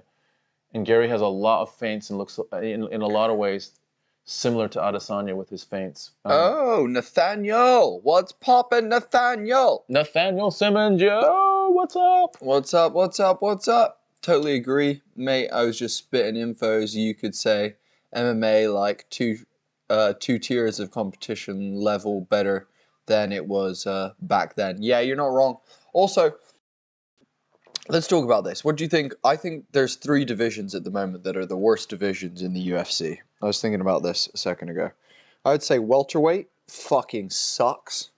Fucking featherweight. Light heavyweight. No one's in light heavyweight. Who the fuck is in light heavyweight? You said sucks or is good? Sucks is in like to be in. You don't want to be in. Oh, no, I thought you meant sucks is like the weakest. Sorry. No, yeah, to be in. No, Like, the hardest divisions. Are welterweight, crazy hard division to compete in. Lightweight. No, lightweight maybe, but I would say for me featherweight. Featherweight's loaded. And bantam as well. Yeah. Featherweight and bantam are loaded. Yeah. I think featherweight might be the strongest division. Yeah. In the UFC, in the men's UFC at this point. Featherweight, yeah, I agree with that. Yeah. I fully agree with that. Yo, Nathaniel, so stoked to have you, man, as always. Thank you for just continuing to be a beautiful presence in these streams. Nathaniel Simmons. Was waiting to see that name. Me too. What's up, homie? What is up? Good to see you. Right, guys, main card coming up. Main card coming up. We got some really good, man, there's going to be some scores settled tonight. Aljamain Sterling and Peter Yan, they've been both talking a lot of shit. Like, someone's going to go home. The heavyweight is the dad of all divisions. The heavyweight, it might be the dad, but it's just not great. It's not so great anymore. There's not mountains of... It's also inactive. Yeah, no one's fighting anyone. It's like you had the Stipe and Cormier trilogy a couple years ago. It's because fucking Ngannou's out for fucking... for his ACL surgery. Yeah. But also, like no one else is... you've got Derek Lewis, who's kind of going sideways. You've got Cyril Gane at this point, who has almost revealed himself similar to how Adesanya has, which is if you can get Cyril Gane down, then you've got a great chance, there's a twister, of dominating him. Zimmerman always coming in with them straight facts. Featherweight and bantam are shark tanks. Fucking agree with that. And then Nathaniel being like, yo, let's talk about the co-main event of the London card. Dude, Arnold fucking Allen. Nathaniel, that's our boy. Arnold fucking Allen. If you guys want to see some awesome interviews with Arnold Allen, check out our YouTube channel. You can find them in our YouTube channel. But you're so right. What an incredible performance, wasn't it, Nathaniel? Him blasting out Dan Hooker was one of the most amazing things ever. Our whole household was like jumping. Even like my mum that doesn't like UFC was freaking out. It was awesome, man. If you ask me, nobody did. Tony's not the type of guy who try to imply his cast through more and more. There's only one Tony and there's only one. Tony simply is. That was a good one, Gringo. That was a good one. I feel like welters are shit since Woodley. Welters have been shit since Woodley to Thompson. The division doesn't fight. They all wait around. Holy shit, it was crazy. I know it was so crazy, Nathaniel. The moment he clipped him the first time, we were jumping out of our seats. Geraldine, I'll throw this out there. Though they're not fighting, it's a Shark Tank, dude. Like, imagine being, like, in the top 10 and you need to fight Vicente Luque, Wonderboy Thompson, Colby Covington, Leon Edwards, Kamaru Usman, Khamzat Chimaev, like, all these top guys, Bilal Muhammad. Dude, fuck that. All of those guys are absolutely animals. That's a fucking shitty division to be a part of. Like, especially with Kamaru Usman at the top. Isn't that the most scary one? Like, that's the most scary one. My mom watches UFC with me and she likes it now, as long as it's not too bloody. Yeah, don't, dude. It's always the violence that gets people. Zombie trained with Cejudo for this one. Dude, everyone's training with Cejudo. Fucking Paras. Everyone's fucking training with Cejudo at the moment. Cejudo is coach to whole UFC at the moment. The fuck is that about? The dude's like he's the UFC coach bicycle. Everyone's taking a ride. Is Khamzat fighting tonight? Yes, Andre. He is fighting tonight. He's fighting in 3 fights? 2 fights? In 2 fights. Is it 2 fights? Yeah. Let me have a look. There's 5 fights on the card, on the main card. No. Yeah. Fighting in two fights? No, 3 fights. Yeah, 3 he's fights. the 3rd fight. Yeah. It's going to be crazy. Marco Madsen first versus Marco Madsen, Pichel. 10-0 against... Pichel. Let me tell you a little bit about these guys. Michel Pichel. 1 second. Man, Cejudo has been fighting so hard for the last year to be relevant. It's quite depressing, honestly. Yeah, I'd fucking know, right? Where is the match of Khamzat? Where is it? It's in America. I believe it's in the Apex Arena. I like No, it's in Florida. I lied. It's in Florida. It's in Jacksonville, Florida. Vince from Hell Pichel. Okay, so I'm about an hour. 14-2. This is a good scrap. Pichel versus Madsen is going to be a good fight. Cejudo's everywhere, but he's got nothing to do. Cejudo's a dumbass. Cejudo's the type of guy that would tell you that he's the champion of fucking whatever you're the best at. Like, Michael Jordan, he goes up to Michael Jordan, he's like, yo, I bet I can dunk a basketball better than you. Triple champ, what's up? Fucking greatest sports. Henry Cejudo was at some point the greatest sports athlete in the world. 2-division champ, Olympic champ. He knows his stuff for sure. Cejudo has no personality. He just acts like an idiot. Lol, UFC coach bicycle, fucking Henry. Nathaniel. I mean, to your point, Paras, to your point, yeah, like, big respect for Henry Cejudo.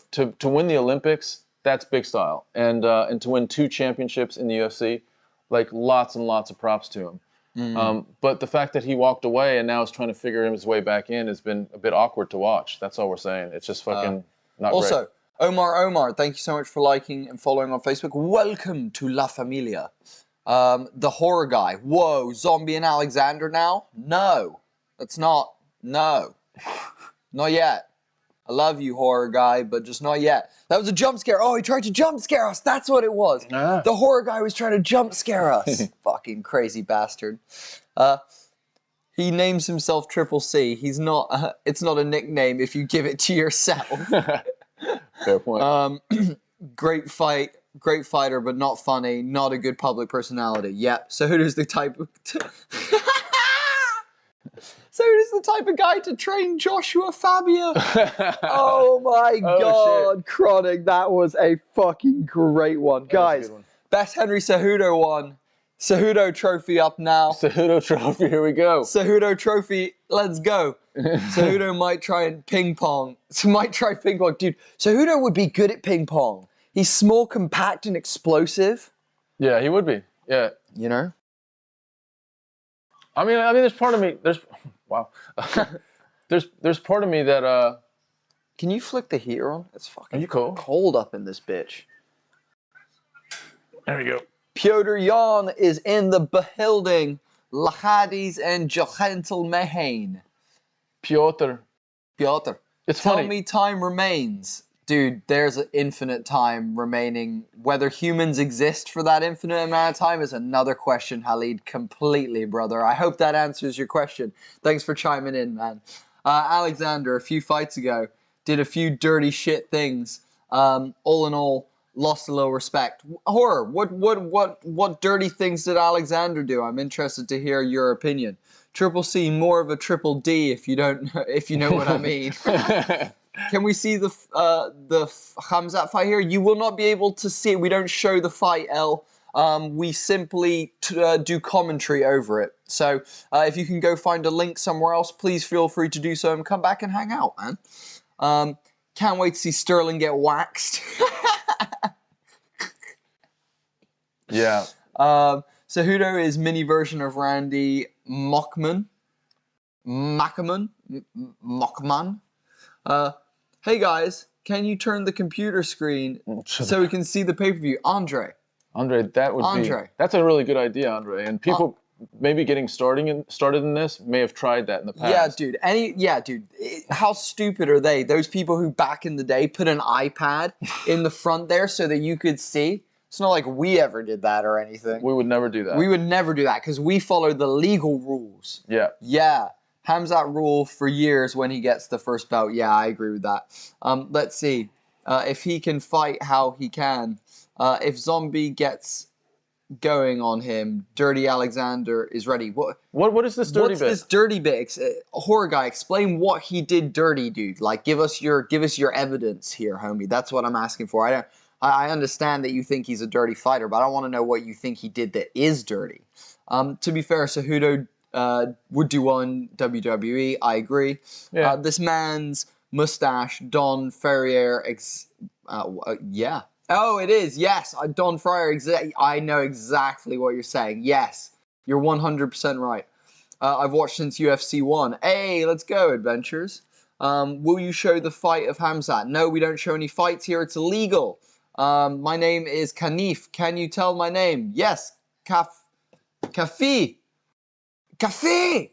Kafi, do your homework! No, dude, fucking Kafi, thank you for joining us, dude. Pleasure to have you. Dad, would Randy Mockton Savage... Oh, Randy Savage!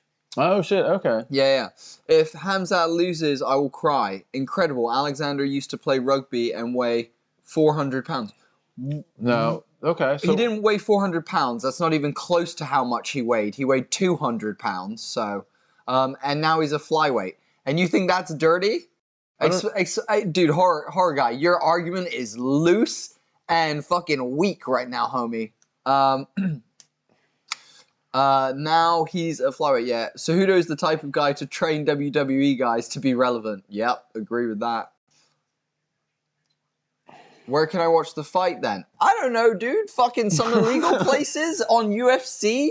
On BT? I don't know, dude. Like, that's not my job. That's your job, Andre. I'm here to, like, hang out with you once you find the fights, dude. Like, shit, man. I don't know what you're asking me for. I don't know. That's the best fake accent I've ever heard. What fake accent, dude? I am both American and English. I don't know what you're talking about. Good night from Morocco. Hey, good night, man. Pleasure to have you here. And we used to live across from Morocco in Spain. Yeah, we did. Just in southern Spain, we lived... in Almuñeca. Yeah, close to Malaga, going close to Gibraltar. Yeah, the fight is on ESPN+. Why are you asking me, Andre, if you know? What the fuck, dude? My butt cheeks are sagging like a bag of hamburgers.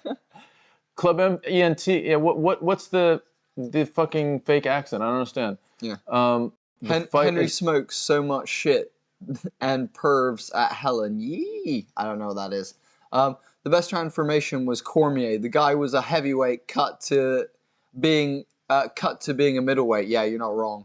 Cannoneer even, sorry. Going from heavyweight. Cannoneer. My apologies. I misread that. Dyslexia, my bad. Cejudo's the type of guy to explain cooking to Roy Ramsey. Oh, he totally is, dude. Broken Lords has just fucking set the bar. Oh, he totally is. That is so right. It's not even comedy in that. It's just accuracy. Here we go. Marco Madsen. versus Marco Madsen is who? Who's he fighting? He's fighting Vince from Hell. Oh, damn. Pincel or Pichel. Let me just tell you. It fades in and fades out. Dude, have you ever heard of being like bilingual or coming from two places? I'm not sure how much you've traveled outside of wherever you're from, but like a lot of people have accents that are all over the place because they've lived in multiple places in their life. But dude, I'm glad you checked in with us because we are Americans, but we've lived in the UK for 15 years. So that's how that kind of thing can happen. Just like cows have different accents, we also have different accents. I think the guy Madsen looks good. He's winning this one. He's undefeated, so he'll get built. Interesting. Yeah, I think Madsen's a good shout for this, bro. Madsen's super high-level wrestler. Super high-level wrestler. Cejudo can be Brock Lesnar's Hasbullah. That's a good one. That's a good one. That's a nice good one, Boladin. Madsen, a.k.a. Mini St. Pierre. Yeah, that's a good shout. I speak 4 languages. Awesome, dude. Congrats. That's fucking sick, dude. That's absolutely amazing. Congratulations. So what's your point? You're agreeing with us. Great. Thanks. Awesome, dude. That's great. You're a world champ. That's awesome, dude. Well, weird that you would say that this is a fake accent then. All right. Oh, shit. Look at this guy. Oh, yeah. He's got the real fucking mustache. He's called Vince? Vince from Hell. Pichel. Look how happy he is. Wow. Yeah. He's so smiley. He loves the combat has started. No, not yet. Well, I mean, David, like, that's a very vague question. Combat did start tonight, but has it started now? No. Like, right now we're watching the walkouts, but it has been going on all night. So, yes and no. Does that answer your question? This could be a great fight. The worry here is that Vince Pichel is 39 years old. He is 14-2. He's won his last 3 fights. Here's a bit, though, that is worrying. He did lose to Gregor Gillespie through an arm triangle choke. Gregor Gillespie is a high-level wrestler. Well, Marco Madsen's a high-level wrestler. So that's the last time Pichel lost in 8 fights. So this almost feels like they're teeing up Pichel to mark another win on Marco Madsen's record. Sometimes matchmaking, believe it or not, is to promote one fighter to... Hey, David, ¿qué pasa, amigo? David Martinez. What's going on, dude? I'm not English. What are you? Are you... Yeah, where are you from, David? Es Español? That's presumptuous, so... Yeah, I was going to say. When is the Gilbert Khamzat fight due to start? Can anyone answer me, please? I've just come on here. Thanks. Yeah, JR, the fight is... we've got this fight, one more fight, and then it's after that. So you've got about 30 minutes of fighting and about an hour and a half worth of promotion. No, I'm joking. You're probably looking at like maybe an hour. Maybe an hour for 2 fights. Yeah. It feels a bit much. Maybe 40 minutes. 40 minutes, I think. Maybe 40 minutes. Yeah. España. ¿Qué pasa, David? ¿Qué pasa, David? ¿Cómo está, tío? I think it'd be funny as shit if Cejudo and Brock Lesnar got locked up in jail, same cell, at least 2 weeks. Brock Cejudo brand the knees. España. ¿De dónde? En España. Pichel is Don Fry Light. Yeah, that's a nice one, man. That is, yeah, that's a good shout. True, I'm 47. I've watched since the video days. Nice one. It's 8 in the morning here, and I've been watching you guys since the ring. Thanks for being here. Hey, Paras, thank you for being here. We're almost there, Paras. Hang on there. Puedo ver la combate directo. O vosotros lo comentáis, yes. Sí, eso es. Comentamos. Solo comentamos. Para verlo, tú tienes que buscar un live stream. We are not in a state. We are in. We're in what's called a county in England. But in the city of Bristol. You guys are shit. Thank you, man. You guys are the shit. Oh, awesome, Andre. Thank you. I misread that. You guys are shit. That took a real turn right there. Andre Castillo is a great fighter. You ever think? Emil Castillo is going to fight for the title? I don't know. I don't know Emil Castillo actually. What's really cool is I watched the first Yan and Sterling fight, and now we get to see the conclusion. Feels fitting. Who'd put a tablet with a colored film over it and then show the main fight, not you guys. Who is that? Yeah, that's Nathaniel Simmons. Oh, fuck, Nathaniel. Nathaniel, why are you outing us like that, bro? Nathaniel, man. What the fuck? That is fucking disgraceful for you Who to would say do that. that? God damn it. Alicante, hombre. He ganado mi primera campeón de karate en Alicante. Do you think your original language, or do you think in your second language? I used to think in my second language when I was a kid, but now since I've lived in the UK for a long time, I think back in English. Your British accent, where's the standard English accent? If British has an accent, where's the standard accent? That's a great question. I would say down south, England is probably a pretty. It's not really an accent. You mean like neutral? Yeah, it's like California. You know, it's Yeah, not really an accent. Yeah, you know what I mean? Here we go.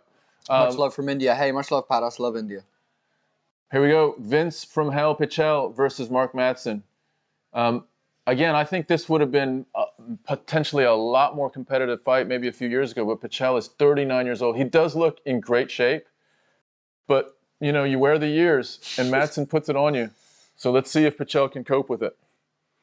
Hey, Dr. Drew, I'm a huge fan. Love your new show. I also just want to go, do you think both of us could take Korean Zombie in a cage? Fuck no, dude. He'd choke me out and then punch Tom in the face and we'd both die.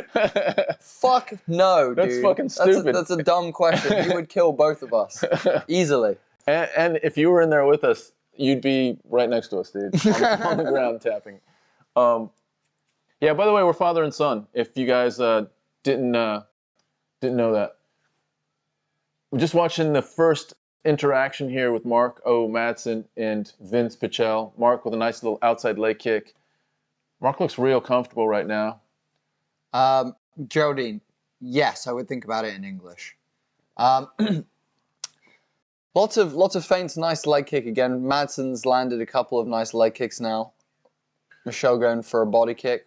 Nice footwork from Michelle to Pichel to just kind of slip out the way of those. You know what I feel nice with outside Madsen? leg I feel kick. like he's. Fuck. Did you feel like when you watch Madsen, like he's clenching, like he's almost like Tense? flexing with every punch? It's like, gosh, I'm gosh.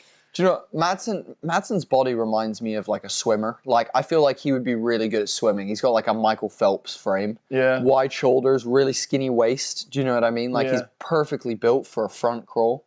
Madsen would be a phenomenal fucking swimmer. These guys feeling each other out. Pichel's a southpaw. Well, he's switching. He keeps switching from south to orthodox. How many Korean zombies could take on 5 gorillas? I don't.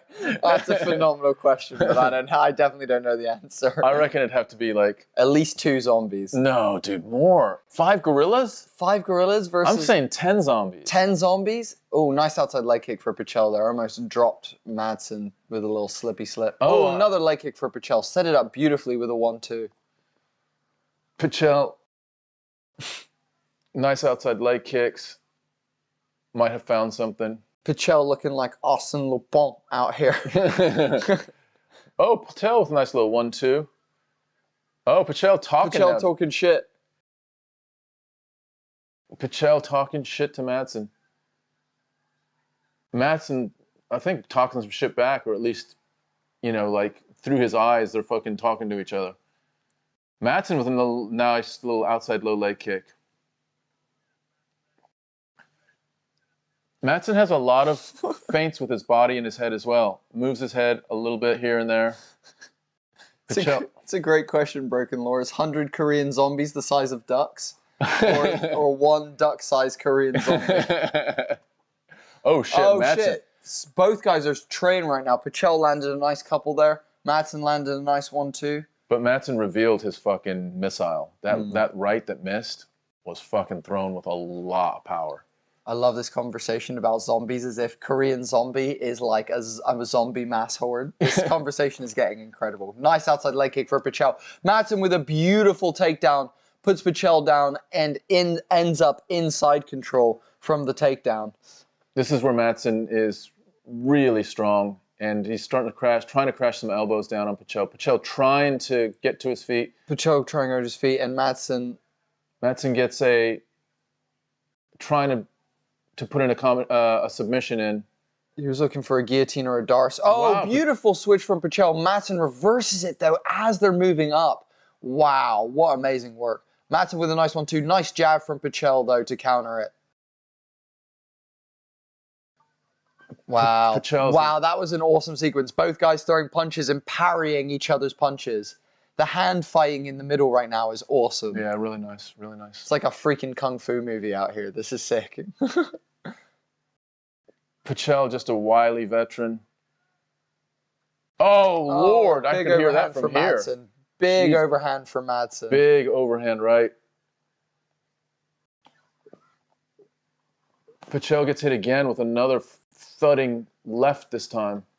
Pichel takes a good shot because that right was delivered with some power. It was to the side of his face. It wasn't to his jaw. Outside leg kick.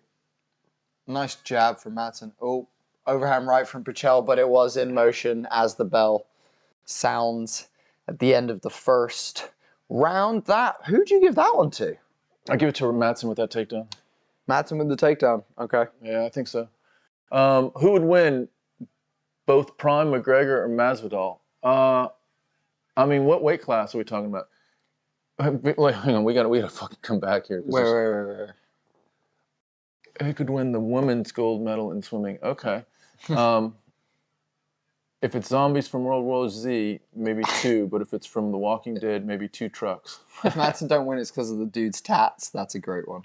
How many Korean zombies would it take to fight the sun? Kyle Ward, what's up, guys? Hey, Kyle, dude. Hey, don't apologize, dude. We're so glad to have you as always. Absolutely love you, my dude. Thank you for sharing the post earlier in the week as well. You're just a G, Kyle, as always. We love you, dude. What's up, Kyle? Paris, first round. I don't know, dude. I don't know who won that one. I think Madsen probably takes it just on the takedown, but it was a close round for sure. Both guys trading. Kyle, you heading to the bar, or are you coming back from the bar? That's been the routine recently. Yeah, heading to go watch or on the way back. Or chilling at home. Here we go. Round 2 with Pichel and Madsen. Madsen probably eked that first round, but I wouldn't say Pichel is overwhelmed right now. I think Madsen has shown he's got good power. Looks like he just got a finger to the eye. No eye poke. Pichel has now eye-poked Madsen. A little bit of a late strike at the end of round 1. Has apologized both times. Good sportsmanship. Pichel's really good at distance management as well. Just getting outside. His footwork is nice. Yeah, especially for his age. You know, he's 39 years old, moving like he's in his... He's 39? Yeah. God damn, he looks good for 39. Holy fuck. Yeah, he's a real athlete for 39. How old's Alexei Oleinik? 44. 44. Fuck, dude, he's so close to that. Like, dude, like, don't get me wrong, it is 5 years, but still, dude, like... Yeah. He's looking clean, dude. Like, he's sharp. His head movement's good. His footwork is great. And for his style, with his hands being as low, he needs fast feet. He needs the fastest feet because his hands are so low. Actually chilling at home, watching with you all. Hey, awesome, Kyle. That's awesome, homie. That's fucking sick. So glad to have you, dude. You got any money on this one?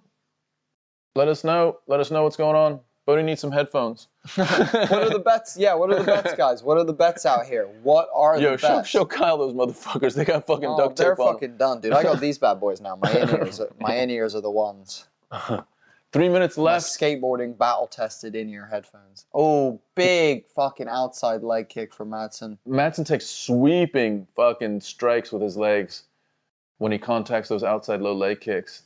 Lots of damage. Wow, Madsen just missed a straight right up the fucking If pipe. that had landed, I think that would have ended this. Yeah, he throws his straight right with a lot of power. He twists so much with his hips. Yeah. He like really overextends those hips and like freaking like has a beautifully bent back leg as well. Yeah. All the power right there. It's a one punch knockout technique that he has. Madsen moving still pretty well. Madsen, go on, SL. Who do you have money on for this one? And would Korean Zombie choose human sushi or kimchi? Madsen has Pichel's back now. Is riding heavy on Pichel's back. Not trying to get a hook in at this point, but just sort of just pressing down on him, controlling hands, driving Pachel's head into the canvas. Pachel hooking one of Madsen's legs to try to keep a little bit of posture and control. Pachel trying to get up on one foot, but Madsen's strong. Madsen's just leaning on him, and now, wow, just muscles him to the ground. Madsen now has Pachel in a... Wow, Pachel is really slick and slippery as well. Oh, he's got a leg. Almost wow. had it. He's almost got a calf splicer. Yeah, he's got a calf splicer. If he can lock up that triangle with that leg. Yeah, he's close to having... Pachel is so close to having calf splicer right now. Oh, Madsen just delivers an elbow to try to... Oh, there he goes. Oh, he's got it locked in. He's got that triangle locked. Calf splicer being put on right now. Super, super painful if you can get it. He's got to start compressing the calf, basically, and start bending it. But at the moment, Pachel is just kind of retaining the position. He's start looking to tweak that shin. But Madsen's now going to get out. Madsen out. Pachel dives again for another takedown. Goes for a single leg. Madsen's really sprawling, almost as a Superman sprawl all the way down to the cage. Pachel did a really nice job in that exchange, though. Shows his experience both on the ground with some, alternative submissions. I don't know if that was that staggered Madsen or if he just tripped a little bit. Broken Lad saying vote for Pachel because his mustache should be hung in the Louvre. I agree with that. SL saying he's been up and down, but he's even on all of his bets. Oh, Pachel with a lovely three-punch combination that lands right there. Kyle saying that he's bet on 250 on Khamzat, 100 on Yan, and went for the underdog and did 100 on Korean Zombie. That's not bad, dude. That's not a bad little... Is that a separate bets, or is it a parlay that if you win all three, you get even more? Wow, Pachel's doing a great job on Madsen right now. Pachel got Madsen down and is got him to the ground. Pachel is really competing in this second round, and I tell you what, I got to give Pachel the second round. Yeah, I was gonna say I got to give Pachel the second round. Pachel's got mount and ends the round in mount. Wow. Fucking Pachel wow, he's is pissed. fucking talking some shit. I don't know why he's so pissed, but he was he was such a gentleman for so much of the fight, and then he just went rogue really quickly. Madsen is in a fight right now. He's 10-0, and I think it's 1 round to 1 round, and Pachel has a bit of momentum. Madsen's missed a couple clean, whistling rights that if they would have contacted, I think they would have knocked just about anyone out. But Pachel has been really resourceful in his MMA. Just doing some clever things, takedowns, submission attempts, reversals. Interesting. Kyle Ward saying he thinks tonight's the night that Volk is going to earn some respect. But you got money on Zombie though, don't you, Kyle? Kim va ganando. At the moment, I would say it's 1-1, 50-50. The este pelea or the... Yeah, third round decider for sure. Here we go. Round 3. Vince Pachel representing himself very well against Michael Madsen, who is undefeated right now and has a lot of... Vincent feels like he's got more heart. He's saying in his corner, saying Madsen's done, I've got him. And he's really confident coming into this one. And you can tell Pachel really wants it. Walking Madsen down now. Look at Pachel really putting on him. Again, let's remind ourselves, he's 39 years old, shooting for a takedown on Madsen. This is Madsen's game. It's almost like he's wanting to beat Madsen in his own game and almost dumps him there. He's got a single leg, still hanging on that single leg. Pachel is so impressive with his cardio right now. They're going real... Oh, big left hand from Pachel, but right hand for Madsen. Madsen now went for a single leg, but then transitions to kind of back control while they're standing and clenching up against the cage here. Spin from Pachel. Pachel still really active with his Pachel moves back to the center and starts putting the pressure on Madsen again. Pachel really wants this. Madsen's sucking air right now. Shoots for a takedown, beautifully timed, but well defended from Pachel, but ends up in the side control of Madsen. Doing a good job to try and recover the half guard at the moment is Pachel. Pachel was hunting, it looked like he was hunting a Kimura there for a second. Not going to happen. But Madsen, very, very important takedown and top control right now with 3 minutes and 20 seconds to go. Get money on Zombie, but not too confident. Oh, triangle for Pichel.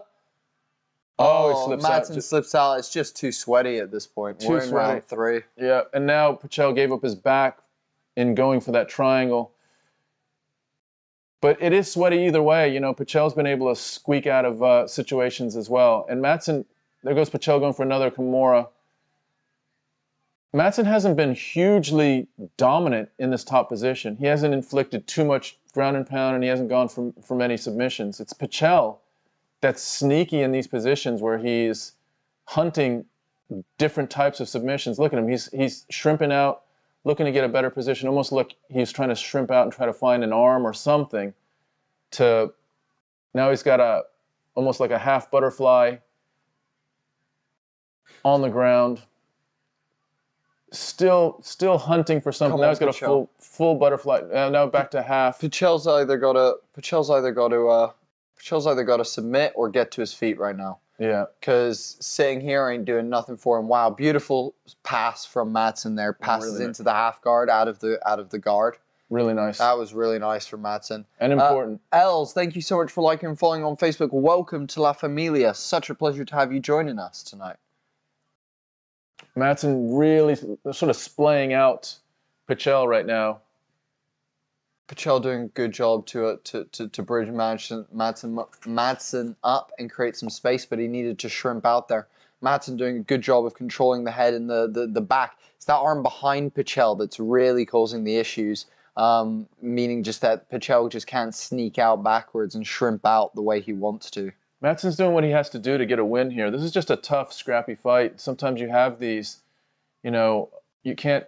There he goes for another Pichel's going for a Kimura again. Another Kimura. It's just too slippery, it seems like, to really lock something in like that. Pichel just looks like he's running out of gas right now. His energy that he had in the second round to sneak out of these situations, to explode out, to slip out, is just not quite as much as it was in the second round. Madsen is controlling this third round like he had to do. Give the guy credit. Doing everything he needs to do to secure this third round. You got to think he won the first round, may have lost the second round, clearly winning this round just by this top control. Thank you so much for liking and following on Facebook. Welcome to La Familia. We've got Horror Guy saying Madsen got this and he'll hold the title one day guaranteed. Kyle Ward speaking up and saying Madsen will never win a title. Yeah, I mean, to me, this fight has revealed some weaknesses in Madsen. He doesn't have. Oh shit! Pichel was going for a foot for a second, but Madsen doesn't have great ground and pound. He has great ground control, and he doesn't have great submissions. So, you know, he's got a really nice right, but against a well-rounded fighter, I think he's going to have, you know, all he wants, which is what he found against Pichel. And you got to think, Pichel's 39 years old. In this division, what's ahead of Madsen is, you know, straight up higher level of competition. Yeah, I feel like a title's a bit of a stretch as well. Yeah. Fight was a bit of a joke. Yeah, not in lightweight. Oh, shit, guys. All right, here we go. Oh, fuck. Really good. Really good female fight next. Good women's fight coming up. I'm really excited for this fight. It's an important women's fight as well. Tecia Torres versus Mackenzie Dern. Mackenzie Dern, I don't know if you remember her last fight. She just got kind of beaten up. She fought Marina Rodriguez, and it was a decision, and she was busted up. But she comes off of 4-fight winning streak before that, including Nina Nunes, Virna Jandiroba. And she's got some good wins. She has lost to Amanda Ribas. But, you know, there's a lot of hype around Mackenzie Dern. We know Mackenzie Dern is super high-level jiu-jitsu. Tecia Torres is a great striker and is just strong. Tecia Torres is just, like, kind of buff. And so Tecia Torres is coming off a 3-fight win streak, beaten Angela Hill, Sam Hughes, Brianna Fortina. But she was then coming off a 4-fight losing streak where she lost to, check this out, Jessica Andrade, Joanna How do you pronounce Joanna's last name? Young Jacek. Young Jacek, Zhang Wei Li, and Marina Rodriguez. So both of them have losses to Marina Rodriguez. By unanimous, wow, one of the judges scored that a 30-27. What a fucking bullshit fucking judging that was. Yeah, that means, I mean, I thought Vince Pichel won the second round. I thought he won the second round. So that probably should have been a... So he's a 3-time Olympic Greco wrestling wrestler, 2008, 2012, 2016. I don't think he's won medals, from what I understand. Yo, Jacek. Yeah. Yo, Jacek. Nice one. Nice one. You want a young Jacek. Young Jacek. No way that's going all the way. He's gonna be a decision watch. Look, all I'm gonna say is that 30-27, that guy doesn't know how to fucking judge fighting. What a fucking awful fucking... You mean the second round was Vince's? Yeah. Yeah, I think the second one was clearly Vince's. He almost had multiple submissions in that second round. And, I mean, clearly Marco Madsen won the third round. Marco Madsen probably won the first round.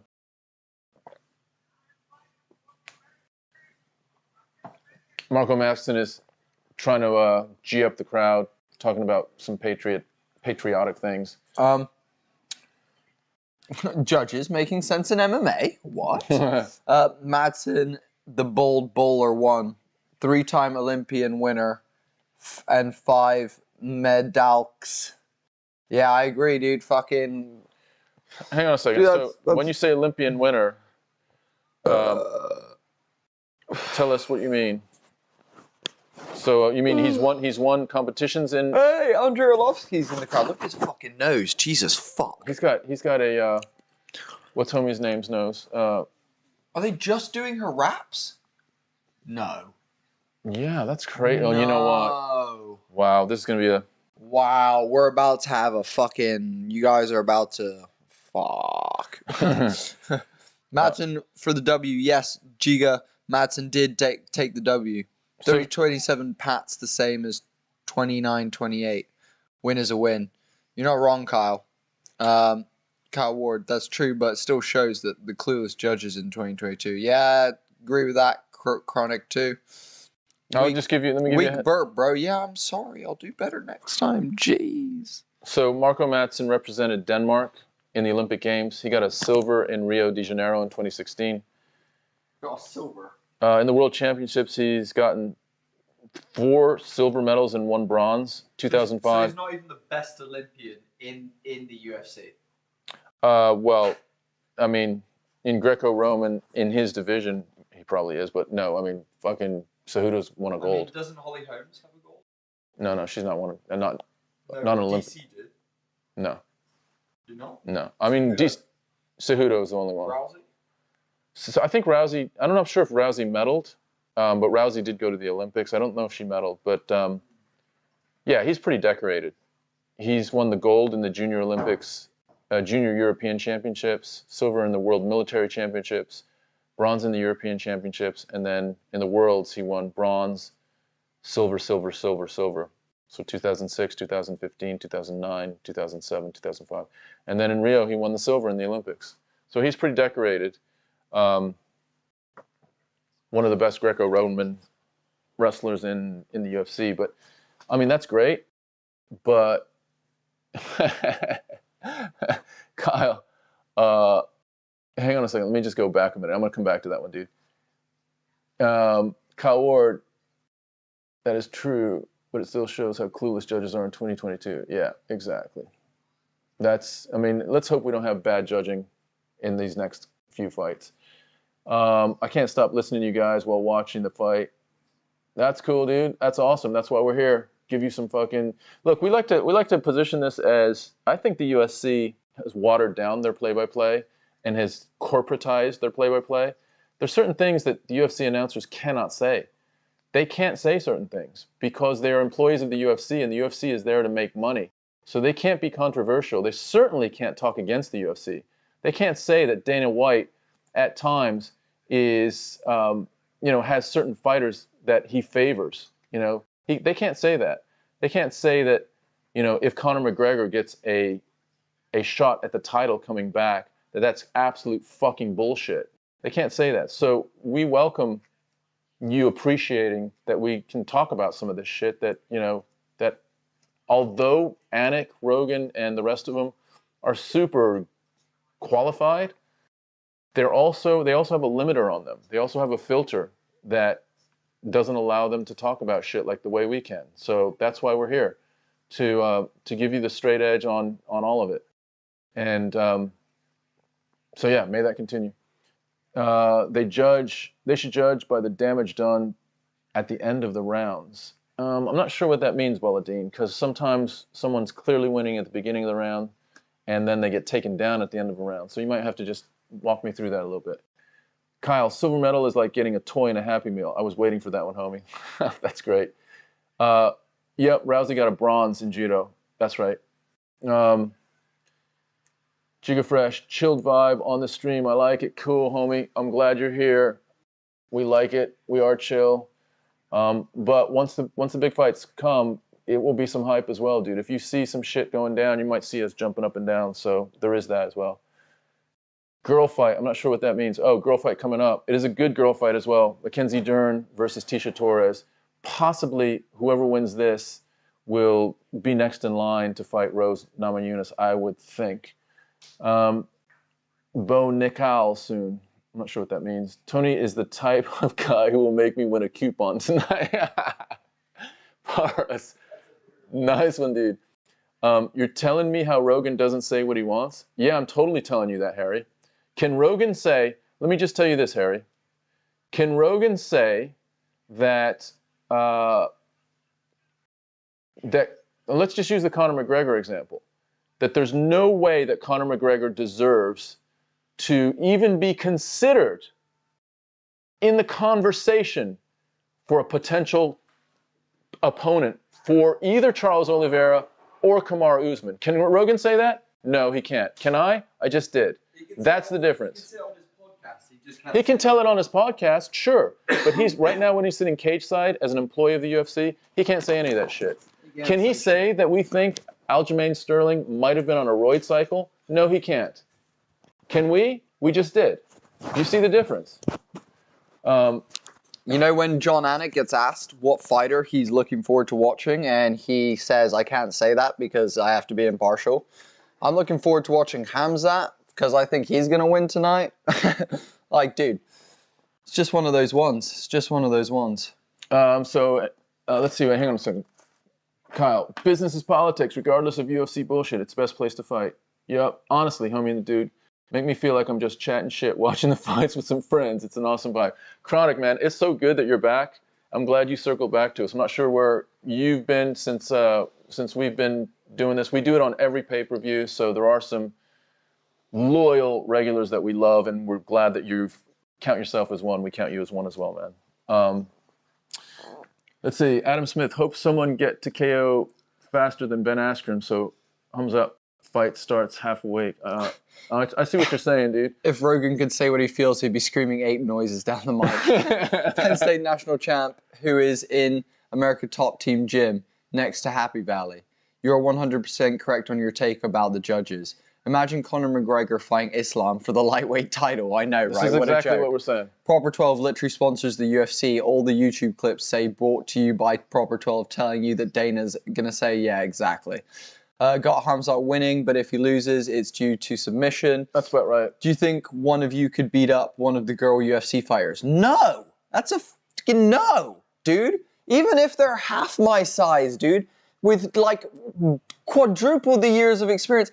Dude, right, let me just explain something to you. Like in jiu-jitsu, let's just jiu-jitsu, let's take away punching, right? In just jiu-jitsu, I have fought guys that are half my size and guys twice my size, and both have dominated me.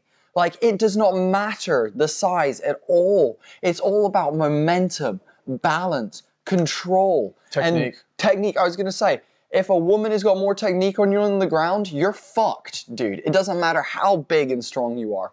Further thing I'll say, when it comes to punching as well, 90% of them are fucking animals, dude. I probably weigh the same as a lot of these chicks as well. Like, I'm a fucking skinny lad. I'm not sure if you can fucking see, but there's not much to me, you know? So they could probably fold me up like a fucking deck chair that they're taking out to the beach with them on fucking holiday. You know? Do you think both of you could be calm, half, awake, drunk? I don't know what that means. Kyle, McGregor is a fucking bum. He's like herpes. He was rough once and comes back sometimes, but never as good as it was before herpes. Oh, God. Paras, you said, have you ever met a UFC superstar? We've interviewed Bruce Buffer. We've interviewed the 5th-ranked lightweight fighter, currently Arnold Allen, a couple times. We're going to go, actually, we know Arnold and his family. We're going to go interview Arnold and his dad, do a little father-son with him. Interviewed several UFC fighters. As far as like a superstar in the realm of, you know, I mean, if we're talking superstars, I mean, we've met Aaron Jules Homoki, who is like one of the greatest skateboarders in all of history. You know, that's pretty high up there, you know. Right. Enjoyed the response to fighting to a girl fight. Great podcast, dudes. No problem. I work 12 hours, 6 days a week. It's so rare that I get time nowadays. I'm working right now. It's great to be back in the atmosphere, I'll say. You're an idiot, says Navarro. No, you're an idiot, Navarro. Do you guys call the fight or just comment? I'm looking for a channel that calls the action. Yeah, we call the action, Willow. That's exactly what we do. We do commentary, so you're in the exact right place. Wait, everyone isn't drunk, says Harry. How did this channel start? Was it a good way to bond or what? It was lockdown and we needed something to do. Yeah. That's literally what it was. We both love MMA. Yeah, just to clarify, we are father and son for anyone that didn't know. Yeah. But yeah, we both love MMA and we thought, well, we watch it anyway, so why not just fucking do this? So yeah, it's been awesome. Paris saying, I'm so glad I opened the stream. Hey, we love you. That's exactly what's up.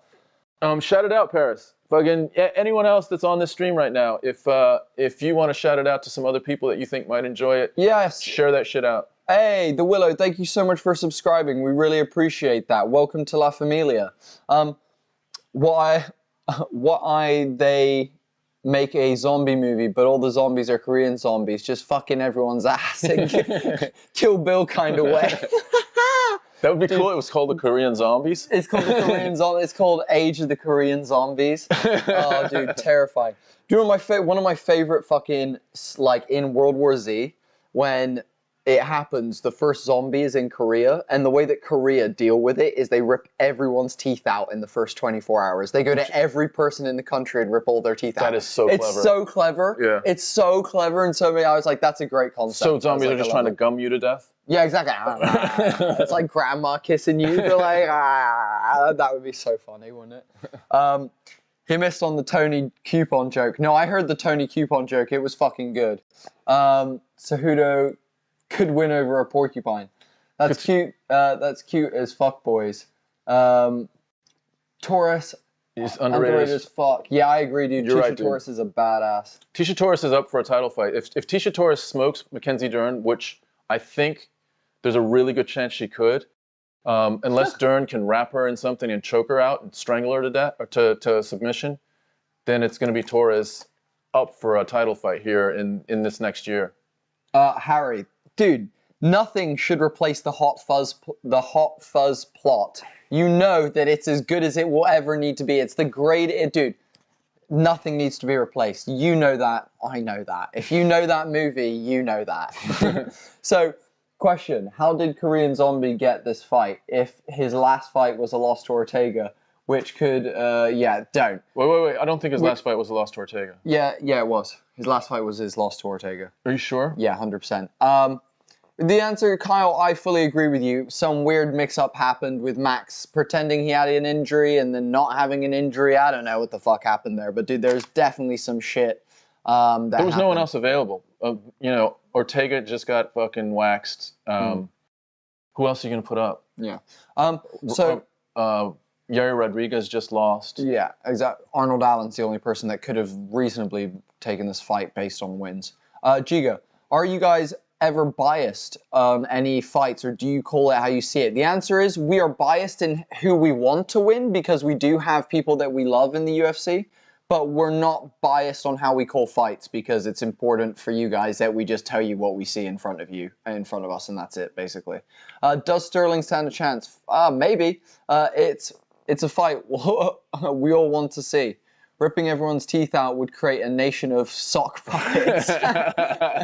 Nice on the Willow. Hey, let me just give you a heads up.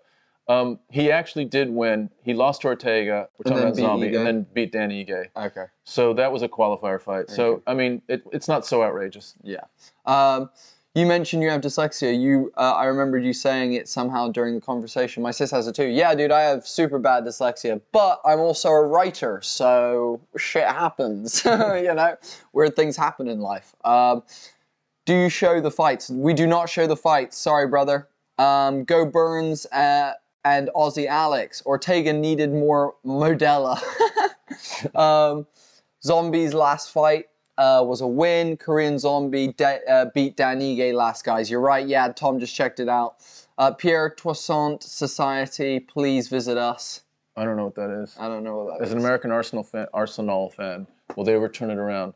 Dude, we don't watch football, dude. We're Americans. We don't watch football that much. We should, I guess, but we're too busy, dude. We're too busy doing this shit. All right, here we go. Here's the introduction. Tecia Torres is 13-5. She's only 5'1". She's a little thing, but she weighs 115 pounds. Solid, just solid like ball of energy from Colorado Springs. She is the underdog, and I'm surprised that she is the underdog, especially after the beating that Mackenzie took in that last fight. She really got pieced up. Tecia Torres is on a 3-fight win streak. She did lose 4 fights in a row prior to this. So, I mean, she's not someone that can't lose, but 3 in a row. Mackenzie Dern is trying to turn a distinguished jiu-jitsu career into a distinguished MMA career. She's now 11-2. She's 5'4", and she seems to be improving in her striking, but call it like it is. Mackenzie Dern, if she gets you on the ground, there's a good chance that you will go unconscious. Torres bringing the W, says Jose. You sound English. It's because we've lived in the UK for 15 years, Harry, but we're actually American. It's a little prank we like to play on people. Yeah, we're in the UK right now, Harry. Bodie was born in the US. I was, of course, born in the US. Jimmy. Reach, says Jose. Here we go. First round. This is a banger. This is a really important fight in this 115-pound division. Possibly a qualifier fight to see who might be up next. You got to think Carla Esparza has the next fight against Rose. Oh, Mackenzie going in wild there. Tecia, nice slip and sidestep there. Well, Mackenzie's going in to mix it up, which I don't know if is a good idea because Tecia does have hands. You're right, Zimmerman. Wow, Tecia, nice counter right. Mackenzie's got to be careful she doesn't get clipped here. Oh, another right again from Tecia. Mackenzie goes for a shot, sloppy shot. Didn't even come close, really. Ticia's flinching, shooting for a shot. Wow, this is going to be tough for Mackenzie to get her down. This is wild. You can tell this is... Mackenzie is a little bit crazy at the moment. But it feels like she always comes out a little bit like this, doesn't it? Look how solid Tecia Torres is. Shoulders are. Yeah, and look at her bowling balls on her fucking shoulders. Exactly. Dude. Look at her legs as well, dude. Like her like legs and just like her glutes. She's just solid, man. Got little like fullback legs. Right now, Tecia Torres is managing space a little bit. Probably Mackenzie Dern is lunging in to try to get into space. Torres just ducked out. Really good foot movement. She's doing beautiful. She does beautiful upper body movement, and then she uses her footwork to sidestep, and you just end up like disappearing through her. Like Ronda Rousey when she went through like Holly Holmes and ended up inside the cage and was like, whoa, where did Holly go? Nice combination there from Mackenzie. Puts it on Tecia, landing 3 or 4 punch combination there as she then brings it into a clinch. Tecia does a good job to reverse the position and put Mackenzie up against the cage though. Really nicely done from Tecia to reverse that position. And now Tecia has Mackenzie up against the cage. This is what Mackenzie was hoping for, is to get a clinch so that she might be able to get Tecia onto the cage canvas. But going from clench to canvas is another thing. And Ticia's she's just low to the ground. She's only 5'1", super strong. And her base is incredibly just solid. So Let's see if Mackenzie has any trips. I mean, she really needs some sort of trip or needs to get a, you know, some sort of wrap around Tisha to lift her, because it's going to be hard to take her down otherwise. Mackenzie and Tisha separate. Tisha Torres moving really nicely from left to right. Just her footwork's really nice. Mackenzie. I'll tell you what, Mackenzie's putting it on her, though. Like, Mackenzie's strikes are now starting to land. Mackenzie's mixing it up. Boy, her striking has improved quite a bit. Yeah, look at her popping her shoulders. You know? That's how you know a fighter's comfortable in there, when they start popping their, especially boxing style, is when you know they start fucking popping their shoulders a little bit, get you worried about him coming. Qasim, thank you so much for liking and following on Facebook. Welcome to La Familia. And you see, Tisha goes for an oblique kick. Mackenzie tried to catch it. That might be another strategy for her to tip Tisha over on a takedown. There she goes again, trying to catch a single leg off of a kick, but misses it again. Mackenzie's trying any way she can to try to get this thing to the canvas. It's going to be tough. Tisha's just really nice at moving. She switches stances now. Tisha's now just really honing in on this oblique kick to Mackenzie's front knee. She's thrown about 3 or 4 of them that have been decent. Mackenzie's just outside of range. Oh, nice leg kick there from Tisha.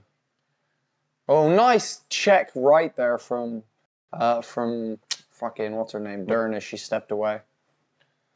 Mackenzie Dern. Yeah, we read these, yeah. We're just in the middle of commentary. We'll get to you. Don't worry, Royale. What's poppin'? Yeah, we'll scan through this, Royale. Don't worry. Yeah, Zimmerman, this fight it's an important fight. So we're super excited to see this. I think Dern is surprising people with her hands right now. Nice to have Jimmy from Germany. We can't show the fights. American Top Team does have good coaches. Both the women are attractive, but we don't need to objectify them, Geraldine. No, women UFC isn't for you perv-ass dudes. Ridiculous fucking boomer. I was going to say, to be fair, yeah, man, we don't need to objectify them. You're not saying that about the guys. Let's just appreciate them for the art. Nice, says Royale. Yeah, nice to see YouTube. Oh, Mackenzie Dern clips Tisha Torres there. Wow, Mackenzie now catches that single leg, and then it releases again. But Mackenzie is front kick, side kick from Tisha Torres that just kept sitting Mackenzie Dern back right to the breadbasket. Yeah, right to the fucking breadbasket. Those kicks were nice, but Mackenzie definitely rocked her. Definitely rocked her. I think Mackenzie's doing what she has to do, which is she needs to close distance. She needs to get this into... Wow, these side kicks by Tisha Torres are powerful. Mackenzie... Show of respect there at the end of the round. Nicely done. Wow. It was a good first round. I don't know who wins that, man. I don't know who won that first round. All right, let's go through this. And friend to... Oh, okay, hang on. Does he give commentary? Does he show the fight? Yeah, people have answered this. I've gone through all this. I just did all that, yeah. Lies. I want to see men grab dicks and twist them. Dude, that's fine. Now, that's cool. Okay, I'm fair enough. Too much violence, ladies. No, we want the violence. It's beautiful. I'm calling it Mac. Might go the distance, I agree. I think it might go the distance as well, but fuck, man. I think Mackenzie Dern is what I really love about what she's doing. There's that right that just rocks Torres. Yeah. And here's these side kicks. Bam! What I love about what Dern is doing is, although she's a ground specialist, she's doing what she needs to do to give this thing the best chance to get to the ground. Yeah. How big is Ian Garry? I mean, I wasn't in the ring with him, so I'm not super sure. But he looked pretty tall. He looked pretty fucking tall. He's listed at 6'3", I believe. And he is a welterweight. So 170, 6'2" or 6'3", I think. Kenzie wants to knock her out because Tisha's meant to be the boxer. Yeah. Wow. Oh, wow. Tisha did touch her there. Tisha did touch her, yeah. Nice sidekick from Tisha as well. Kenzie's putting it on her, though, dude. I respect Mackenzie for the amount of pressure she's putting on. She's opening up with her striking. Like, for someone who is, like, an exceptional grappler, you know, she's really opening up with her striking. Yeah, she's doing a great job. Yeah. Oh, head clash there. Ouch. Trying to wrap. From here... Wow, there she goes. She tries to jump guard here. Tries to jump guard. She's trying to go for a triangle or an armbar by jumping guard up against the cage. This is... Oh, she's now going for a guillotine. Wow, can you imagine? Look at this. Mackenzie's now got a... What the fuck? Oh, she's going for a Kimura. She's going for a Kimura, a standing Kimura right now. Wow, this is incredible. She's going to take it. She's going to take the arm. Oh no, Wow. she's put herself against the cage. Really nicely done from Tisha to block it. She's still got the straight arm lock though, does Mackenzie, if she wants it. This is super interesting position. This is crazy that she's jumped guard and is looking to freaking Kimura her while standing. Where have we seen this before? This is wild. Wow, Mackenzie now she's up against the cage, still trying to get that Kimura. Wow, it's close. It's very close. Tisha doing a great job defending right now. Wow, how is Tisha's arm? This is how is Kenzie holding on to this? If Tisha, she's gonna fall out now. Oh, her arm's going now. Oh, Tisha's in trouble now. Oh, this is crazy. Oh, It's over. It's an armbar. No, it's not. It's still the Kimura. It's still the Kimura. Oh, she's gonna pop her arm. She's gonna pop her arm. Oh, she's gonna pop her arm. Oh, she's gonna pop her arm. Oh my God. Whoa. Oh, Tisha stepped over. Yes, Tisha stepped over. Oh my God. Wow. Holy fuck, she's out of it, guys. Wow. Holy Tisha shit. Torres survived a Kimura from hell. Holy fuck, that was some Alexander Volkanovski. That was fucking crazy shit. That was fucking That crazy. was fucking crazy, dude. She's not out of it yet. She's not out of it yet. She's still on the ground, dude. She's still on the ground. And Kenzie's like keeping her peace here. She doesn't have a submission right here. But Mackenzie, look, this is Mackenzie. She's got the wrong arm for an arm bar right now. So Mackenzie's hooking for a leg basically at the moment. Wow. Incredible turn of events. Mackenzie jumps guard and almost gets a standing Kimura, then takes it to the ground. How Tisha Torres survived that. Her shoulder was popping, dude. It was literally this second away. Wow. I was gonna say if she somehow doesn't have a dislocated shoulder after that, I don't know. I do not know. Or elbow. I do not know. That was crazy. Yeah. She's still not out of the woods. I mean, Mackenzie is still hunting. You know, Mackenzie is right now, she is a shark circling Tisha in water right now. She smells blood. She's hunting for something. And you know Mackenzie's been in this position 1,000 times, so she knows exactly what she's looking for. The question is, does Tisha know? Because Mackenzie will work towards the next submission. No doubt. I heard a shoulder crack, says Jose. Wow, says Zimmerman. Dude, this shit is crazy. I told you guys Mac Dern is a savage. No, dude, Mac Dern is a savage, but Tisha's an extra savage for surviving that shit, dude. Oh, McDern going for a leg. She's got the leg. Oh, and it's deep. Oh, it's so deep. She's past the knee. There's a minute left. Oh, if Tisha's leg gets straightened out, she is absolutely fucked. She is absolutely fucked. There's no way Tisha gets out of this. The leg's going to get straightened. It's over. It's over. It's over. It's going to be over. There's no way. There's absolutely no way. She's going for a toe hold. Tisha trying to lock her leg into a triangle. She's defending well. She's just got to defend for 50 seconds. This is fucking crazy. She's going for a toe. She's going for a toe hold right now. Holy shit. This is crazy. She's going for a figure 4 footlock, basically. Wow. Mackenzie Dern's submission game against Tisha Torres. Oh my God, this is so crazy, dude. Wow. Oh my God, Tisha Torres is fucking absolutely... How is she surviving this right now? Mackenzie Dern's arms have got to be so burnt right now. It's crazy. If Mackenzie Dern's arms aren't burnt right now, I will be absolutely shocked. Wow, wow. Mackenzie's got almost clear passage with elbows to Tisha Torres' head. Oh. Wow, crazy turn of events. Mackenzie Dern has turned this fight around. Remember, before that jumping to guard, it was a 50-50 fight. Since then, Mackenzie has literally been putting submissions on Tisha Torres, and somehow... What the fuck did we just watch? That was crazy. That holy shit. Was fucking mental, guys. That was one of the greatest submission survivals in all of history. Holy shit. X-Rail, yeah, I did see the Mackenzie Dern submission of Gabby Garcia. It was crazy. Dude, look at Mackenzie. Kenzie's gassed. Kenzie's sucking hard. Tisha barely did anything during that. She just had to keep her arm. Tisha is fucking not that tired. Mackenzie is sucking air right now. Holy shit. If Tisha comes out and blasts her out, I currently think Mackenzie is up 2-0. Do you? Yes, I think Mackenzie is up 2-0. I'm saying Kenzie up 2-0. Tisha has to come and knock her out this round. Yeah. And I think Mackenzie is ripe for the taking. You know, dude, we appreciate the ground game so much, dude. So much. Besides Oliveira, the women are the best faces of jiu-jitsu. Fucking second that. Great shot. I did not say they're such high level. I love that round. Yeah. All right, here we go. Here we go. Here we go. Round 2 has started. Or sorry, round 3 has started. Standing again, which is where Tisha is happy to be. Oh, you gotta wonder though, how is that left arm of Tisha Torres after that Kimura? How much can she throw with that hands? Mackenzie pushing pressure on her already in this first round. We didn't really think about her jumping guard as a way to get Tisha Torres onto the canvas. Yeah. Fucking brilliant. Absolutely brilliant. Mackenzie now lighting it up with a kick to the body and a combination. Yes, Khamzat is after this fight. You're 100% right. Tisha switches to southpaw stance. Mackenzie still trying to put some pressure on. At this point, you feel like Mackenzie has a little bit more of a sense of urgency than Tisha. Tisha's just kind of sitting back a little bit, but maybe she just needs to regather her senses and figure out what she's going to do here. I mean, she's just literally been put into a couple pretty severe submissions, so she can't be too reckless. Oh, nice body kick there again.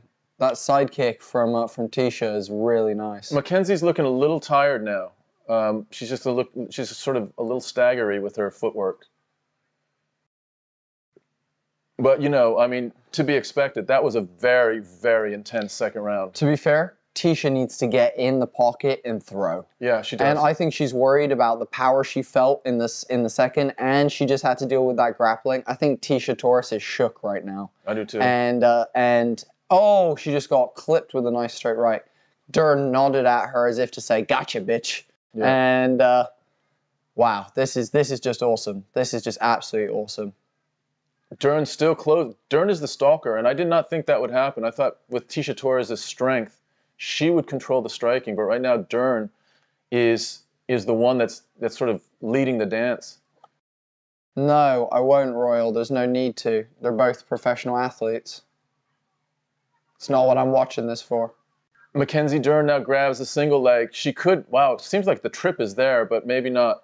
But she's digging for the single leg, seeing if she can get her to the ground. She may be able to. There's the trip attempt. Oh, wow, very, very fucking how close. Tisha Torres is still on her feet is unbelievable. But this is where Dern lives. You know, when bodies are together, Dern is fucking an expert. She's going for that trip. There she goes. Oh, wow. Did she get... Oh, up kick from Torres that rattles Dern. Up kick absolutely shook her.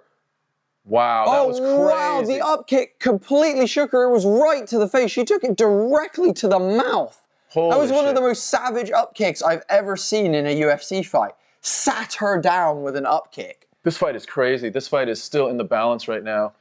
Tisha Torres has proven that she has got fucking the heart of a lion.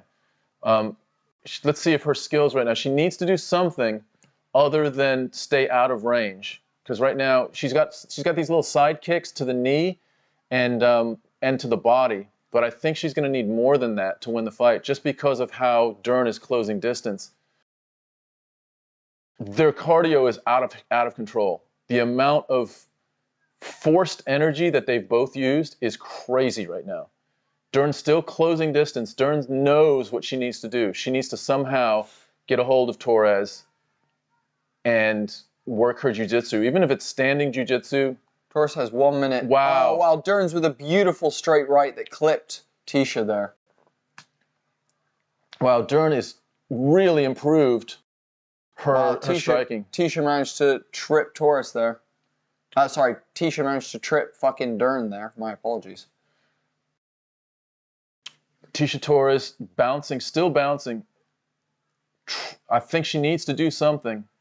Or I think she's really risking losing this by points. Because that second round was dominant. You could even say that second round could be a 10-8 round, possibly, with how those submissions were very close. They're both throwing it all in there at the end here. Just beautiful footwork from both of them, like slipping out of the way. Here's the thing, it's such a high-level fight that they're both just slightly out of the way of each other's strikes at all times. And it's really nice. It's really, really nice. Mackenzie Dern is just, oh man, you got to give her heart, man. She came to fucking fight today. Big time. Really bringing it. Dude, I can't believe Tisha survived those submissions. That was crazy. That was honestly crazy. Yeah. Mackenzie Dern is, again, going to look at those submissions if she doesn't finish this and just be fucking bummed. If she somehow loses this to Tisha via judging, she nailed Tisha with a straight right there. But Tisha goes in for a shot, grabs a single leg. Wow, that was I'm not sure why she did that. I think, man, I don't know. That's going to be a tough one. Up kick. That was incredible. I don't know if these guys understand. What was the joke? I don't even know what joke you made, Geraldine. Wow. No such person, ugly fighter. That was crazy. That was such a crazy fight, dude. Block Balladine. Okay, I don't know what's going on. That was literally one of the fucking... That was one of the most wild moves from Mackenzie Dern ever. Yeah, that was crazy. Jumping guard in that position was so clever. It was such a great strategy. I think she gassed herself doing all this jiu-jitsu, though. Because Tisha... But I don't think she lost the third round. I think Tisha was too... Well, I mean, if... No, I don't think she lost the third. I think... There was that up kick. Yeah, I think Mackenzie Dern wins this fight. I really do. It's so close as well. It's about 10 strikes out of it. Actually, the statistics show that Tisha Torres... Landed more strikes. But there's... Yeah, it's all very, very close. Very, very close. The one thing that is a pretty big advantage is submission attempts. That's 3-0 for Dern. Here we go. That was crazy, dude. That was fucking crazy. Yeah, that was Torres to the kick to the face was huge, dude. I have not seen anyone get up kicked that direct. That was like platano, like right in the fucking like flat fucking. Just threw her right up against the cage. Literally. Can you fill up some more for me? Yeah.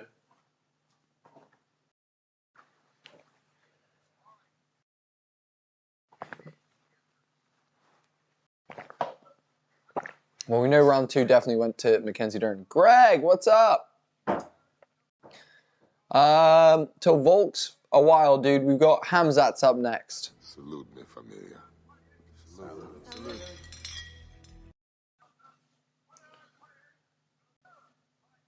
Split decision. Mackenzie Dern. Mackenzie Dern by split decision. Mackenzie Dern by split decision.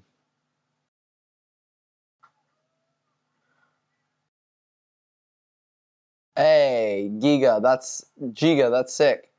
Super glad to hear that, man. Wow, that was fucking wild, guys. That was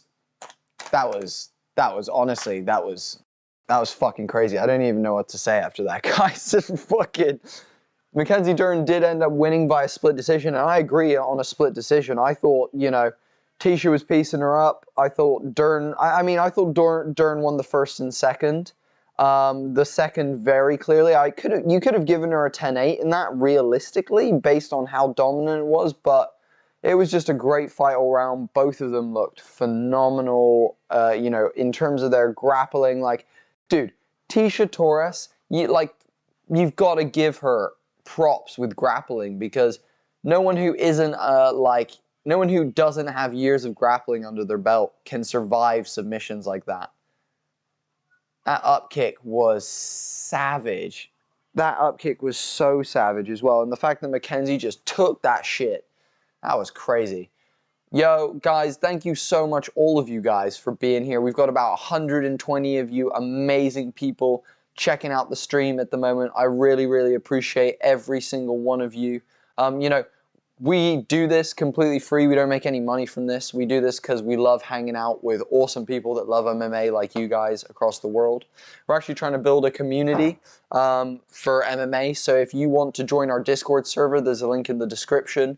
If you go on there, when you join, click the MMA roll, click the little emoji that is a boxing glove, and get your MMA roll. You'll get access to all the MMA channels. And in there, we can talk about gossip for up-and-coming fights. We can talk about, you know, bets, all that kind of shit. You can also ask me and Tom questions And we're typically online between the times of 11:30 and 5 o'clock UK time every single day. So if you guys want to check it out, feel free to give us a message, to come hang out, all that kind of stuff. We'd love to have as many of you who would like to be there as possible. It'd be great to have you all. Guys, this is the moment that a lot of us have been waiting for. It's you know, when you think about the UFC over the last couple of years, Conor McGregor has been sort of not really a serious fighting contender. He's been sort of a celebrity, you know, like guest star with certain things. But as far as having like real, like star rocket appeal, this dude might have it. Like, you know, the buzz around him. I mean, we mentioned it earlier in this stream. We tend to gauge the analytics of fighters, and the buzz around Khamzat is pretty severe. It's pretty huge. It's up there. I wouldn't say it's Water. equally. Someone's asking what I'm drinking. It's water because I have a kidney that hurts because I had kidney stones. So water. It's not vodka, I promise. Because I did my drinking earlier today. I drank earlier today. I'm not drinking now. Yeah. I'd be asleep if I kept drinking. I would literally be comatose right now. Or you have taken down the set. Yeah. Dern decision, 80% guess. Yeah, that's about right. Watching this fight with it on mute and you guys as my audio. Nice one, Giga Fresh. Smash time begins. Dern, Khamzat next. How many people think Burns can win this next fight? I think he can win it. I think he's going to have to... Yeah, I don't know what pull something out of a hat. Dude, he's got hands as well. Like, this could... striking-wise, it's not... dude. It's a who knows. Like, Khamzat has not fought someone the level of Burns. Let's see what fucking happens. Here's the thing. Him, Burns, Colby, and Usman are all very similar style-wise. They're all really good grapplers. They're all really good strikers. They all go to really good gyms. Like, it's one of those things where when you look at it, you're like, actually, these guys aren't far from each other. Like, Burns and Chimaev are similar. We've been calling for Burns Covington for fucking ages because they're so similar. Yeah. You know, Usman Burns was a great fight. Usman Covington has been good fights both times. So when it comes down to it, you can tell that when you put any of those four guys against one another, it's going to be a good night, you know? It's going to be a good night. Unless we see fucking Chimaev blow out Burns, and then we say to ourselves, "Oh shit, what do we exactly have in our midst? Is this something completely different?" Thought it was the clap. Fuck's sake. Mate, this is about to answer a lot of questions. Yeah, yeah, exactly. Chris Zimmerman, you know, I love how you he just cuts to the fucking the point. I was gonna say every time you get in the chat, it's just logic, concisely put in a fair and truthful manner that just deals with shit, and it's just beautiful. I love it. Yeah. Abdurrahman, Khamzat will win. Ooh shit. Colby is arguably 155. I don't know what that means. Like weight wise? Wait, yeah, he's 170. He's 170. He says he doesn't want to drop to 155. He'd do a catch weight fight with, you know, the likes of Dustin Poirier and shit like that, but he doesn't want to drop. I mean, yeah. All right, so here's the deal. Khamzat Chimaev is undefeated in the UFC. He is undefeated as a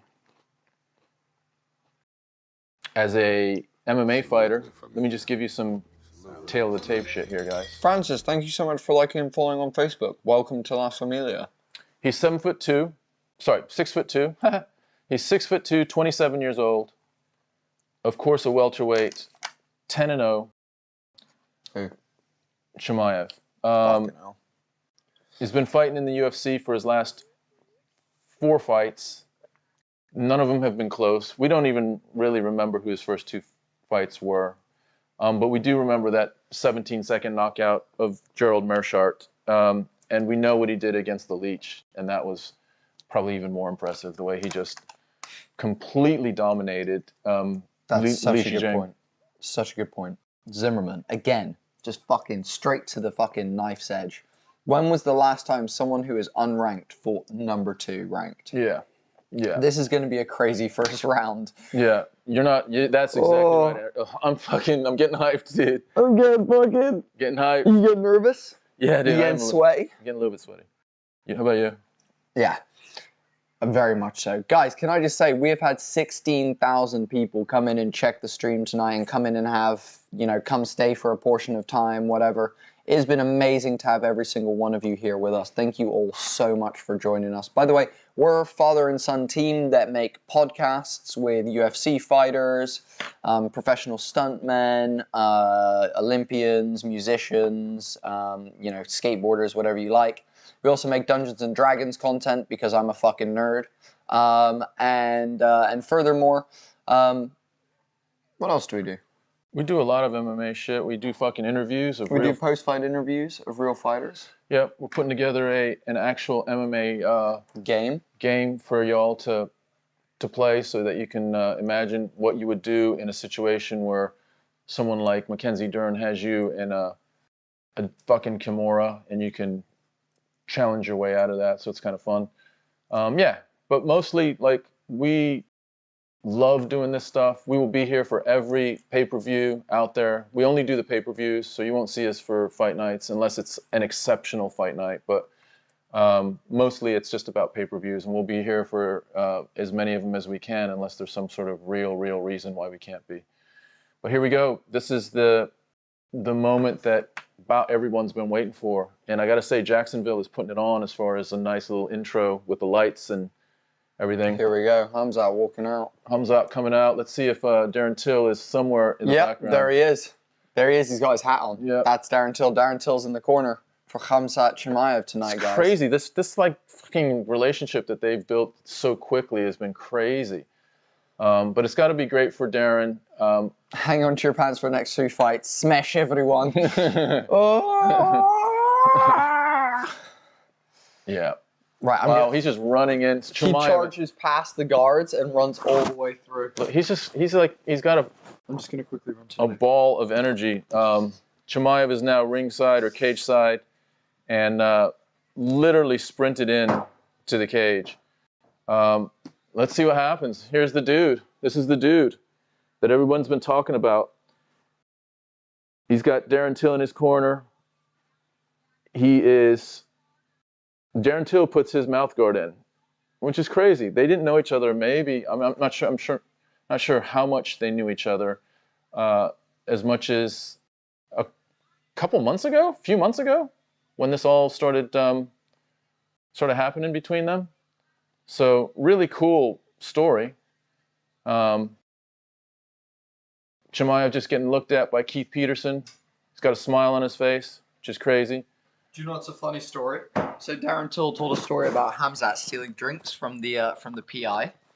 There's a new interview of Khamzat talking to Darren Till and being like, "What the fuck, Darren? You told them that it was just me." He was like, "Are you gonna tell them about all the food you stole?" And Darren's like pissing himself laughing. It's so great. All right, Chimaev is in the cage. It is going to be. So he's 10-0. He's outstruck his UFC opponents 254-2. Let me just say that again. In 4 fights, 254 strikes to 2 in 4 fights. That means he's averaging less than a strike a fight, his opponent, against him. He looks super ramped up. Looks like he can't even contain himself, which is a good/bad thing? Good/bad thing. He is fired up to get it on. He's getting the crowd cheering. Till and Khamzat, best bromance of 22. Dude, Till and Khamzat is going to be the best bromance since fucking Donald Glover and, not Donald Glover, what's his name? Fucking from Lethal Weapon. Oh, yeah. Mel Gibson and something Glover.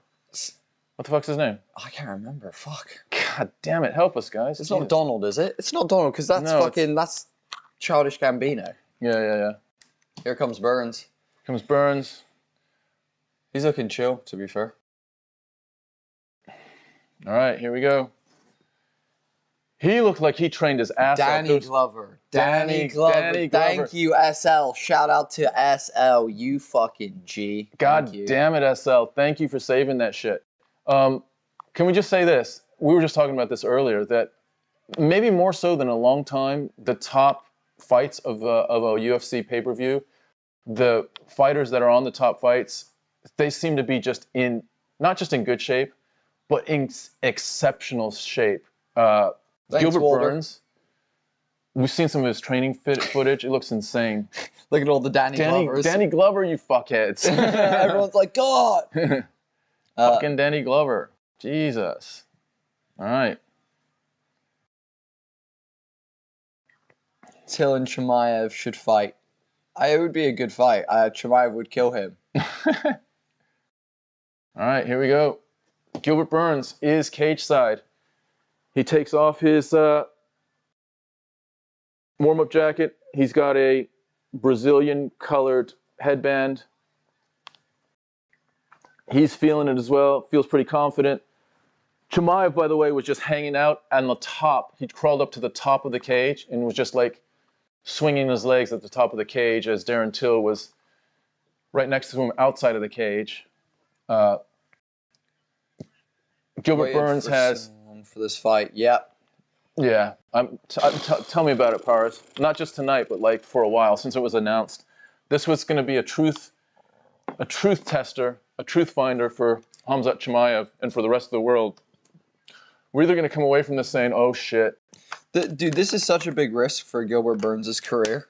Oh, such a big risk. No one else wants to fight him except for fucking Neil Magny. And I was gonna say, and he's number 2 as well. Like the position that he's worked his way up to. Like if he loses this fight, where does that drop him in the rankings? Yeah. And does Khamzat jump to number 2? Yeah. Well, Khamzat definitely jumps. If Khamzat wins, he's depends in top 5. Depends how he wins. He's got to be top 5. Yeah. All right, I'm very nervous. I can't sit still. But other than that, I'm fucking psyched. Here we are. Gilbert Burns has Brazilian yellow trunks on, slit up the sides, presumably to allow his... He rolls into the ring. Rolls into the cage to allow his legs to have maximum flexibility for probably kicks, for anything on the ground as far as submissions, escapes, anything like that. Mike Beltran is the third man in the cage. Oh, here we go. Khamzat standing in the middle of the cage. Khamzat is stood in the center of the cage. Wow, just supreme confidence by Khamzat. I'd like to see, honestly, I would like to see that shaken a little bit. I want some adversity. Yeah, I'd like to see that shaken a little bit. I mean, it's going to be shaken at some point. Might as well make it today. Let's see what we got in front of us. Is it Gilbert Burns that's going to do this? Anyone else sweating right now? Burns is 35 years old. I don't know who I want to win. Like, here's the thing. I think I know who I think is going to win, but who I want to win is a much harder question, actually. Yeah. No, we don't bet Royale. What I would say is I want to see Khamzat get pushed. I want to see what happens when he faces adversity. If he comes out of something like that with something exceptional, then we know we're watching something special. He has so much confidence, though, that it's crazy. And the question is, sometimes people that have that much confidence, there's not anything holding it up underneath it in bad situations, in tough situations. And we just got to see what's underneath all of this for Chimaev today. Let's hope Gilbert Burns is the guy. I think Gilbert Burns is trained enough. I think he's equipped with certain skills that will push Chimaev. My doubt is that Gilbert Burns is a little bit small. You know, he's a little bit small. Let's just see what happens. Yeah. Well, here we go, guys. Here we go, guys. Shit. Zimmerman, I'm rooting for Burns, but my head is with Khamzat. Yeah. Bruce Buffer intimidated Chimaev backwards. I saw that as well. Yeah. He was just like, get your ass back there, dude. I got to do my job. He will get hit this fight. Gilbert shows up tonight. Yeah, dude. I hope Gilbert shows up. I hope, you know, I hope the best man fucking wins this fight. Here we go. Here we go. Here we go. This is going to be fucking fireworks maybe in the first round. History. Oh, my head, my face. Here we go.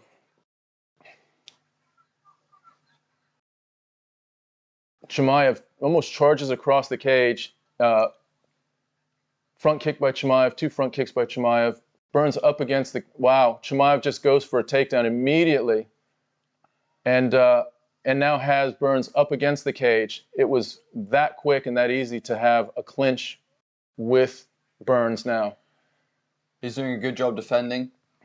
He's got a good Windsor on the outside, and he's also doing a good job controlling the wrist of Chimaev. Chimaev is kneeing him lots and working hard to grapple. He drops down for a single and goes to pick up Burns. He picks up Burns and goes to put him down. Wow. He's now got he's going for the double. He's got one leg wrapped and he's now starting to land blows. Chimaev has a dominant position on the ground right now. He's got Burns on, sort of leaning up against the cage on one knee.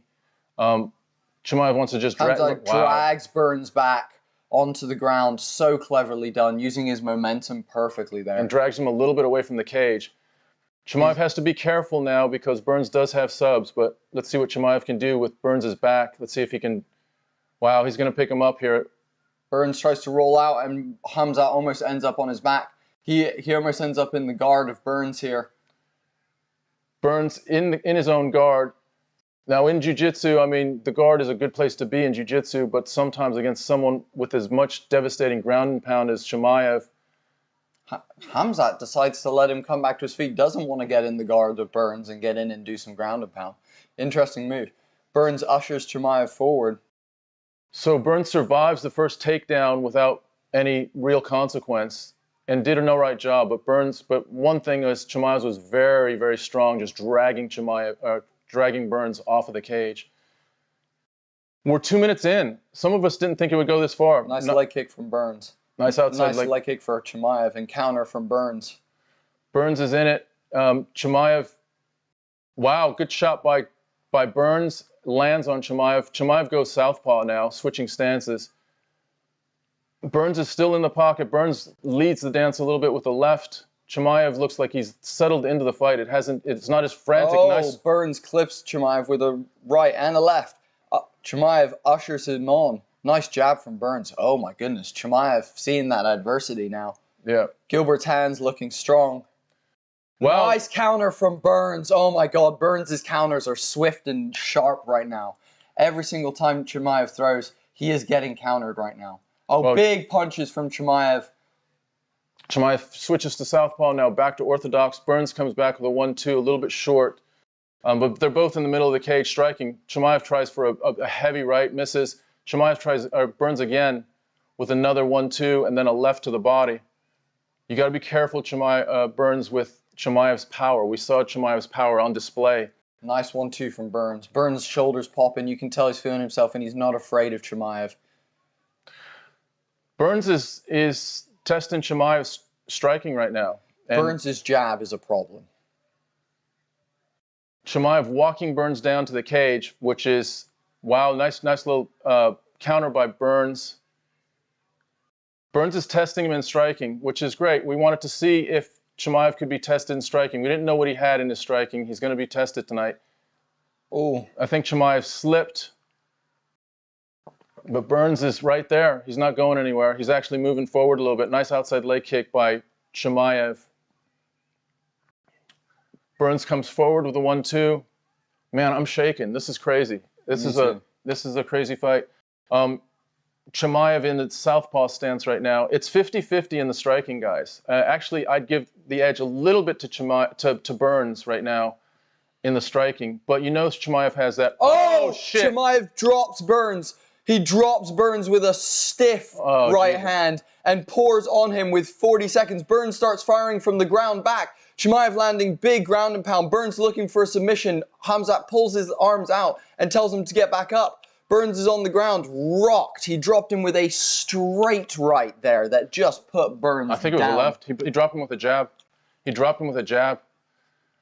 All right, here we go.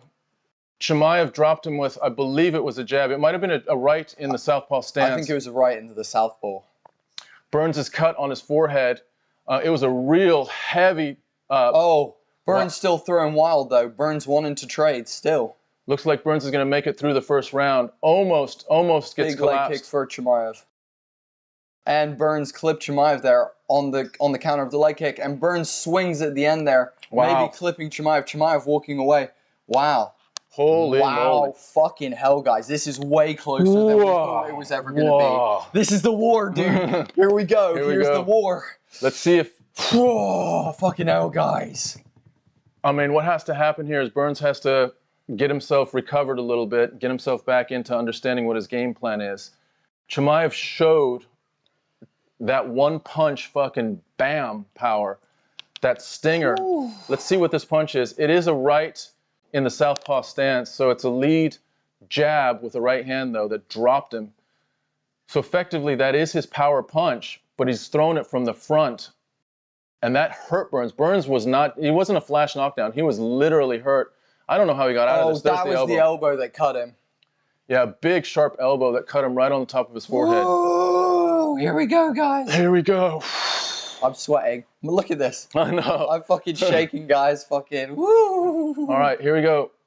Chimaev's literally charging across the cage, trying to get in a little bit more in an offensive position. But Burns is right there. Burns looks like he's recovered pretty well. His hands are all right. Oh, big outside leg kick for Chimaev. Outside leg kick by Chimaev. Front kick by Chimaev. Burns is trying to mix it up. Might not be a good choice right now. Burns goes for a takedown. Oh, beautiful shot from Burns. Well timed, but he just misses. Khamzat manages to pull his legs out. Burns has to hit Chimaev with something that Chimaev's going to respect at this point. He was landing, but he wasn't rocking him. Oh, nice check right from Burns as he steps in there. That was really nice. It's sort of a walk-through right, similar to how Dustin Poirier closes stance. Chimaev now in that southpaw stance again with the lead hand. That's his power hand in front. Got to watch that a little bit. That's how he fucking dropped Burns last time. This southpaw stance might... Oh, big shot by Burns. Burns staggers Chimaev there a little bit with a nice right. But Burns, big shot by... Chimaev back in it. I'll tell you what, Burns... Body kick from Burns. Burns is game.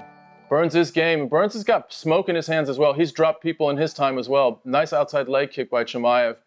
Low leg kick has been doing a lot of damage. So Burns' leg, I think, is compromised a bit. Keep an eye on that. We'll keep an eye on that. Let's see what... Teep from Chimaev. Oh, counter right from Chimaev that just glanced the chin of Burns. Two leg kicks from big Burns. Shot by Burns. Lead right by Burns. Wow, big shot by Chimaev. Little uppercut by Chimaev as well. Chimaev is just right in there. They're both in there. Now he switches to southpaw again with that stinging fucking power right. Crazy. Burns shoots for a shot. Got a single leg and cannot take Chimaev down with beautiful takedown defense from Chimaev there. Burns with a nice left. And remember, this is a 3-round fight right now. Chimaev certainly won the first round. This round is oh! I'm not Burns sure. dropped Chimaev, maybe. I'm not sure if he dropped him. I'm not sure if he dropped him. Yeah, Burns dropped him with an uppercut, and Burns is putting on. He's rocked Chimaev. Burns might drop Chimaev. Chimaev is definitely rocked right now. Burns hit him with an uppercut as he came in. Burns got big hands as well. Holy shit. Not sure if he's... Oh, big shot by Chimaev. Oh, Burns is landing as well. Wow, this is a war. Holy shit. Holy shit, here we go. Wow, wow, wow, wow, wow. Oh, Burns is landing uppercuts in the guard. Chimaev is now cut. Chimaev is cut, guys. Wow. Wow, wow. Burns is in the pocket, giving it to him right now. It's 50-50 at least. Oh, nice body kick from Burns. Wow, both guys are hurt. Both guys are wounded right now. Oh, nice leg kick from Chimaev. Chimaev's still pressing forward, but he's definitely cautious. He got rocked there and he felt it. That was the closest we've seen to fucking Chimaev getting dropped. I think it was an uppercut. Nice 1-2 from Burns that lands. Another shot by Burns. Burns is landing for sure. This is a fight. This is a fight. This is not a walkover. Oh, Chimaev lands a nice counter right there. Burns comes in with a stiff left. Oh, they trade rights. Oh my God, this is crazy, dude. This is one of the craziest fights ever. Beautiful shot from Burns, but Chimaev with a phenomenal sprawl goes for an anaconda, ends up stepping back, and Burns kicks him off. They're back to their feet. Oh, big right from big right by Chimaev. Burns is smiling. Wow, this is just an absolute barn burner. This is, we talked about Gagey and Chandler. This is reminding us of that right now. Fans are going apeshit. Wow. Burns goes in. Chimaev aims for a leg kick, fakes an uppercut. Crazy, crazy round right now. Wow. Burns is all in. Whoa, Oh, big shot by from Chimaev. Chimaev's right is crazy. He uses it both ways. In the southpaw stance, he uses it as a really strong jab in the southpaw stance, and then he uses it as a thundering club when he's in the orthodox stance. Either way, it's lethal, and he changes it regularly. Burns is trying to find an opening right now. And Burns Chimaev is winning this round. I would say so as well. I think Burns has won this round. Wow, nice shot by Burns. Remember, Burns has big power Chimaev as well. getting wild. Chimaev getting, oh, lands a nice overhand right, but he's getting wild with Burns. Still very, very even standing right now. We did not think Burns would have a way to win this standing, but he has shown that he can compete with Chimaev on the feet. Wow, Chimaev body shot by ushering him Chimaev. forward. Oh, nice counter from Chimaev there. Wow. Swinging wild. Chimaev just wants to throw with him. This is crazy. Burns is landing, though, at a much higher clip. Burns has won this round. If he gets out of this round, he's won this round for sure. Oh, big uppercut. Big uppercut. Oh, big shot by Burns. Oh, Chimaev's down. Chimaev's down. He's hurt. Oh, my God. Chimaev is hurt. But he drops Burns with a takedown. Oh, Holy my shit. God. What is happening Chimaev. Chimaev and Burns are fighting after the bell. Wow, Chimaev is rocked. He's very, very rocked. Chimaev is rocked, guys. Holy shit. Fuck, guys. Fight of the year. Wow, wow, wow, wow. Whew. Dude, Ali, if you cannot hear us shouting that fucking Burns is rocking him and shit, dude, you're crazy. Hey, dude, it's a 50-50 fight right now. And it could be Chimaev knocking Burns out or Burns knocking Chimaev out. You can't say that. Wow. Oh, fucking hell. Burns whips Chimaev's head. Look at this. Boom! Oh, my God. Wow, wow. Knocks him down. Crazy, crazy punch. Wow, guys. This is one of the craziest fights ever, guys. Gilbert Burns showing his fucking star material right now. So I would say it's definitely round one for Chimaev. Round two, it's close. I would say Burns for round two. Let's see if this makes it to round three. What a fucking round that was. That might have been round of the year. Holy shit, here we go. Chimaev now in the southpaw stance again, moves to the orthodox stance. Third round.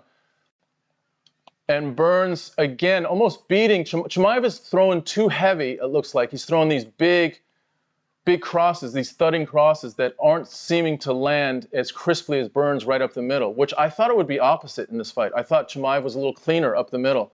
But I tell you what, Chimaev hurts Burns as well. That uppercut that Chimaev hit Burns with really stung. Burns with a nice jab there. Wow, big jab by Chimaev. Yeah, big jab. Burns swinging wild there. Oh, lands a nice straight left. Chimaev with a nice straight left as well. Both standing in the middle. Oh, uppercut from Chimaev that lands. Both tired. I think Burns might be a little more tired than Chimaev right now. Not to say that they can't hurt each other. Wow. Oh, both swinging and missing. Burns trying. Oh, big jab. I'll tell you what, Chimaev's jab from the southpaw stance is like a fucking right. It's crazy, crazy powerful. Chimaev now starting to pressure Gilbert up against the fence. Gilbert goes in for a shot. Nice takedown defense from Chimaev. Doing a good job defending. At the moment, Gilbert doing a good job putting the leg between, getting that single leg between his legs. He tries to rotate Khamzat to the side, but Khamzat back to his feet. His takedown defense was amazing. It's crazy. Burn with a beautifully timed shot, though, that disrupted that striking because he was getting pressed up against the face there. Oh, nice jab. Oh, big right from Chimaev. Burns does counter, but he's now looking for some desperation shots. Burns is in trouble, guys. Burns looks like he's had it. Burns has had it. Burns might be done here, guys. Burns has had it. I think Burns is basically, it looks like he's quitting at this point. I think he's just had enough of the damage. He now goes for a knee. Chimaev now shooting for a shot. They're both absolutely gassed. I'm not sure whether it's Burns is just gassed or whether he's taken too much damage, but he is struggling this last round. Chimaev is putting it on him in this last round and doing all that he can. Burns is wrist locking right now to try and keep hands together. Nice straight right from Chimaev. Oh, big overhand right from Burns that lands. Nice jab big jab by Chimaev. That jab by Chimaev has been the difference. That jab from the southpaw has been the difference. Burns has to do something to turn this around. Big nice left from Burns. Another left by Burns. 2 minutes and 30 seconds left. This fight has been insane. This is one of the best fights in all of UFC history. It's crazy. It feels like Burns is on his last legs. It feels like if Chimaev hits him with something, he could end this fight. I feel like more so. Oh, God. Both gentlemen trading jabs just then. Oh, Chimaev with a thunderous, wow, big shots by Chimaev. Oh, Burns my swinging God. for the Burns cages. still swinging. If Burns lands, he might drop him if he gets clipped with one of these wild ones. Burns is still very much dangerous, guys. Though Burns is definitely a little bit more punch drunk right now, he is swinging wild, and if Khamzat gets clipped, he will go down. Burns still has so much power in those big hands. shot by Burns. Burns with a beautiful jab. Nice straight right from Burns. He comes back into the center, pushing Chimaev back for the first time this round. Wow, Burns is a bloody mess. He's absolutely a bloody mess, but he's so game. Both gentlemen jabbing and slipping each other's jabs there. Burns looks like he's got more... Wow, big shot by Burns. Another shot by Burns. Oh, Burns coming on in the last 2 minutes. Oh, big shot by Chimaev. Chimaev lands a nice one, and so does Burns, though. Burns with a nice counter right as well. Crazy. Nice. Wow, nice head kick from Burns there. And a nice overhand right from Burns. Burns is still fighting, guys. Look at He is no way out of this, dude. This is awesome. One of the best fights ever right now. Holy shit, what a fight this is. Uppercut from Chimaev that misses. Burns swings wild, and it just goes behind Khamzat's head, pulling him in for a clinch. They separate, and Khamzat continues to pressure, as he has done this whole round. Khamzat still stalking. He's still... Wow. Oh, big overhand right from Burns. Oh, Burns clips Chimaev there. And again with another right. Oh, Burns is coming on in these last couple. Oh, he's just swinging wild. He's trying to put him out. He's just trying to put him out. Wow, wow, holy shit. They're both... Chimaev is cut under the eye as well. This is a fight. Look at this fight. Absolute bloodbath. Burns looks up to the clock, and he knows he's got 20 seconds to make it happen. Both gentlemen now going in. Oh, nice uppercut from Chimaev there. Burns, oh, big counter from Burns that lands on the top of Chimaev's head. Chimaev's getting sloppy now as well. Chimaev's is getting sloppy, goes in for a jumping kick and knocks Burns down. We have 4 seconds left in this round. Khamzat shooting for another takedown in the last couple seconds. Wow. Wow. What a fight. That was an amazing fight. Holy that was shit. An absolutely incredible fight. Holy shit. Fuck. Wow. Wow. That was one of the greatest fights ever. Wow. That was crazy. Well, we got what we wanted. We got Khamzat Chimaev tested. Holy moly. Wow. Wow. I'm shaking. Holy shit. Wow. That was wild. In my mind... That was just crazy. In my mind, I think Chimaev wins that fight by 29-28. Well, he hurt him there, and then he cut him there. Fucking Gilbert was just rocking him. That was crazy. It was just such a crazy round. That was crazy. Holy shit. Oh my God, guys, that was just fucking crazy. I don't know who won that. I'm going to say Chimaev. Burns took two. Yeah, and dropped him at the end of the round.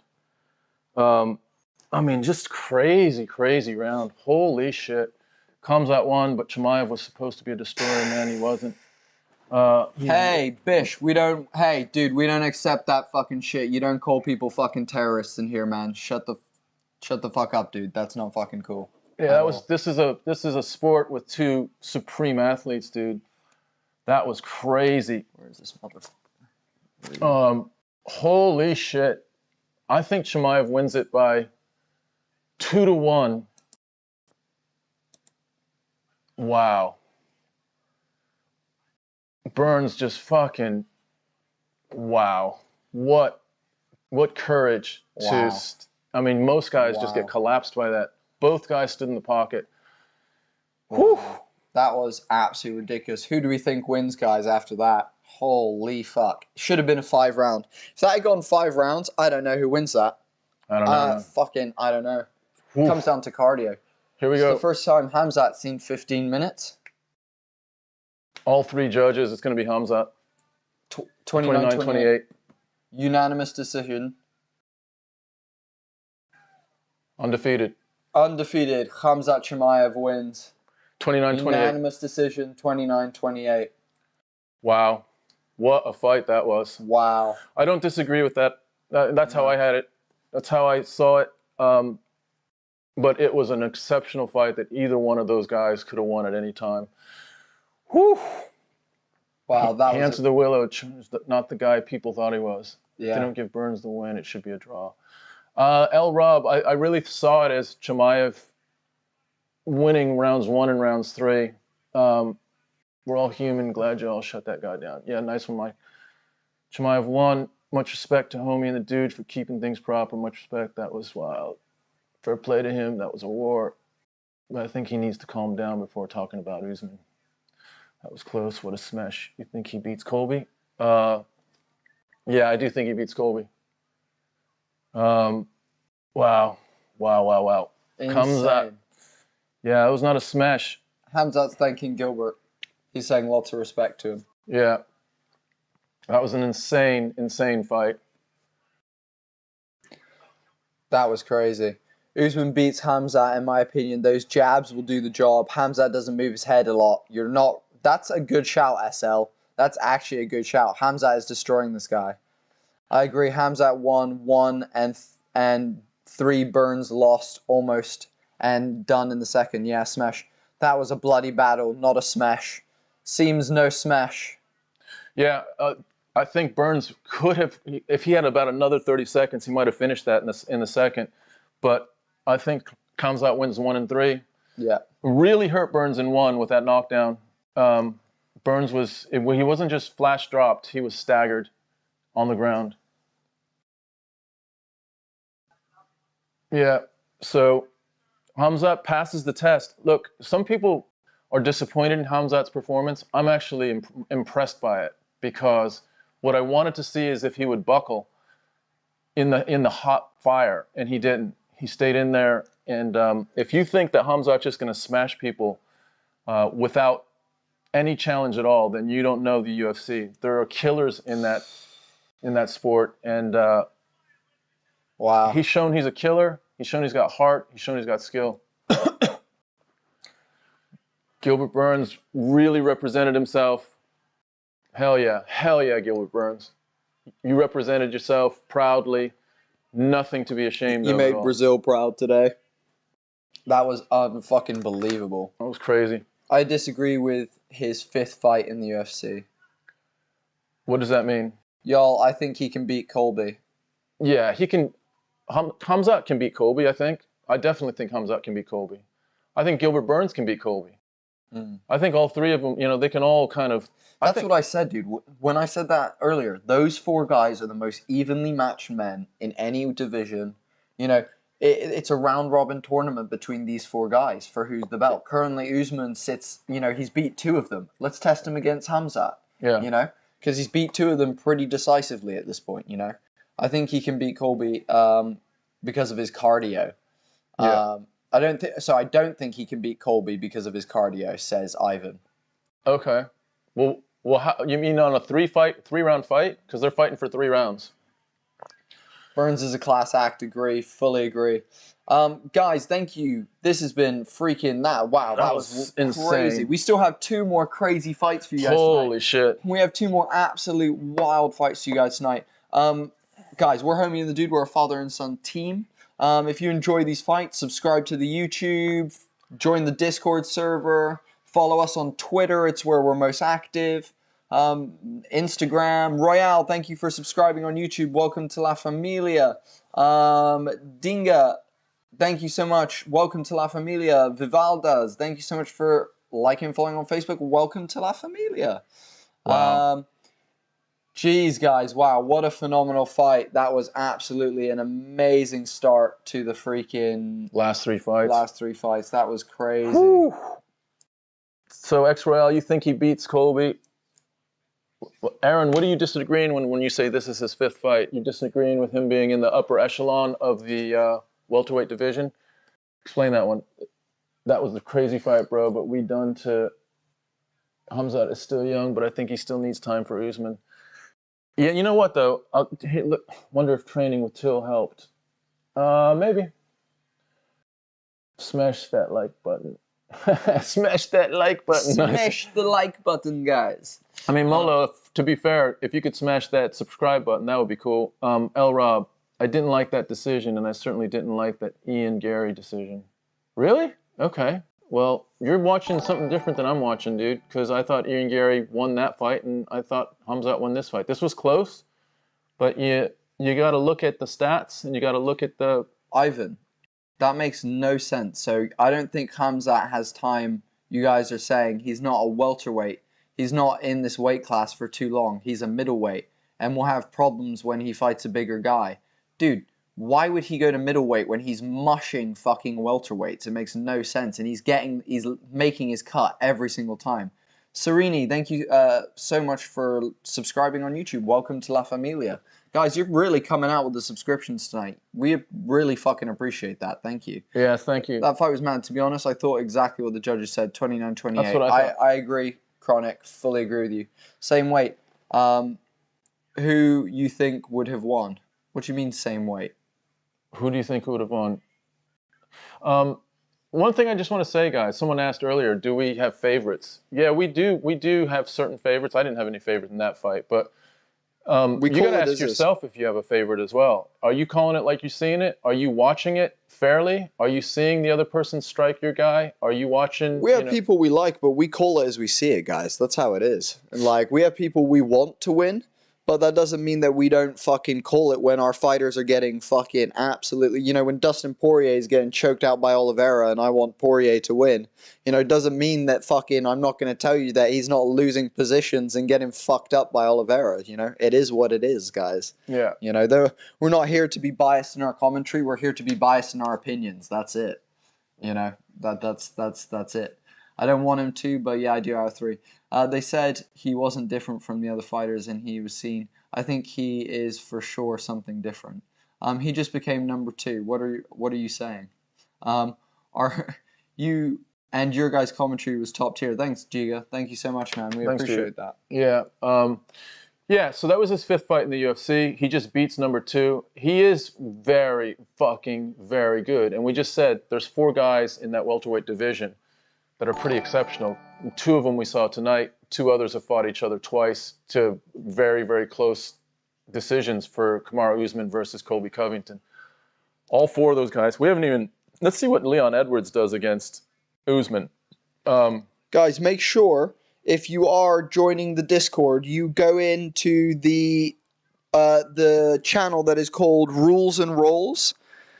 Once you're in there, click on whether you want a D&D dice or whether you want a MMA glove on the emojis, and it will give you access to a bunch more channels where you can then chat to people. If you want to see our D&D stuff as well as our MMA stuff, then click both of them. If you just want to see our MMA stuff, then click the glove, and that will basically give you the roll. And that will give you access to more channels. You can then check the channel directories to find your way around. There is a Welcome to MMA channel directory for you guys to work out how to navigate our Discord server for the future. But yeah, it takes a quick second to head into the Rules and Rolls channel and scroll down once you've read the rules and select your role at the bottom. Yeah. Furthermore, I just want to say thank you to everyone who has subscribed tonight. And Aaron, thank you so much, mate. Really appreciate you subscribing. Welcome to La Familia. Giga Fresh, what's your take on this next fight? I don't know, dude. I mean, I think Sterling is going to give it his best. It's just it's a mental mountain to climb when you've been dominated like he was dominated in that last fight. And then he's also taken a lot of shit for the way that whole ending went down. I think Sterling's going to come out real strong.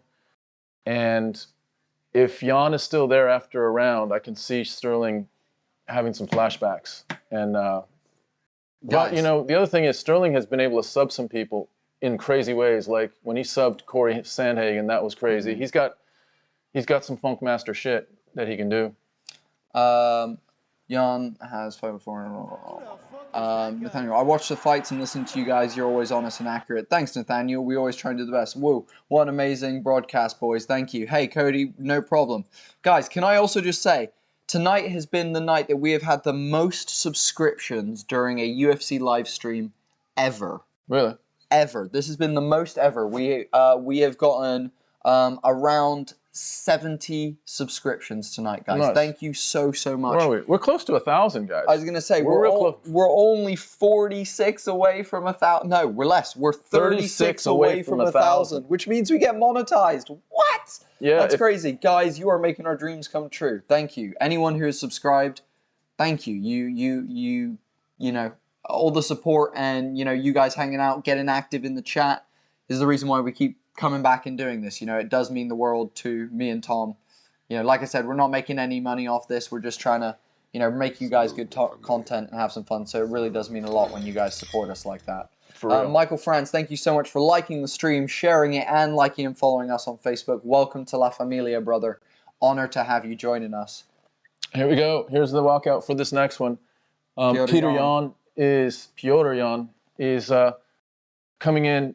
It's funny, he's got the black and gold befitting a champion for his sweats, but he's wearing red for his fighting shorts. I wonder if they did that on purpose to give him a little bit of a... Dark, thank you. Dark TV, thank you so much for subscribing on YouTube. We really appreciate it. I'm finishing work now. I'm going to pack up and drive home. We'll unfortunately miss the next two fights, but it's been a pleasure. Thank you guys for a good night and great commentary. Hey, Chronic, please come back. We'd love to see you again. Furthermore, if when you're driving home you feel if you have your phone and you have the Twitch app and you want to continue listening, plug your phone into the car while you're listening on your drive home, and we'll give you the shakedown. I was going to say, you're going to still be able to hear it all going down live. So just a thought. But also drive safe, brother. Get home safe. It's been a pleasure.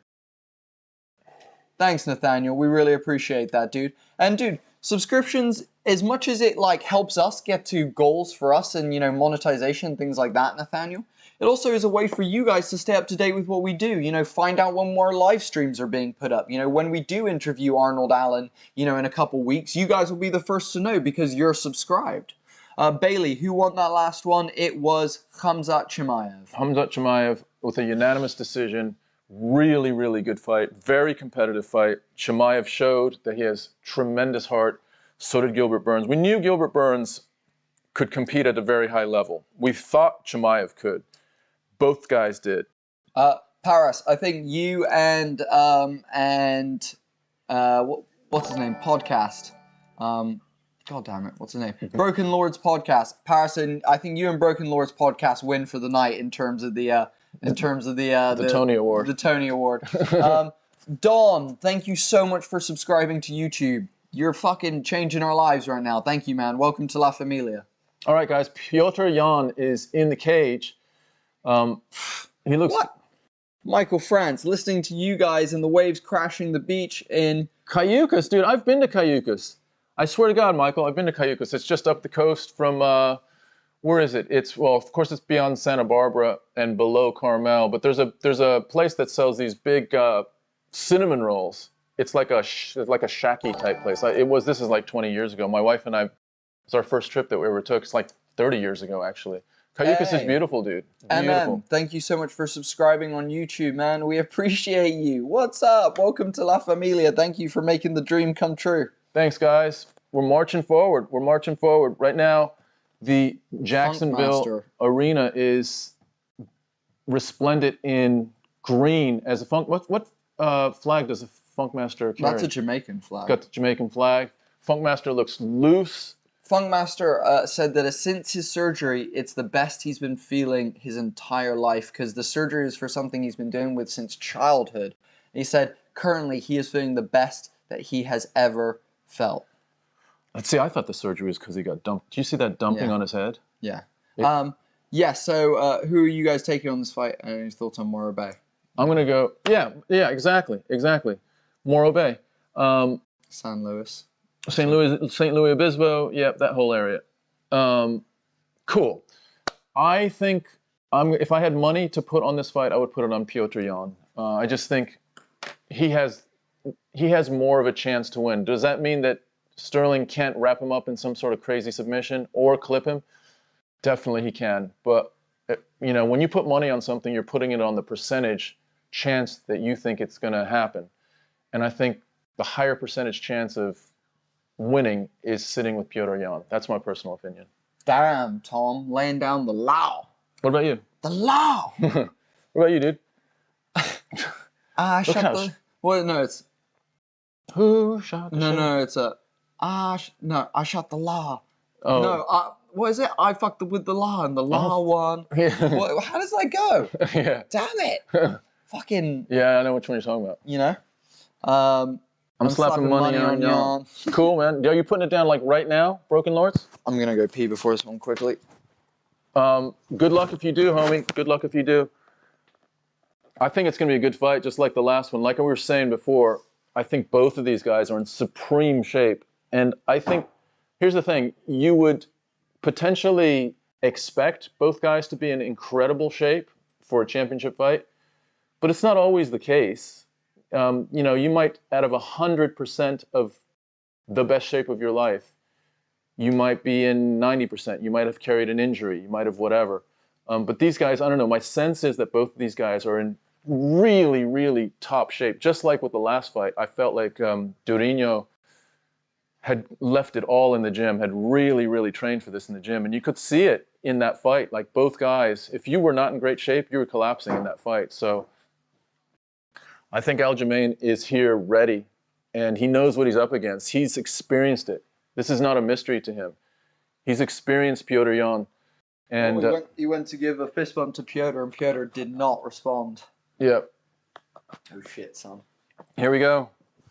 And I think, you know, Petr Yan has probably got some payback on his mind. You know, he feels like, and if you watch the actual playback of that fight, Yan was dominating. Like from rounds, I don't know. When did the disqualification happen? In round four? Round four or five. Yeah. But for the last couple rounds, Petr Yan was ragdolling Aljamain Sterling and walking him down. So he's probably thinking, look, that belt is mine, and I deserve it. And so, you know, you've got a clash of two different perspectives of reality right now. Oftentimes, someone comes away with concussion. Someone comes away with lots of cuts and bleeding. You guys think Yan will start quicker than normal? No, I think he'll slow. I think the first round will be slow for Yan, and then I think from there he'll start picking it up. I do too. I think Jan's one of his biggest risks for losing is to go in and do something stupid and get clipped. Yo, guys, it's time for my game time dressing gown because I'm cold as fucking this bitch. You're cold. Oh, championship. Game time dressing gown, guys. You know what it be. I turned this on. Maybe it was on low. You know what it be, guys. It's Petr fucking Yan cold as shit. is being introduced right now. It is.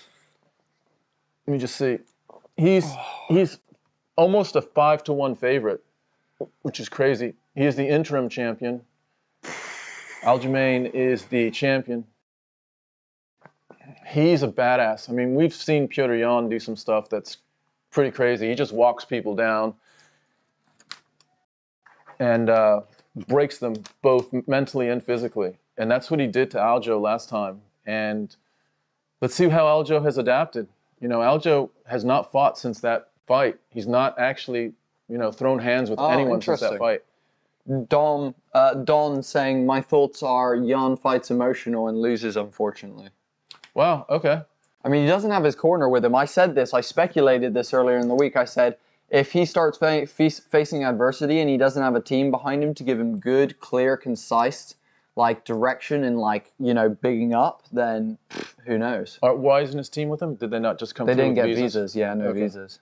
It's a big thing. And El Rob, I think you are, that's a not a bad shout. You know, 5-1 is probably way too high in this level of a fight. Aljo is not on his level. It's true, but anyone can hurt anyone. Here we go. Sandhagen has almost beat Yan. Here we go. Here we go. Yeah, El Rob, we can't do MMA math though. Sandhagen got slept by Aljo, almost beat Yan. What we do know is Well, let's see. We know what happened last time. Let's see what happens this time. Aljo comes out with a quick kick to the body, another one to the body. Winging kicks to Aljo coming out in the southpaw stance, switches to orthodox. Yan, does his very methodical sort of just staying in that distance, slowly edging forward, but very high guard by Yan, almost like he is extra guarded for anything crazy like a head kick or a nice clean shot by Aljo. If you're Yan, you're probably thinking, look, he gave me his best in his first and second round, and then I started walking him down. I just need to last out the first and second round again this time, and it's going to go my way. There goes Shot Aljo for Aljo. shooting. He gets his shot stuffed. Wild wing from Piotr on the break there. Piotr kicks. It was a nice shot by Aljo, but Piotr Yan with a nice takedown defense. Salute me, familia. Aljo staying in that southpaw stance. Now moves to orthodox, just switching pretty effortlessly as he moves around the cage. It just depends where he is in the cage to what stance he's in. Yan now in the southpaw stance. So they're both just switching stances. Aljamain throwing lots of kicks. Lots of kicks.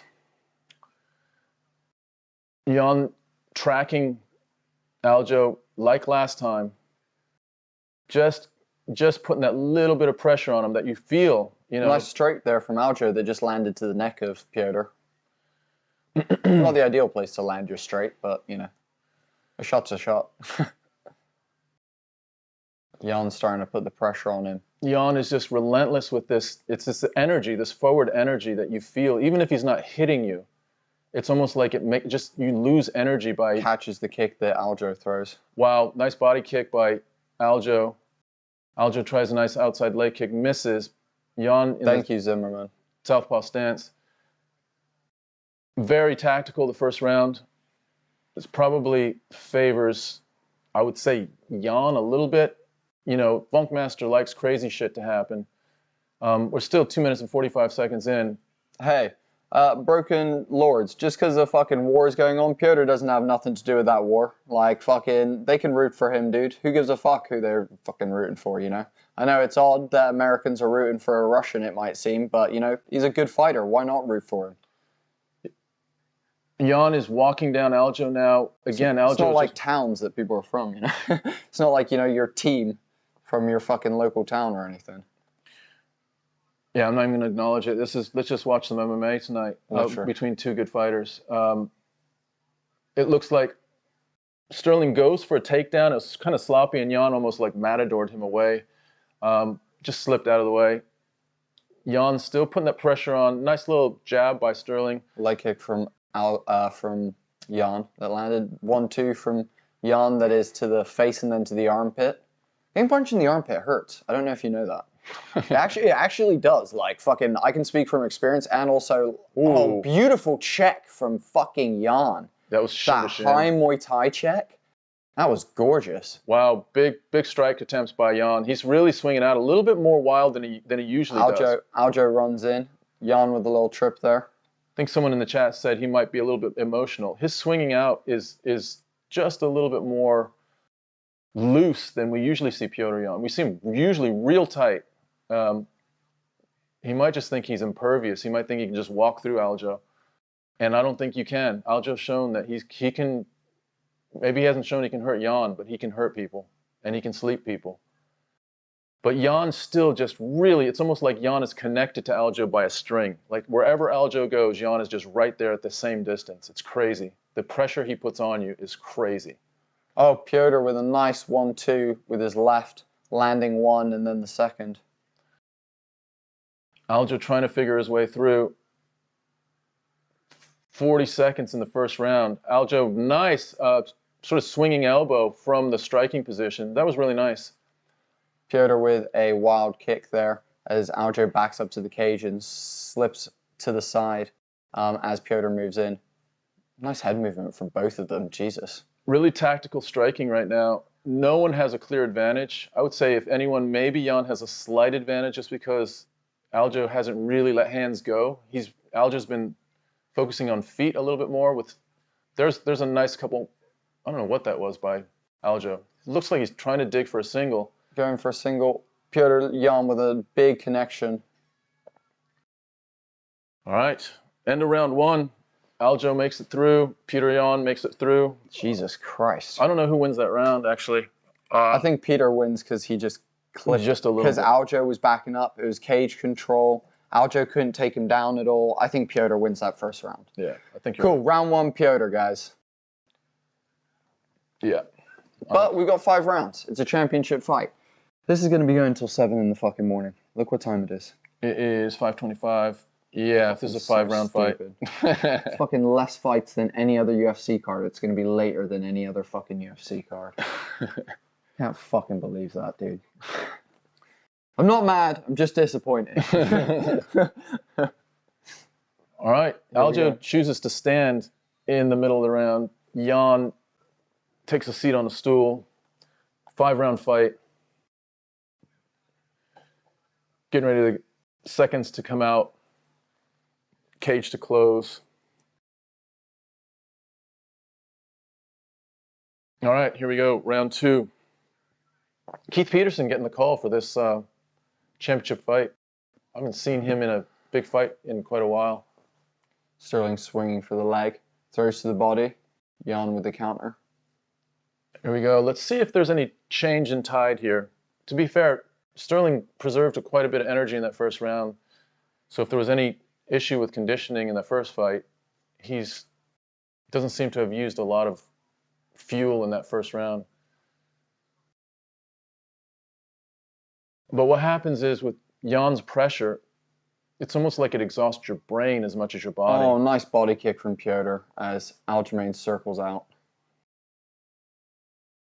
Stamp from Petr that lands to the knee of Aljamain. Petr switching stances literally, back and forth within a couple seconds.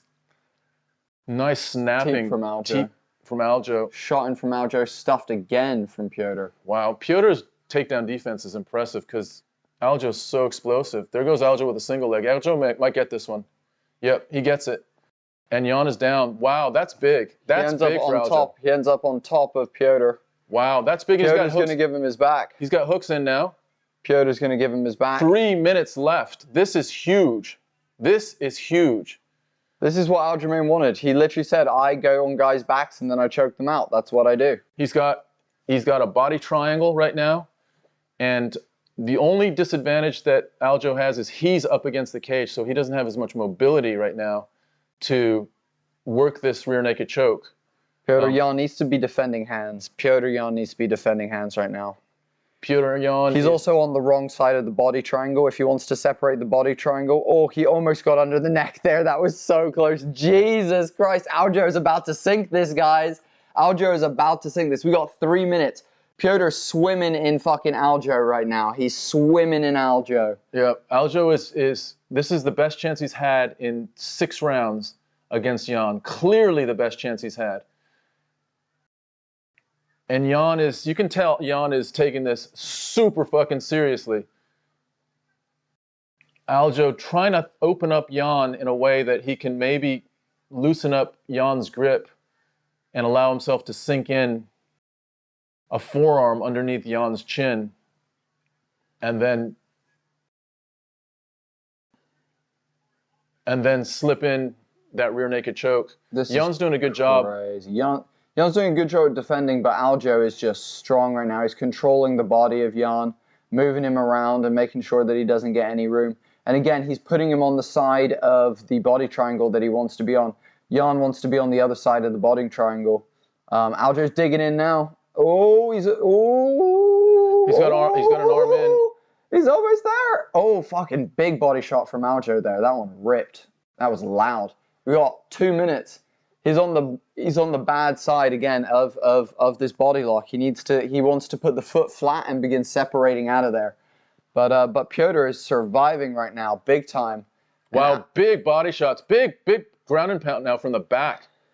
Really big. Oh, here we go. Here we go. He's got it under the chin. He's got it under the chin. He's going back and forth under the chin. He's got it. He's got it back and forth. One arm. Now Petr rolling to mount. Petr rolling to mount. Aljamain starting to ground and pound. He could stop him here. Petr rolling again. Wow. Oh, Aljamain going for a choke. Jan's still defending. We got 1 minute of this left. Holy shit. Throughout this entire exchange, Aljamain Sterling has had this body triangle the whole time through reversals, through twists. That body triangle has been fucking locked. And this has been a huge round. You cannot even, there's no way you can overestimate how huge this round has been for Aljo Sterling.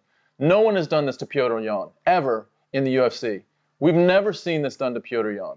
He's never been on the defensive like this. He's never been defending for his life like this.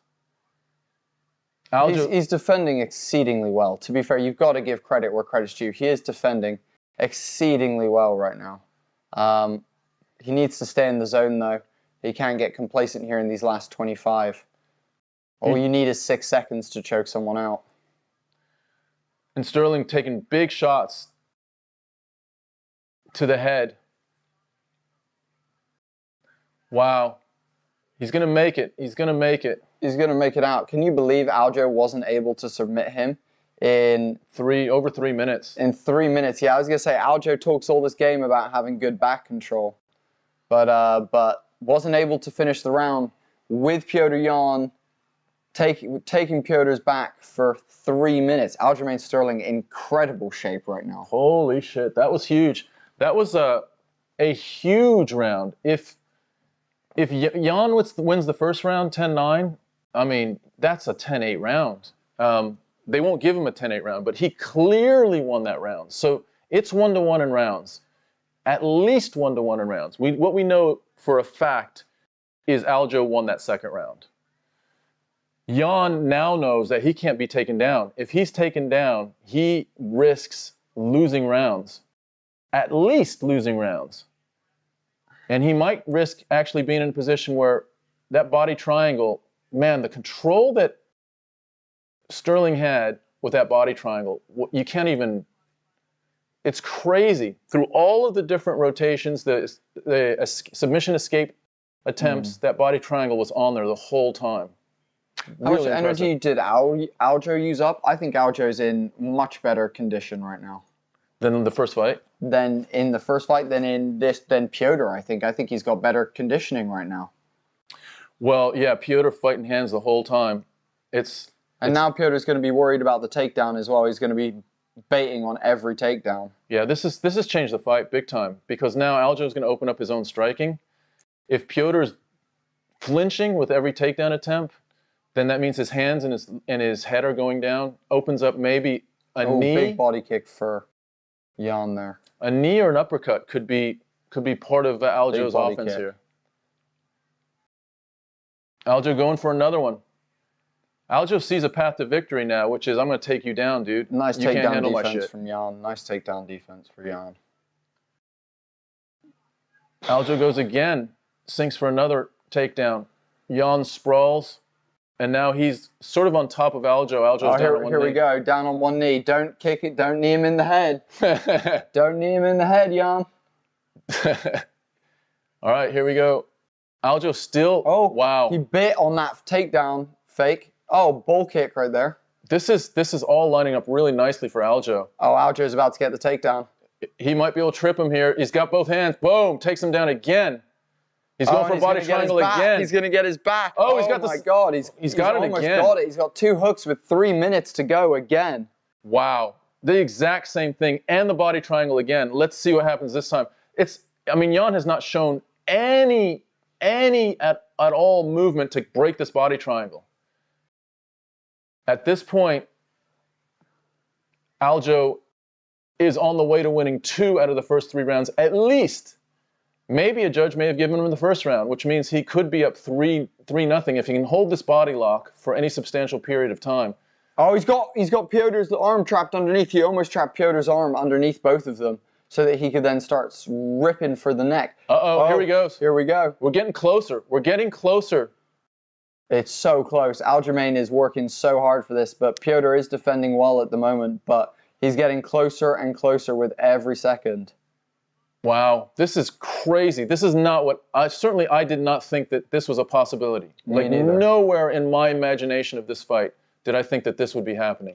Petr's doing a very good job to try and turn him around and end up in the guard of Aljo, but Aljo does a really good job to maintain back control. You see in the body triangle, he's got one leg in between Yan's legs, which makes it, now he wraps it around the outside.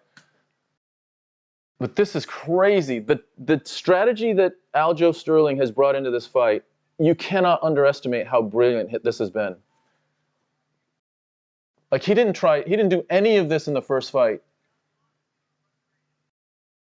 First round was a 10-8. He could have been winning too.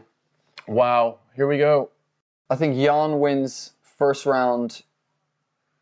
Looks like Jan's getting a little tired as well. They're both tired. We're just resting right now for a minute. And Peterson might try to break this, which would be a shame for Sterling. They should not break this up. Sterling has a huge advantageous position. There's no way. You only break it up if there's nothing going on and it's mostly 50-50 or a neutral position.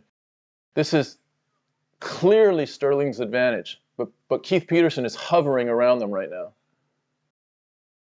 Yeah, this is two 10-8s in a row for Aljo versus, I think the first round was a 10-9 to Piotr. So we're looking at two, basically, kind of 3-1 to Aljo at the end of this one, basically. Space. Chimaev beat Burns.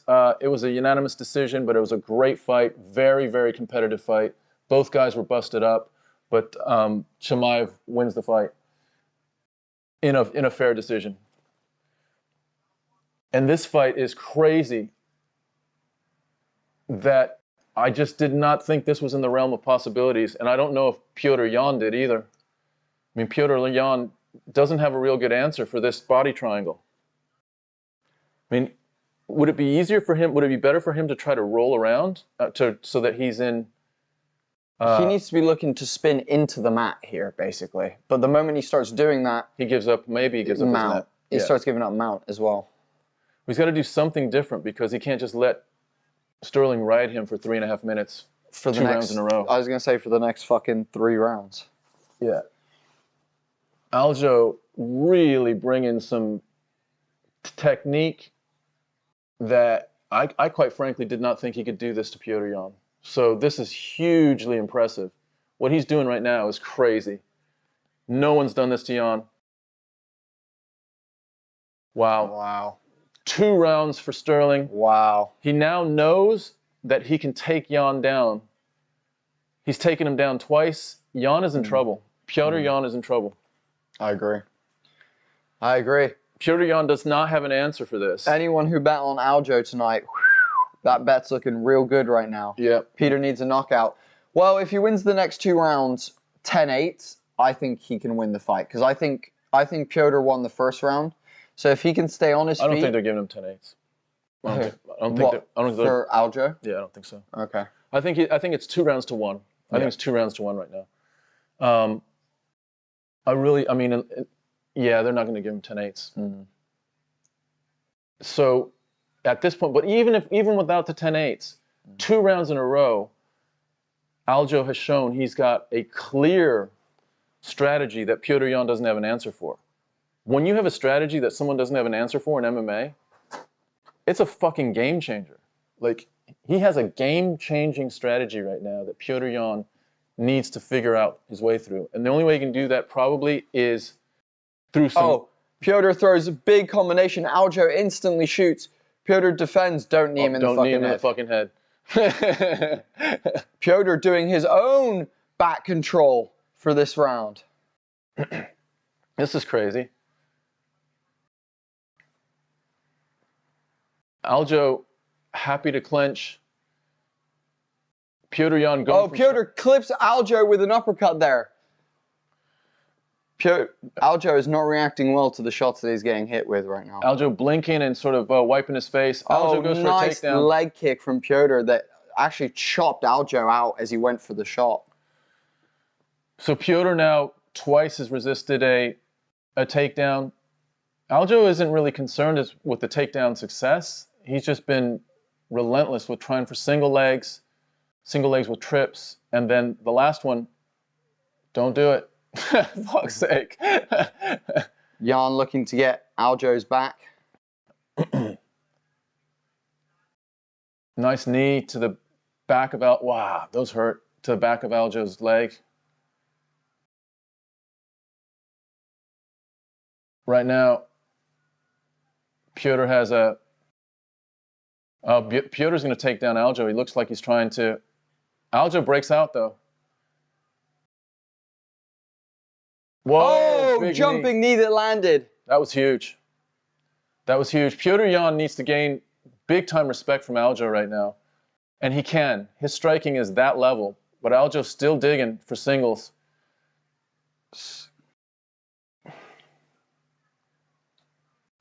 Looks like it was a low blow by Aljo. Oh, big kick from Yan to the leg, but Aljo gets Piotr's back. Gets the body. Again. Body triangle again. Here we go. Wow. This is crazy. He's really high up on Piotr, though. He might be able to he does. He shakes him out. Shakes him out. Oh, triangle. Triangle for fucking Aljo. Piotr manages to get his arm in, enters the guard, and this is where Piotr wants to be to enforce some ground and pound. Yeah, this is not the ground position that Aljo wants. Let's see if Piotr can use this to his advantage. Aljo getting a really sort of high guard. He's just cinching those knees up. He's looking to get a... Possibly looking to sneak a knee over. Aljo on the ground. Petr Yan in his guard on the top position. Piotr collapses down. Not a lot of ground and pound right now. It is a dominant position. Oh shit, Aljo sneaking for an arm there. Oh my God, Aljo Very close. went for it. He freaking went for it. Aljo's walking. He's looking to. I mean, he's got that arm isolated. If he swaps over, Aljo looks like he's hunting something. He's not aggressively trying to break out this guard. It looks like he's hunting a sub within the guard. Seems like he's trying to neutralize it to get Keith Peterson to stand it up a little bit. You can see Aljamain looking to dig under for a leg, possibly. Yan doing a good job keeping control of the head of Aljamain, not allowing him to dig down for a leg. I mean, if we give Aljo 2 rounds for ground control, this is ground control for Yan, so this might make it 2-2 going into the 5th round. Depends what the judges scored the 1st round. If anyone gave Aljo the 1st round, he could be up 3-0 right now. For sure. Nice knee to the body. Yan thinking about putting a hook in, but more content to... Aljo digging under for a leg, but ends up in the side control of Yan. That was a risky move by Aljo. Yeah. That's going to probably cost him here with some ground and pound. Aljo is a beast, but this round is not looking good. He's definitely lost this round. Yeah. So I think that's 2-2 going into the final round. Yeah, I think so too. Yan has sort of top control. Aljo's got one of Yan's legs trapped, neutralizing him, making him think about trying to get that leg out instead of really focusing on ground and pound. He is trying to pound a little bit to the top of Aljo's head. 14 seconds left, though. At this point, Aljo's got... Mate, Aljo's fucking doing everything he can to hide his head, not receive any ground and pound, but that round is Piotr's. Petr Yan wins that round. It is now 2-2. 2 rounds to 2. Going into the last round. Could be 3-1. That's fucking crazy. Yeah, definitely a win for Petr Yan. The 1st round is the one that's a tricky one. I think Piotr won that 1st round, but if some judges might have given it to Aljo. So let's say it's 2-2. Right now, the game, the whole fight is who gets control on the ground. And to me, it's like if Yan can 2-2, Don. Yeah. Definitely 2-2. This is intense, guys. Yeah. Super, super intense as we get into this last round of this championship fight. Aljamain Sterling. Yeah. Aljo's getting hyped. He's hyping himself up. Thing is, Ben J, Yan is the type of fighter that gets better as his opponent goes harder. But the technique that Aljo is using with that body triangle is nullifying some of what Yan does great, which is making you feel his pressure when you're standing. That's where his It literally comes down to who wants it. Comes down to who wants it in this last one. Oh, big kick for Piotr. Piotr goes to grapple and breaks. They're back to their feet. Much closer Nice body fight this kick time than from last time. Aljamain. Nice inside leg kick by Piotr. Hard inside leg kick. Really throwing out. Piotr's throwing nice takedown Aljamain's attempt. going to get the shot. Oh no, Piotr manages to bounce him off. And Aljo ends up on his feet, still digging for the takedown. Piotr got his hand under the neck, goes for the Windsor to pull him up. He's digging down for it. Piotr's defending well at the moment. Aljo's waiting for his moment to get in there basically and link up. To explode in there, see if he can wrap it up. Looks like Piotr's trying to sneak out the outside, back to their feet and grappling. Oh, striking. One nice 1-2 from Yan. Good body shots by Aljo, right back. Double jab by Aljo. You got to feel that Yan has the advantage in the striking. Aljo goes for a takedown. Lazy takedown from Aljamain Sterling there. No, barely telegraphed. Well, nice elbow by Aljo. There he gets a good takedown attempt there. He's going to get this. Wow. He's going to get Piotr done. He's got one hook in. He's going to try to drive him down. Yan has one arm to the ground. Piotr shells up too much when someone comes in, and it means that they can then shoot down and take down because he shells up so hard when they start going in striking. This is all good for Aljo right now. Aljo has got him in a tight grip. Big knee to the thigh for Aljamain Sterling. And he is tight. He's weighing on Piotr right now. He's just dragging as hard as he can on Piotr right now. All the weight that he can. Beautifully turned from Piotr and back to striking. 3 minutes left, and here it is, the last bit of the fight. What we're coming down to is, can Sterling Nice take elbow on Yan the break down, from Yan. or can Yan hurt Sterling in a strike? That's kind of what the fight is right now in these last 3 minutes. It comes down to whether Aljo's going to take him down or whether Jan's going to knock him out, basically. Yeah, or at least buzz him sufficiently enough. Nice takedown defense from Yan. Well sprawled. Yeah, Jan's takedown defense has been really nice. The fact that Aljo's gotten him down a couple times has been pretty impressive. If you look at how many times Aljo has shot, he's probably 2 out of at least 10. Every time he throws one punch and then dips for a takedown. Yan trying to chase, but Aljo's moving really well out of Jan's range. And you can tell Jan's getting a little bit frustrated right now because he can't seem to land something really telling right now.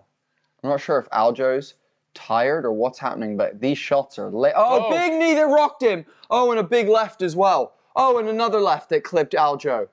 Piotr just absolutely laying it in.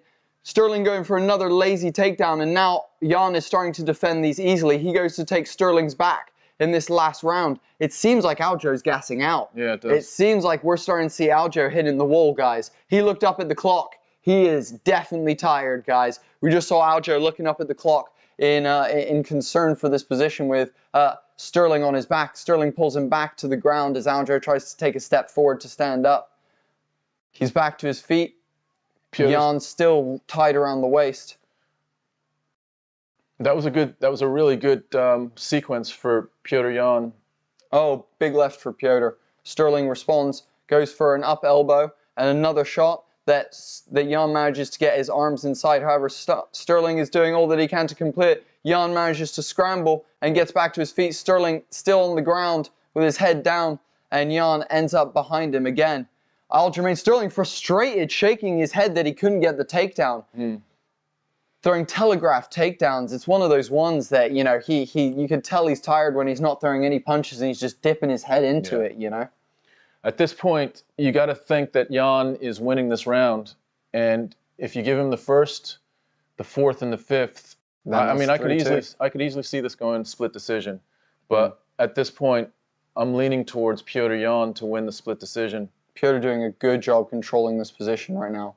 Just making sure Aljo doesn't have any chance to get up, and he's just nullifying each little movement that Aljo's making.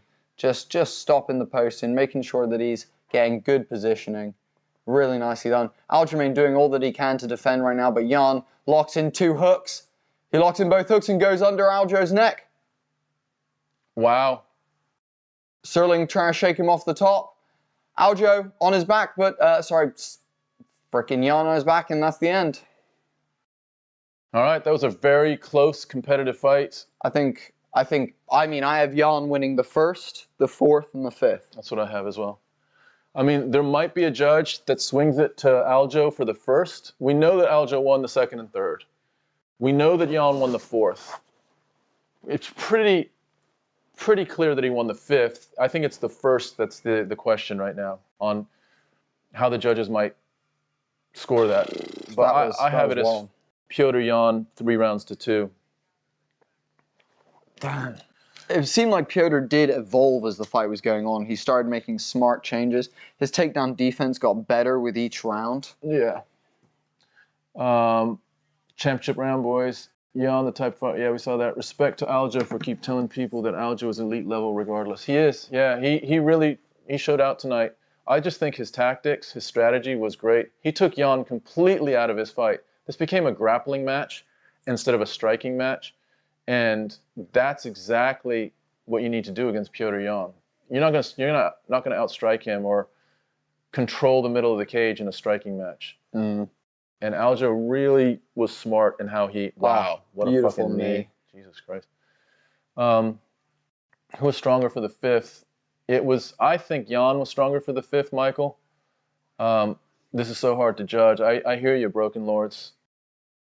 Significant strikes. Yan has 51. This card is crazy so far. One of the best cards ever. Sterling has 43. 2 takedowns out of 22 for Sterling. I'm not sure if it was 22. I'm sure it would be good to get their definition. Felt like it. It was a lot, but I thought, yeah. Oh, what time is it? 6 in the fucking morning? Nearly. Fuck's sake. It's going to be fucking at least 7 by the time this shit ends. I quit this division. Okay. Triple C would be too much for these guys, says Joey.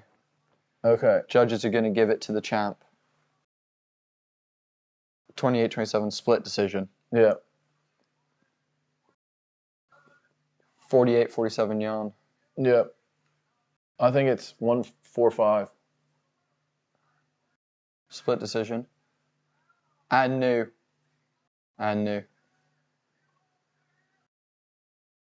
Wow. We're holding our breath. Aljamain Sterling. Wow. Holy shit. Wow. How did they give that to Aljamain Sterling? Wow. How did they give that to Aljamain Sterling? Wow. Okay. Wow. I mean, I definitely don't agree with that. I have to see the first round again because there wasn't a lot going on in the first round. That first round was very 50-50. They were feeling each other out. Sterling was, they were both throwing some leg kicks, not a lot of striking. Interesting. I fair play. I thought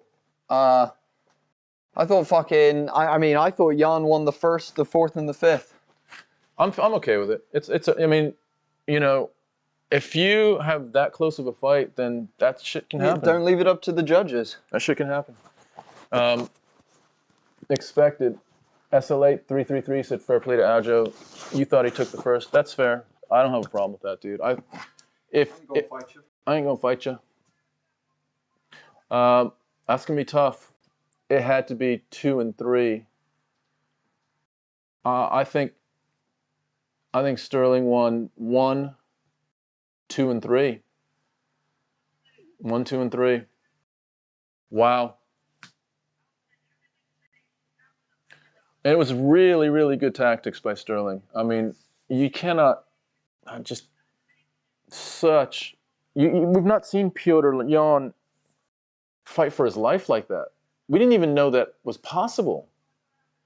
We just thought that he would sprawl every takedown attempt and he would just walk you down and he would exhaust you, and then pretty soon he just, you know, reach into your chest and take your heart and then end the fight. It's kind of what he does. But what Aljo Sterling did was change, take it to another part of MMA. He took it out of the striking. He took it into the grappling. And TJ Dillashaw is at the cage side talking shit. I don't know how Dillashaw could even be considered as the next champion, the next contender. Dillashaw lost to Corey Sandhagen. He was out for 2 years because of a PED situation. So I'm not sure about that one. Kenny says, let's see.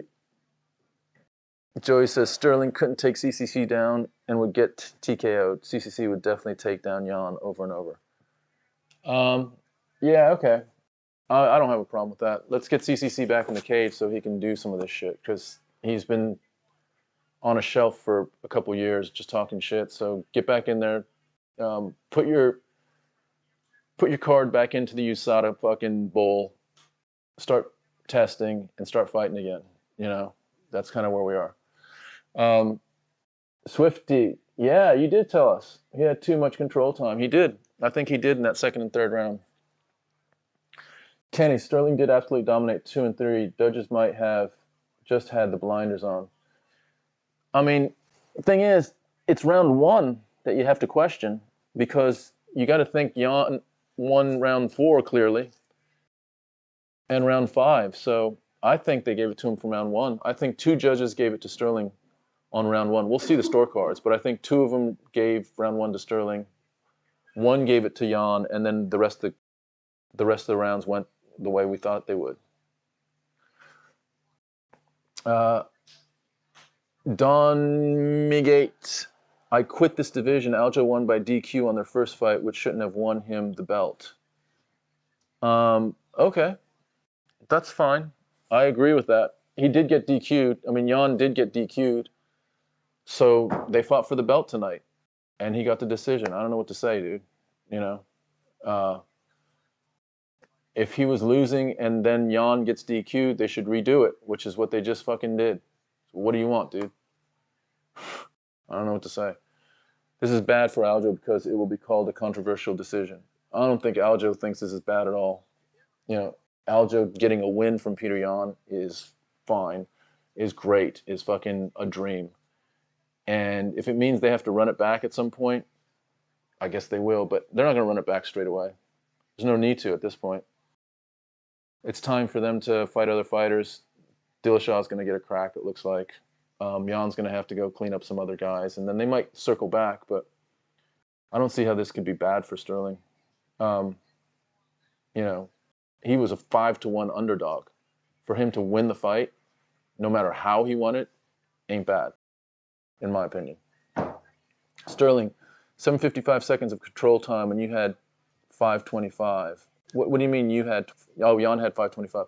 Yeah, that's fair. I mean, if you want to look at it that way, then that's fair. I think Yan had. That's round 1.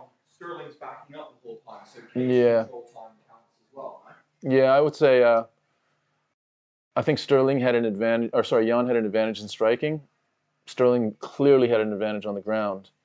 So I'm fine with the decision. Whatever, it's fine, not a problem. No, it's a fucking problem. Holy crap. I just realized we still have another crazy fight. Yeah, this is going to be a good fight. Like, to me, this fight has more of a chance of being just a fucking rough fight than the first 2 did. I thought the first 2 could be quick knockouts. Turned out the Chimaev fight was awesome and was a real test. But I think this one, neither guy, I think, is going to end the other one very quickly. Para says it was a good fight. Yeah, I believe it too. Yeah, this was a very arguable decision. I agree, but by definition, arguable decision means you can argue that Aljamain Sterling won that fight. So, you know, leave it to the judges. And I don't think it was a horrible decision. I think it was fucking real close. Danny is happy. More money with Sterling. I don't know where you see that, Michael. Lay out your argument why it's more money with Sterling. I think lots of people like Yan a lot. Lots of people like Sterling, so I'm not sure where you see that. I mean, considering that the crowd were cheering for Yan tonight.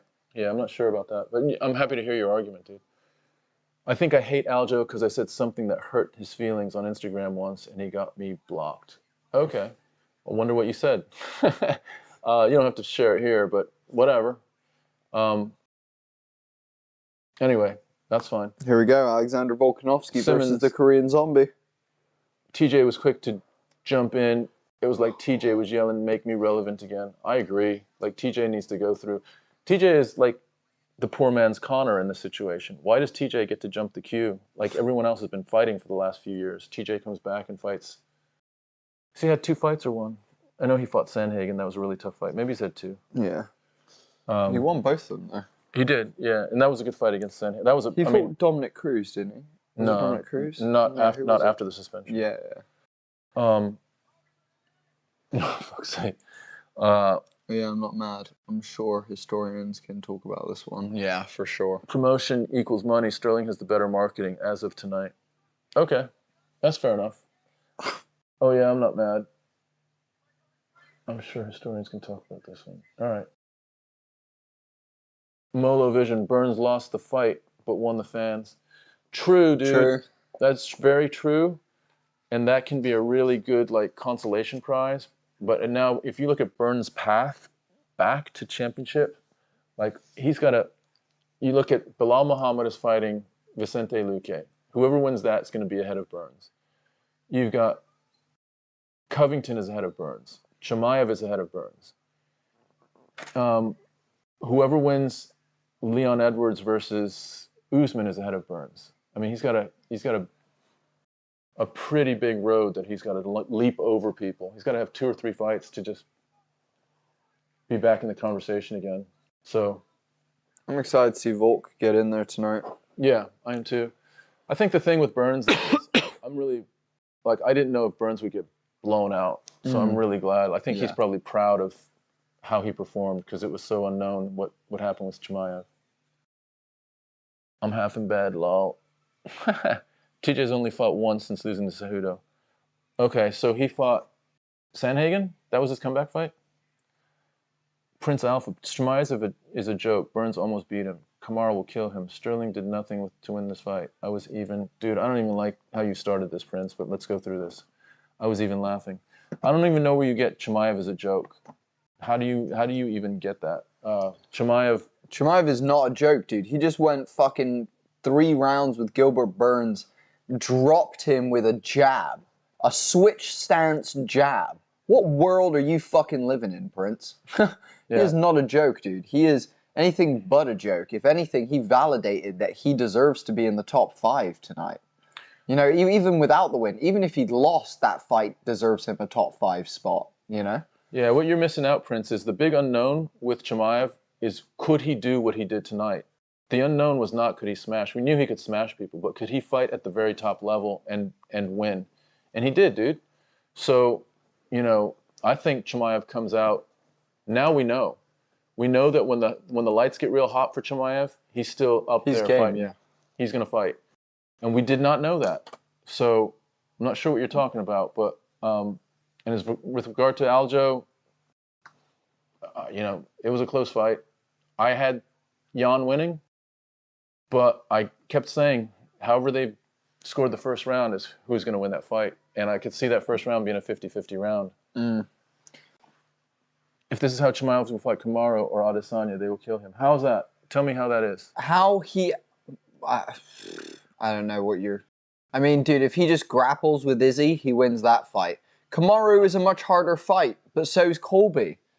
Like, all of those 4 guys are, like, the best in the division, and if they round robin each other, I guarantee you would almost have, like, 1 win against, you know, each person would take an L, I imagine. Do you know what I mean? Yeah, I think Colby's a tough fight for Chimaev. Equally, Chimaev's super, super tough for Colby. And I think Chimaev gives... Broken Lords podcast. That's one of the funniest. If he's a joke, he's one of the uncomfortable jokes that no one laughs at because shit got real. I had Sterling. Who you got on this one? I think that Volkanovski's gonna win, but I mean, I would love to see Zombie. Like, dude, Zombie would be the first Asian male champion ever. Yeah. That would be crazy. No, Weili Zhang was for a while. Male. Oh, male. Yeah. Sorry. Yeah. Prince, he's not an easy fight for Colby. What world are you living in, dude? Prince, you got to call this fair, dude. You can't be coming in with any kind of... You need to find another... Like, if you want to talk to us, let's talk fair, right? Talk Look facts, dude. Talk facts. Let's look at the stats. Let's look at how that fight went down. Chimaev outstruck Burns. The stats literally show he outstruck Burns and he had more control time. I don't know what you're talking about. Like, even if we look at just that fight. I'm not a big Chimaev fan, by the way. Like, I'm intrigued by him. I'm a Kamaru Usman fan, and I think fucking Khamzat's a problem for all of them. Yeah, I like Usman as well. And you know what? So is Vicente Luque, but no one's putting him in the fucking conversation as well. Like, that's where I'm at, dude. Like, I'll tell you another thing, dude.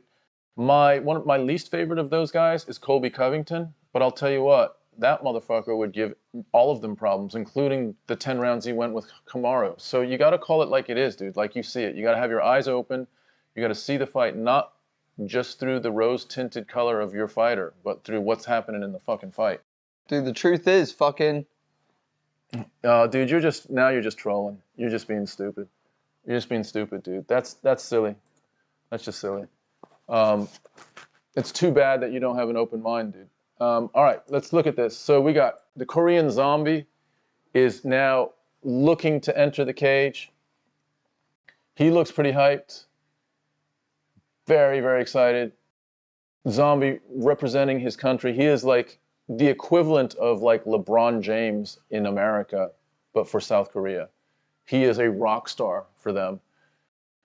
Represented them in the military, represents them in this sport of combat, which they hugely value.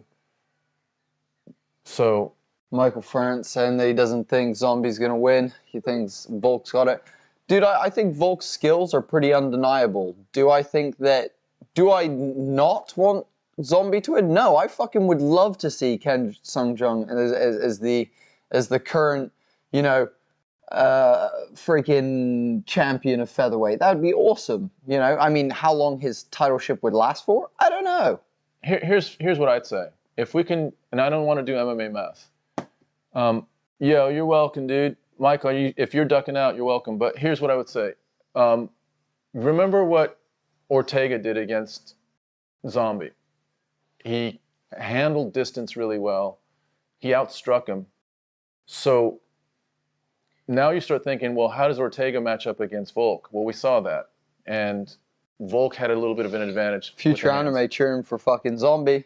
We got loads of Zombie fans here. First MMA fight to pull off the twister in a cage. Living legend. That is true. That's fucking true. That's awesome. That's true. Dude, you know what? This is going to be a banging fight. This is going to be a fucking... Can you imagine if he fucking twistered? Well, first of all, you can't submit Volkanovski. But what happens if you can't submit someone with a twister? Do they just snap in half? Yeah. Like, if he won't tap, will he just fucking... You pop their torso from their fucking legs. So, yeah, he'd be having to be taken out by Eugene Berriman. Would be taking out part of him. And then, who else is in his corner? Is Hooker in his corner or something? Volkanovski's coming in wearing the black and gold, befitting a champion. He is the featherweight champion. We have talked about the featherweight division as being the toughest division in the UFC. It's fucking stacked. Be right back. Joe Aussie champ. This is going to be nuts. Zombie, zombie, zombie, says Nathaniel. Here's the thing, like, if he wasn't fighting Alexander Volkanovski... Here's the thing, I'm a big Korean Zombie fan. But I'm also a big Alexander Volkanovski fan. If he wasn't fighting Alexander Volkanovski, I think I would be like, oh yeah, Korean Zombie's going to take it. But I don't know, man. I just... Volkanovski's cardio, his output, his grappling, his striking, it's just so well-rounded. It's kind of crazy. It's kind of crazy. Like, he stood in there with Max twice. He's fucking absolutely beaten Ortega to absolute bits. Like, it'd be nice to see him get a finish, to be fair. It'd definitely be nice to see him get a finish.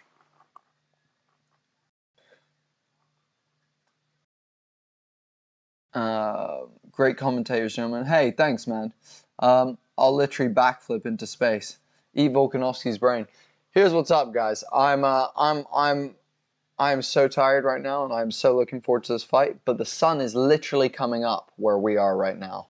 It is 6:08 in the morning, and guys, here we come with the final fight of the evening. Alexander Volkanovski versus Korean Zombie for the featherweight title in the octagon tonight. Here we go, guys. Let me know what the space is like. The space is interesting. It's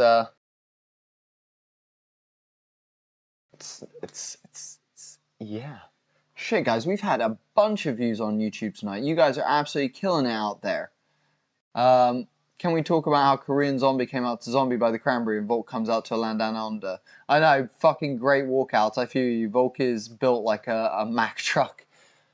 You're right. Great song choices by both fighters. Great song choices by both fighters. You're not wrong at all.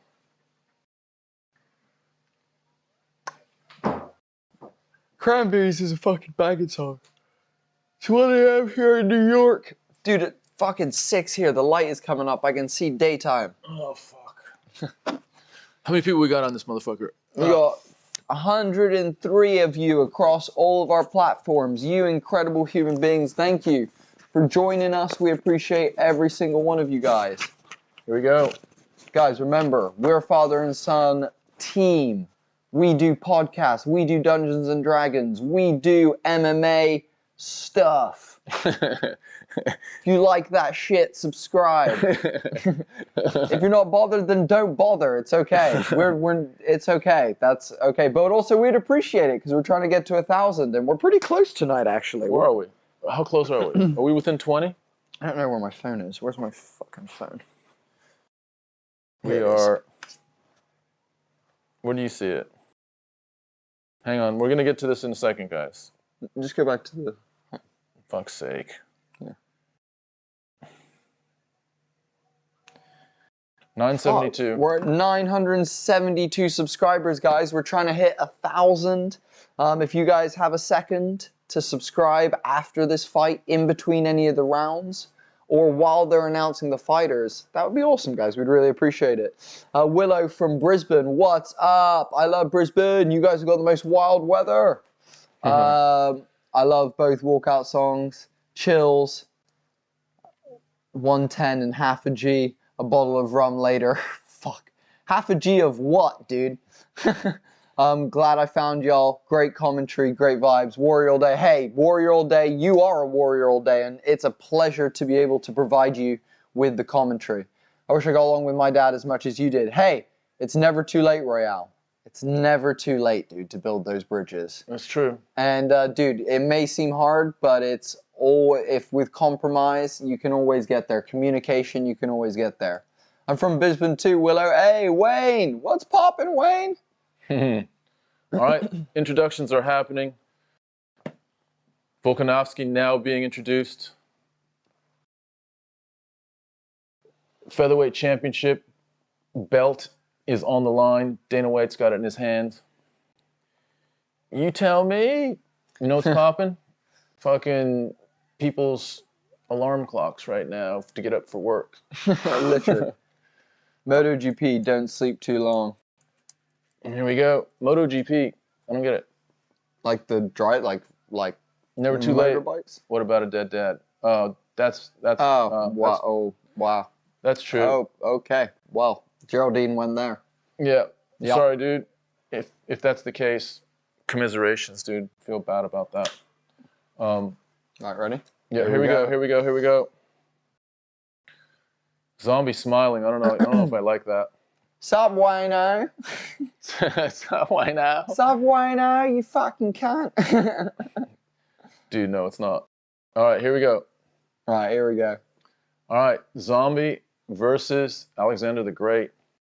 I love that nickname, the Korean Zombie. It's fucking, it's got to be one of the better ones. Chan Sung Jung. Guys, we've just hit 7 hours and 7 minutes on this live stream. Let's go. Last fight. Here we go. Both guys are in the orthodox stance. And you know Volkanovski has high level striking and movement. Some people have compared it to just overloading the circuitry of his other fighters. He's between leg kicks, feints, different angles of punches. He starts getting you thinking in ways that you haven't had to think in the past. Just too many things coming at you at once. Oh, nice inside leg kick for Volkanovski there. Volkanovski has really sharp. Wow. Oh, wow. Clips Zombie there with a left. First real. Oh, nice jab there from Zombie that lands, countering the kick. Not sure what happened there. I didn't know if it was a finger in the eye or just an acknowledgement of a good shot by Zombie to Alexander, but they both have hit each other now. Zombie's hands are real low. Volkanovski's are, especially his left. Zombie's left hand is low, which scares me for a right. Oh, Zombie wants to connect. Volk clips him with a left. Wow, Volk inside leg kick. Those leg kick for Zombie. Volkanovski, they're trading leg kicks. Volkanovski sort of, whoa, man. Volkanovski almost tees off with a counter left, just held it back a little bit. They both look pretty sharp. Volkanovski looks especially sharp right now. Volkanovski, outside low leg kick. Zombie just sort of standing there, right there in the pocket. Volk's the one that's moving in and out. Nice jab from Volk. Inside leg kick. Volk's really good at. He's so fast. Yeah, and his feints are quite. They're, you know, like very, very committed feints to make you think that he's really gonna. It's not just a. He's not playing at feinting. It could actually be a punch that's coming. Volk throwing crazy. Zombie landing. Volk landing as well. Both guys trading. Volk's jab is just so clean. There's no telegraphing it. It's fast as anything. Thing is, Zombie's hands are up a little bit right now, but Volk is landing in these combinations. He's throwing really nice combinations. Volk needs to not get in these firefights if he, that's the only way I think Zombie clips him is if he gets in these crazy exchanges. That jab is going to be a problem for Zombie though. Yeah, jab, and he's turning it into a little bit of a hook as well. The right side of Zombie's face is already red. Not sure if he's bleeding out of his nose as well. Zombie missing on the low leg kick. Zombie's nose is bleeding. Cheers, Royale. Oh, nice inside leg kick from Volk there. Oh, wow. Big 1-2 for. Oh, he's rocked. Zombie is wobbled there for sure. Volk is being patient though. Nice 1-2. Definitely staggered Jung. He took a couple of definitely wobbly steps back there. So we know Volk can stagger Ken. Can Ken stagger Volk? The thing is, Volk just is faster with his jab and faster with combinations, so I'm not sure how Zombie gets through this. He needs to land something big in an exchange, in a little bit of a firefight. But if it's just sort of a couple punches here and there, it seems like Volkanovski's faster and more accurate. Mm.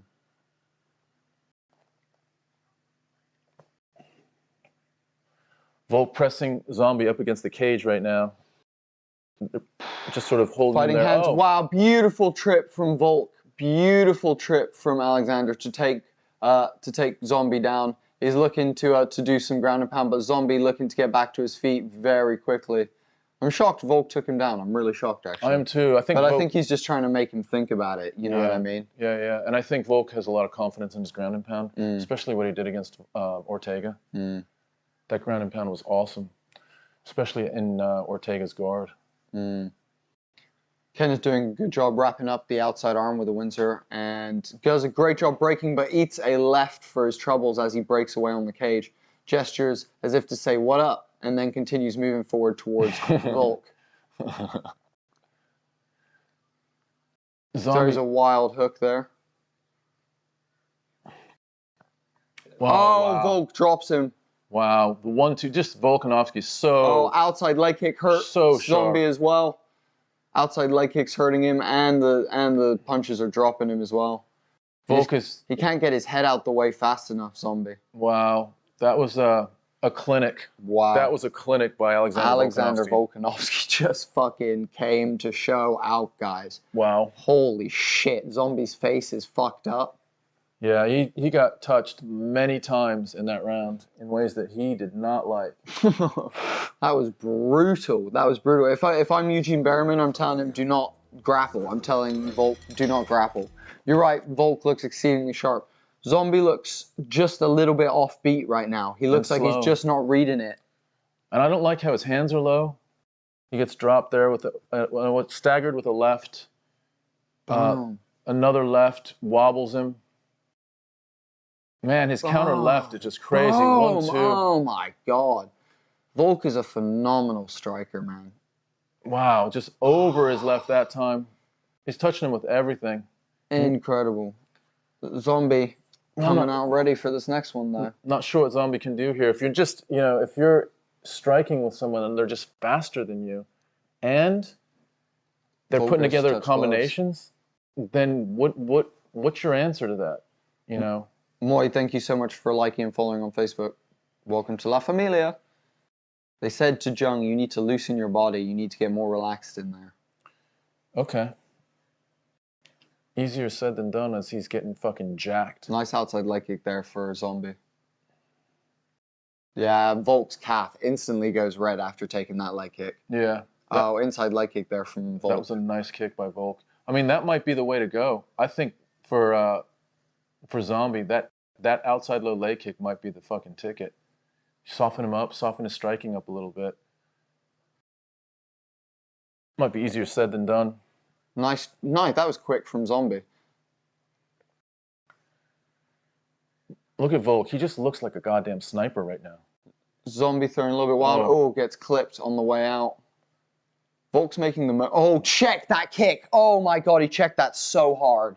Holy shit, you saw fucking Zombie shin ricochet off the shin of Volk there. Yeah, it was crazy. That was brutal. Volk stepping in with his jab. Zombie's starting to work it out a little bit, it feels like. He's starting to... Oh, just as I say that, he gets clipped with a check left as he goes in for a jab to the body.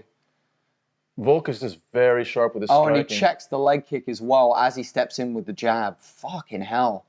Volk is impressive right now. Lots of head movement from both gentlemen. Korean Zombie looking for the counter for sure. Not wanting to lead the dance, but trying to get his counter in there. Zombie would be well served with a low leg kick right now, if he could find it. Just to soften up that lead leg of Volk's.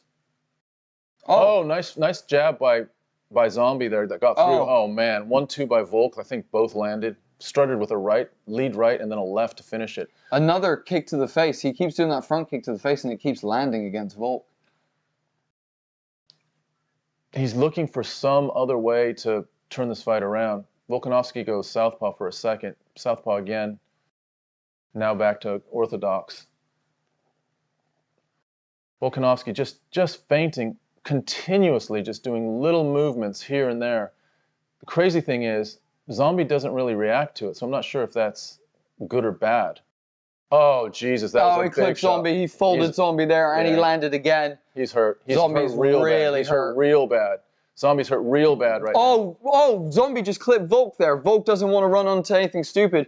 He shoots for a takedown. Volk playing the smart game here. It was a big shot by Volkanovski. And trips Zombie, gets Zombie down. He could soften him up even more here with some ground and pound. This is a dominant position for... This is what he's looking for. He's looking for some ground and pound now. He likes to drop elbows here. He likes to get up really high. Zombie's face is swollen. Look at the fucking right side of Zombie's face. Yeah. Oh my God. Volk's trying to... big ground and pound. Lands a big punch there from Volk. Zombie trying to do all that he can to get back to his feet. He's posting up. He's trying to scale the fence. Volk wrapping a leg. Just so heavy on the ground. Volkanovski just almost like, bracing, almost like a triangle push against Zombie. Big knee to the head, throwing wild elbow. Zombie with a nice counter there that if it landed would have been vicious. Shoots in for a takedown again, does Volkanovski. And Zombie does a good job stuffing it, drawing the arms back up above the waist. I'm surprised Volkanovski isn't just striking with him, because Volkanovski, nice inside elbow by Volkanovski. He's being smart. Oh, wow. 1-2 He just doesn't want to get countered. He doesn't want to get countered. He's being smart about it. He's taking the higher percentage. Yeah. Yeah, I think you're right. I think the way that Zombie gets back into this is through a big counter that hurts Volkanovski. And I agree. Wow. Oh, he clipped him again. Wow. Oh, my God. Volk just can't miss right now. Beautiful trip. Just crushed him with beautiful trip. Harkening back to his rugby days with just a fucking tackle takedown. And now he's looking to perform some ground and pound here. Yeah, and this is a dominant position for Volkanovski. He loves this position where he can... oh, my Lord. If he would have landed that fucking uppercut. Jesus Christ. It Jesus. landed on the knee of Zombie. Holy Clipped shit. the knee of Zombie. Zombie moving forward now. Yeah, I don't know if that's good. He's going to walk into something. Just get crumpled. I mean, Volkanovski is so sharp. You know, they say Volkanovski Zombie works out throwing with... an uppercut. Grappling a little bit there is Volk as they break back to the center. Last 10 seconds. 5 seconds to go of round 2. Oh, Zombie clips him with a little something there at the end. Moy, thank you so much for liking and following Facebook. I already said that, but I just appreciate it. Love Zombie, but Volkanovski is on another level. He gets better every time I see him. Dude, those jabs are fucking a problem, dude. Molo vision, Dude. too much power for... All of the Berriman team have jabs of dynamite. Yeah. Do you know what I mean? And do you know who else has jabs of dynamite? The fucking Trevor Whitman team as well. Yeah. Any, Yeah. like, champions Usman, starts fucking with a fucking Gagey. jab. Bah, Yeah. bah, bah. Yeah. And do you know what a lot of them do? Switch stance into their power hand Yeah. and jab with their fucking power hand. Yeah. And just fucking sit you down with power, basically. Yeah, it's just a great strategy. We saw it with what Chimaev did tonight. But to switch stances and have your power hand in front, and now you're basically throwing a punch that's closer to the opponent, but with your strongest hand. Look at this inside elbow. Wham! Holy shit, that was clean. That was real clean. I didn't see that when it happened. How is Zombies fucking not out cold? Greg Smith, what's up? How you doing? Volk is a terrifying featherweight. I hear you. Volk got that. This is Sparta energy. Aussie, Zombie win. I love Zombie, but Volkanovski's on another level. He gets better every time I see. Volk's speed is insane. Volkanovski remembers me of Chandler a bit. Nice one, Future. Oh, man. head kick that just landed for Volk. Tell you what. Oh, man. He lands a fucking stiff jab again. Zombie goes for a nice head kick as well, but Volk just slips out of the way. Volk just sitting in the pocket countering. He's look, Volk's getting confident, maybe too confident right now. He needs to be careful, yeah. It seems Zombie's feeling himself a little bit more this round. He's a little bit more confident coming out. Whether it's false bravado or whether it's real bravado, he's coming out and he's swinging this round. Yeah. Zombie's still in it. Like, I'm not going to take him out. He's going to, if he clips Volk with one of these counters, you know, there's still a chance. I mean, he is called a fucking zombie. All right, here we go. 4 minutes left in round 3. Volkanovski's been clearly controlling the stand-up. His counters, his jabs, his combinations, his kicks, everything has been really sharp. There goes Chan Sung Jung with a nice combination. Zombie coming on. Zombie coming on with a combination, walking Volk down now. Wonder if that second win is coming for Zombie. That Zombie win. Zombie's still there, you know. I mean, he's Nice taking a jab from lot Volk. of damage, but, you know, as long as he's still there. Volk, I think, should be chopping that front leg. Every time he kicks it, Zombie goes down. Yeah. Oh, big knee on the break for Alexander. He keeps going to the inside. He needs to be chopping the outside of that bad boy. Turn into it and just fucking finish through that leg. I think he's setting down for counters like that, just like that. He's not worried about the fucking. He's just like, go ahead, throw something. I'll fucking touch you. Go ahead. They're both thinking it. They're both thinking it, basically. Yeah. Volkanovski changes to southpaw, back to orthodox. Wants to lure Chan Sung Jung to throw something because he feels like he can just counter. Jung is trying to do the same thing. He's trying to counter as well.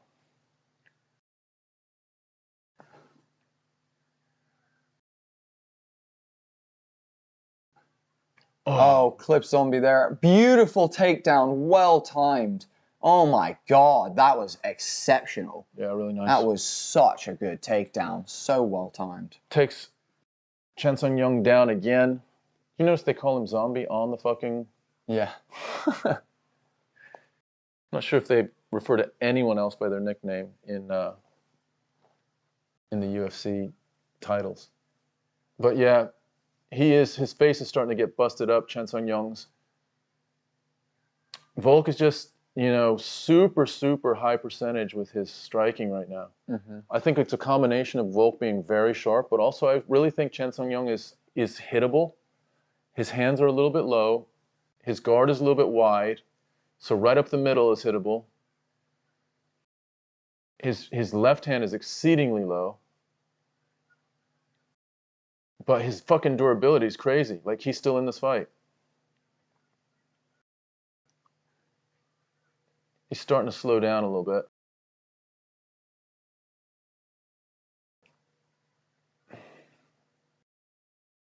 Both guys just waiting for counters, basically. Volk has stopped feinting as much, I'll tell you that for sure. Oh, right shot there. Oh, Zombie with a lunging uppercut there.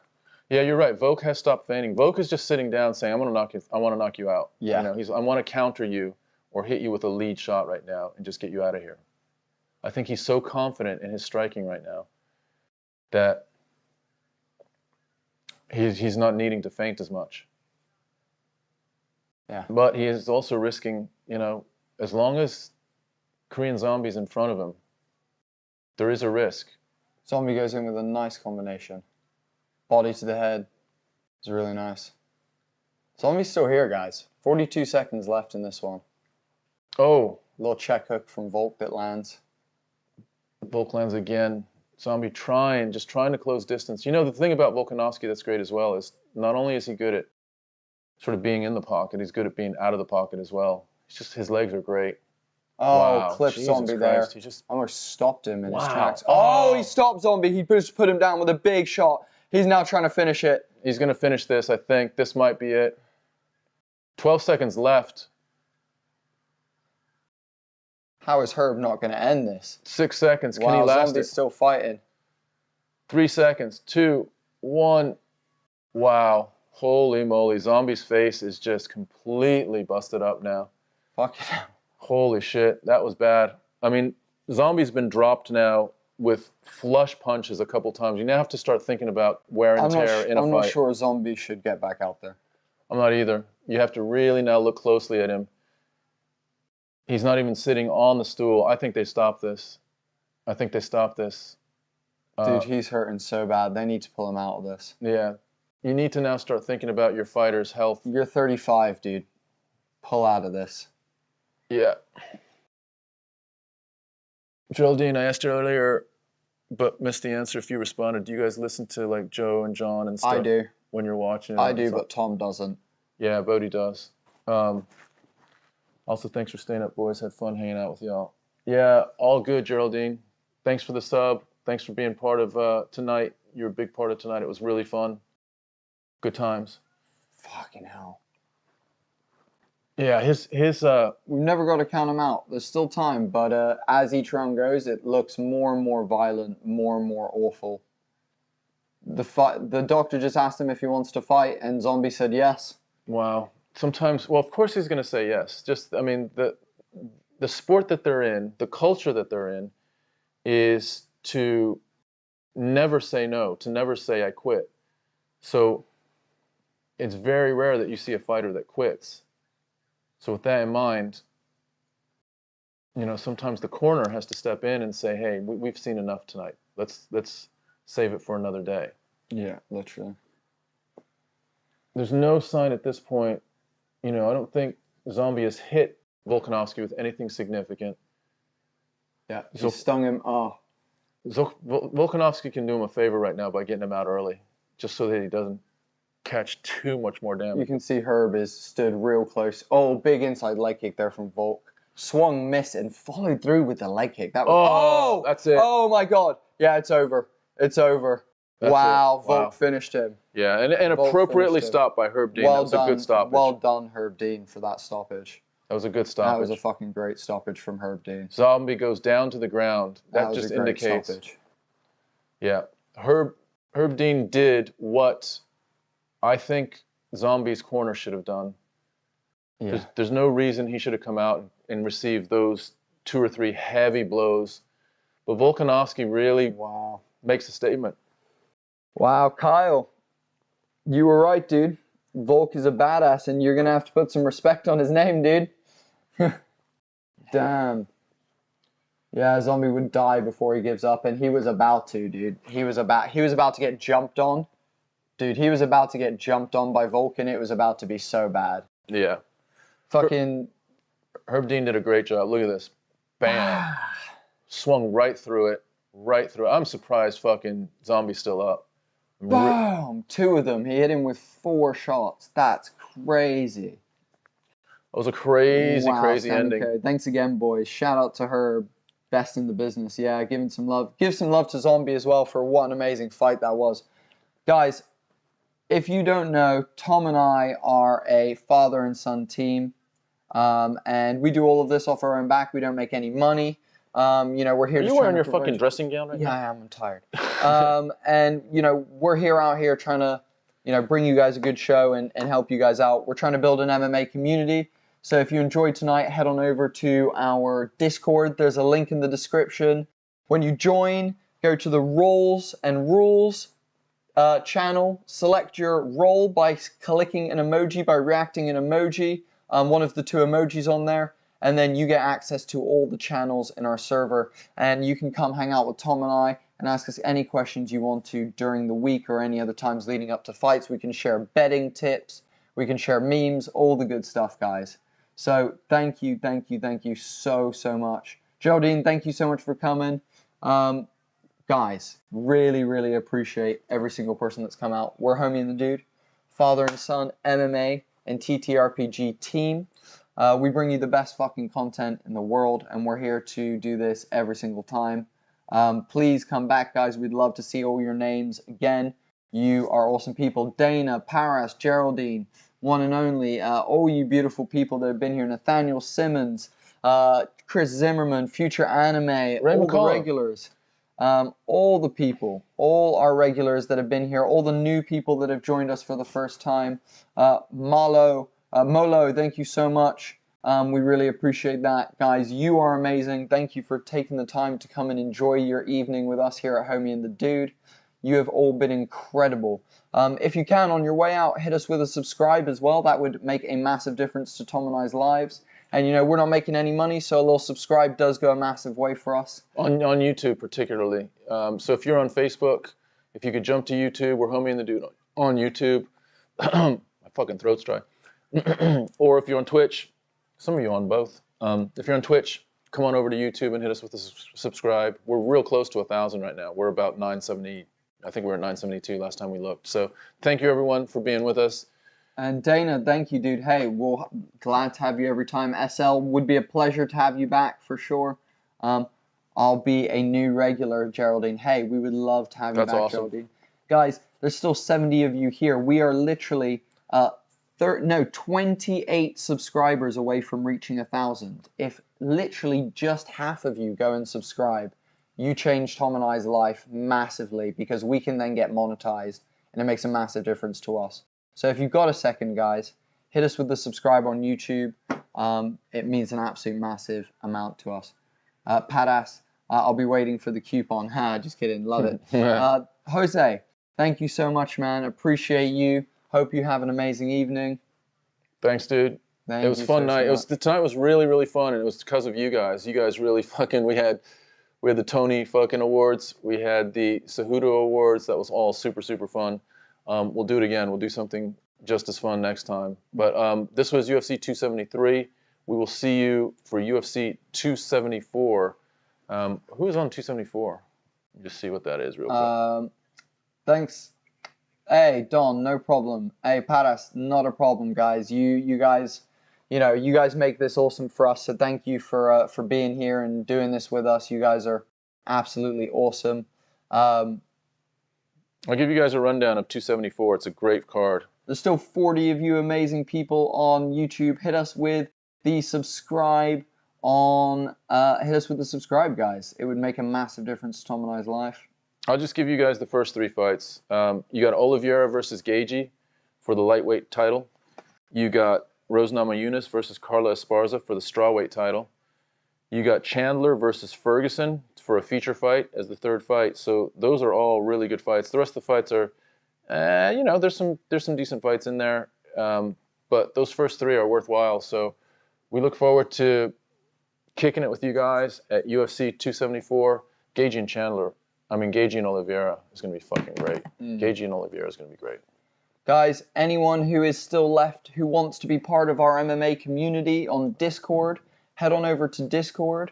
When you do, click on the Rules and Roles channel in our Discord. Select your MMA role so you can unlock access to all the channels. Thanks, one and only. We appreciate you, mate. You're an absolute legend. Thanks for coming on board and helping us with that subscription. Thanks, dude. What a fight night. Rest well, fellas. Hey, Warrior, you are a beast. We appreciate you. Thank you so much. We look forward to seeing you in the next one, man. It'd be a pleasure to see your name gracing our chat again in the future. All right, guys. As the UFC pay-per-view stream is winding down, Chan Sung Jung is, I believe, paying respects to the Korean Octagon. Zombie is struggling right now. He's upset. He's really upset. I wonder if this is his retirement. I wonder if he might retire after this. Yeah. Volkanovski absolutely shows out. I don't know what we do for Volkanovski next. Who is next for Volkanovski? It might be Arnold. I think Arnold Allen. I think he's got the strongest case at the moment. He's got the most wins. He just beat Dan Hooker. He's got more. I think he's got a better case than Max, than Yair. That's just my personal opinion. I think Arnold Allen is the logical next one for him. Chalk. Alexander Volkanovski won. Zombie might retire. Yeah, I agree. Broken leg. Oh, the broken leg. F2A King. So if you look at the run-up, Holloway's had 2 cracks at Volkanovski. Ortega's had a crack at Volkanovski at number 2. Rodriguez lost to Holloway at number 3. Zombie just lost to Volkanovski at number 4. Cater got his ass kicked by... Alexander and Zombie showing each other lots of respect, lots of love in the ring right now. That's beautiful to see. Broken Lords, thank you for coming tonight, man. It was a pleasure to have you in the chat. You're so fun and active. Thank you. I really appreciate it. Volk waiting patiently to walk out the other fighters, just like rugby players do. Yeah. You know, he gets that, and just a level of... This is why Volk is a phenomenal champion, guys. Like, he's a gentleman in and out of the ring, you know, and that's something we really appreciate. So, yeah, it's lining up for, I think, Alan. When's our next one? 274 is... May 7th. Is that when it is? May 7th? May 7th. May 7th. We'll see you guys in just under a month. Today is the 4th of April. Be well, be safe, be healthy, be good, be fair to everyone. Look at things fairly. Don't just look at things from your own perspective. And have some fucking fun. And let's have some fun next time we see you guys. We have had a blast tonight. We love you guys. And we will see you. Are we ready to say that? Yeah, we will see you guys next time. One final thing that we'll say, guys, is first of all, thank you all for coming. Second of all, hit us with the subscribe if you can. We'd really, really appreciate it. Second of all, third of all, head over to Discord. There's a link in the description. In the description, you can find that link. It'll get you to the channel. Once you're in there, go to Rules and Roles, and then choose your MMA role. It'll unlock our whole Discord for you, and you can have a great time hanging out. We can all hang out in there. Anyone who's still here, we appreciate all you beautiful people. Everyone who's joined us on YouTube, everyone who's joined us on Twitch, everyone who's joined us on Facebook. You all make this worthwhile. So thank you so much. Right. I mean, the dude signing off for this one, guys. We're out.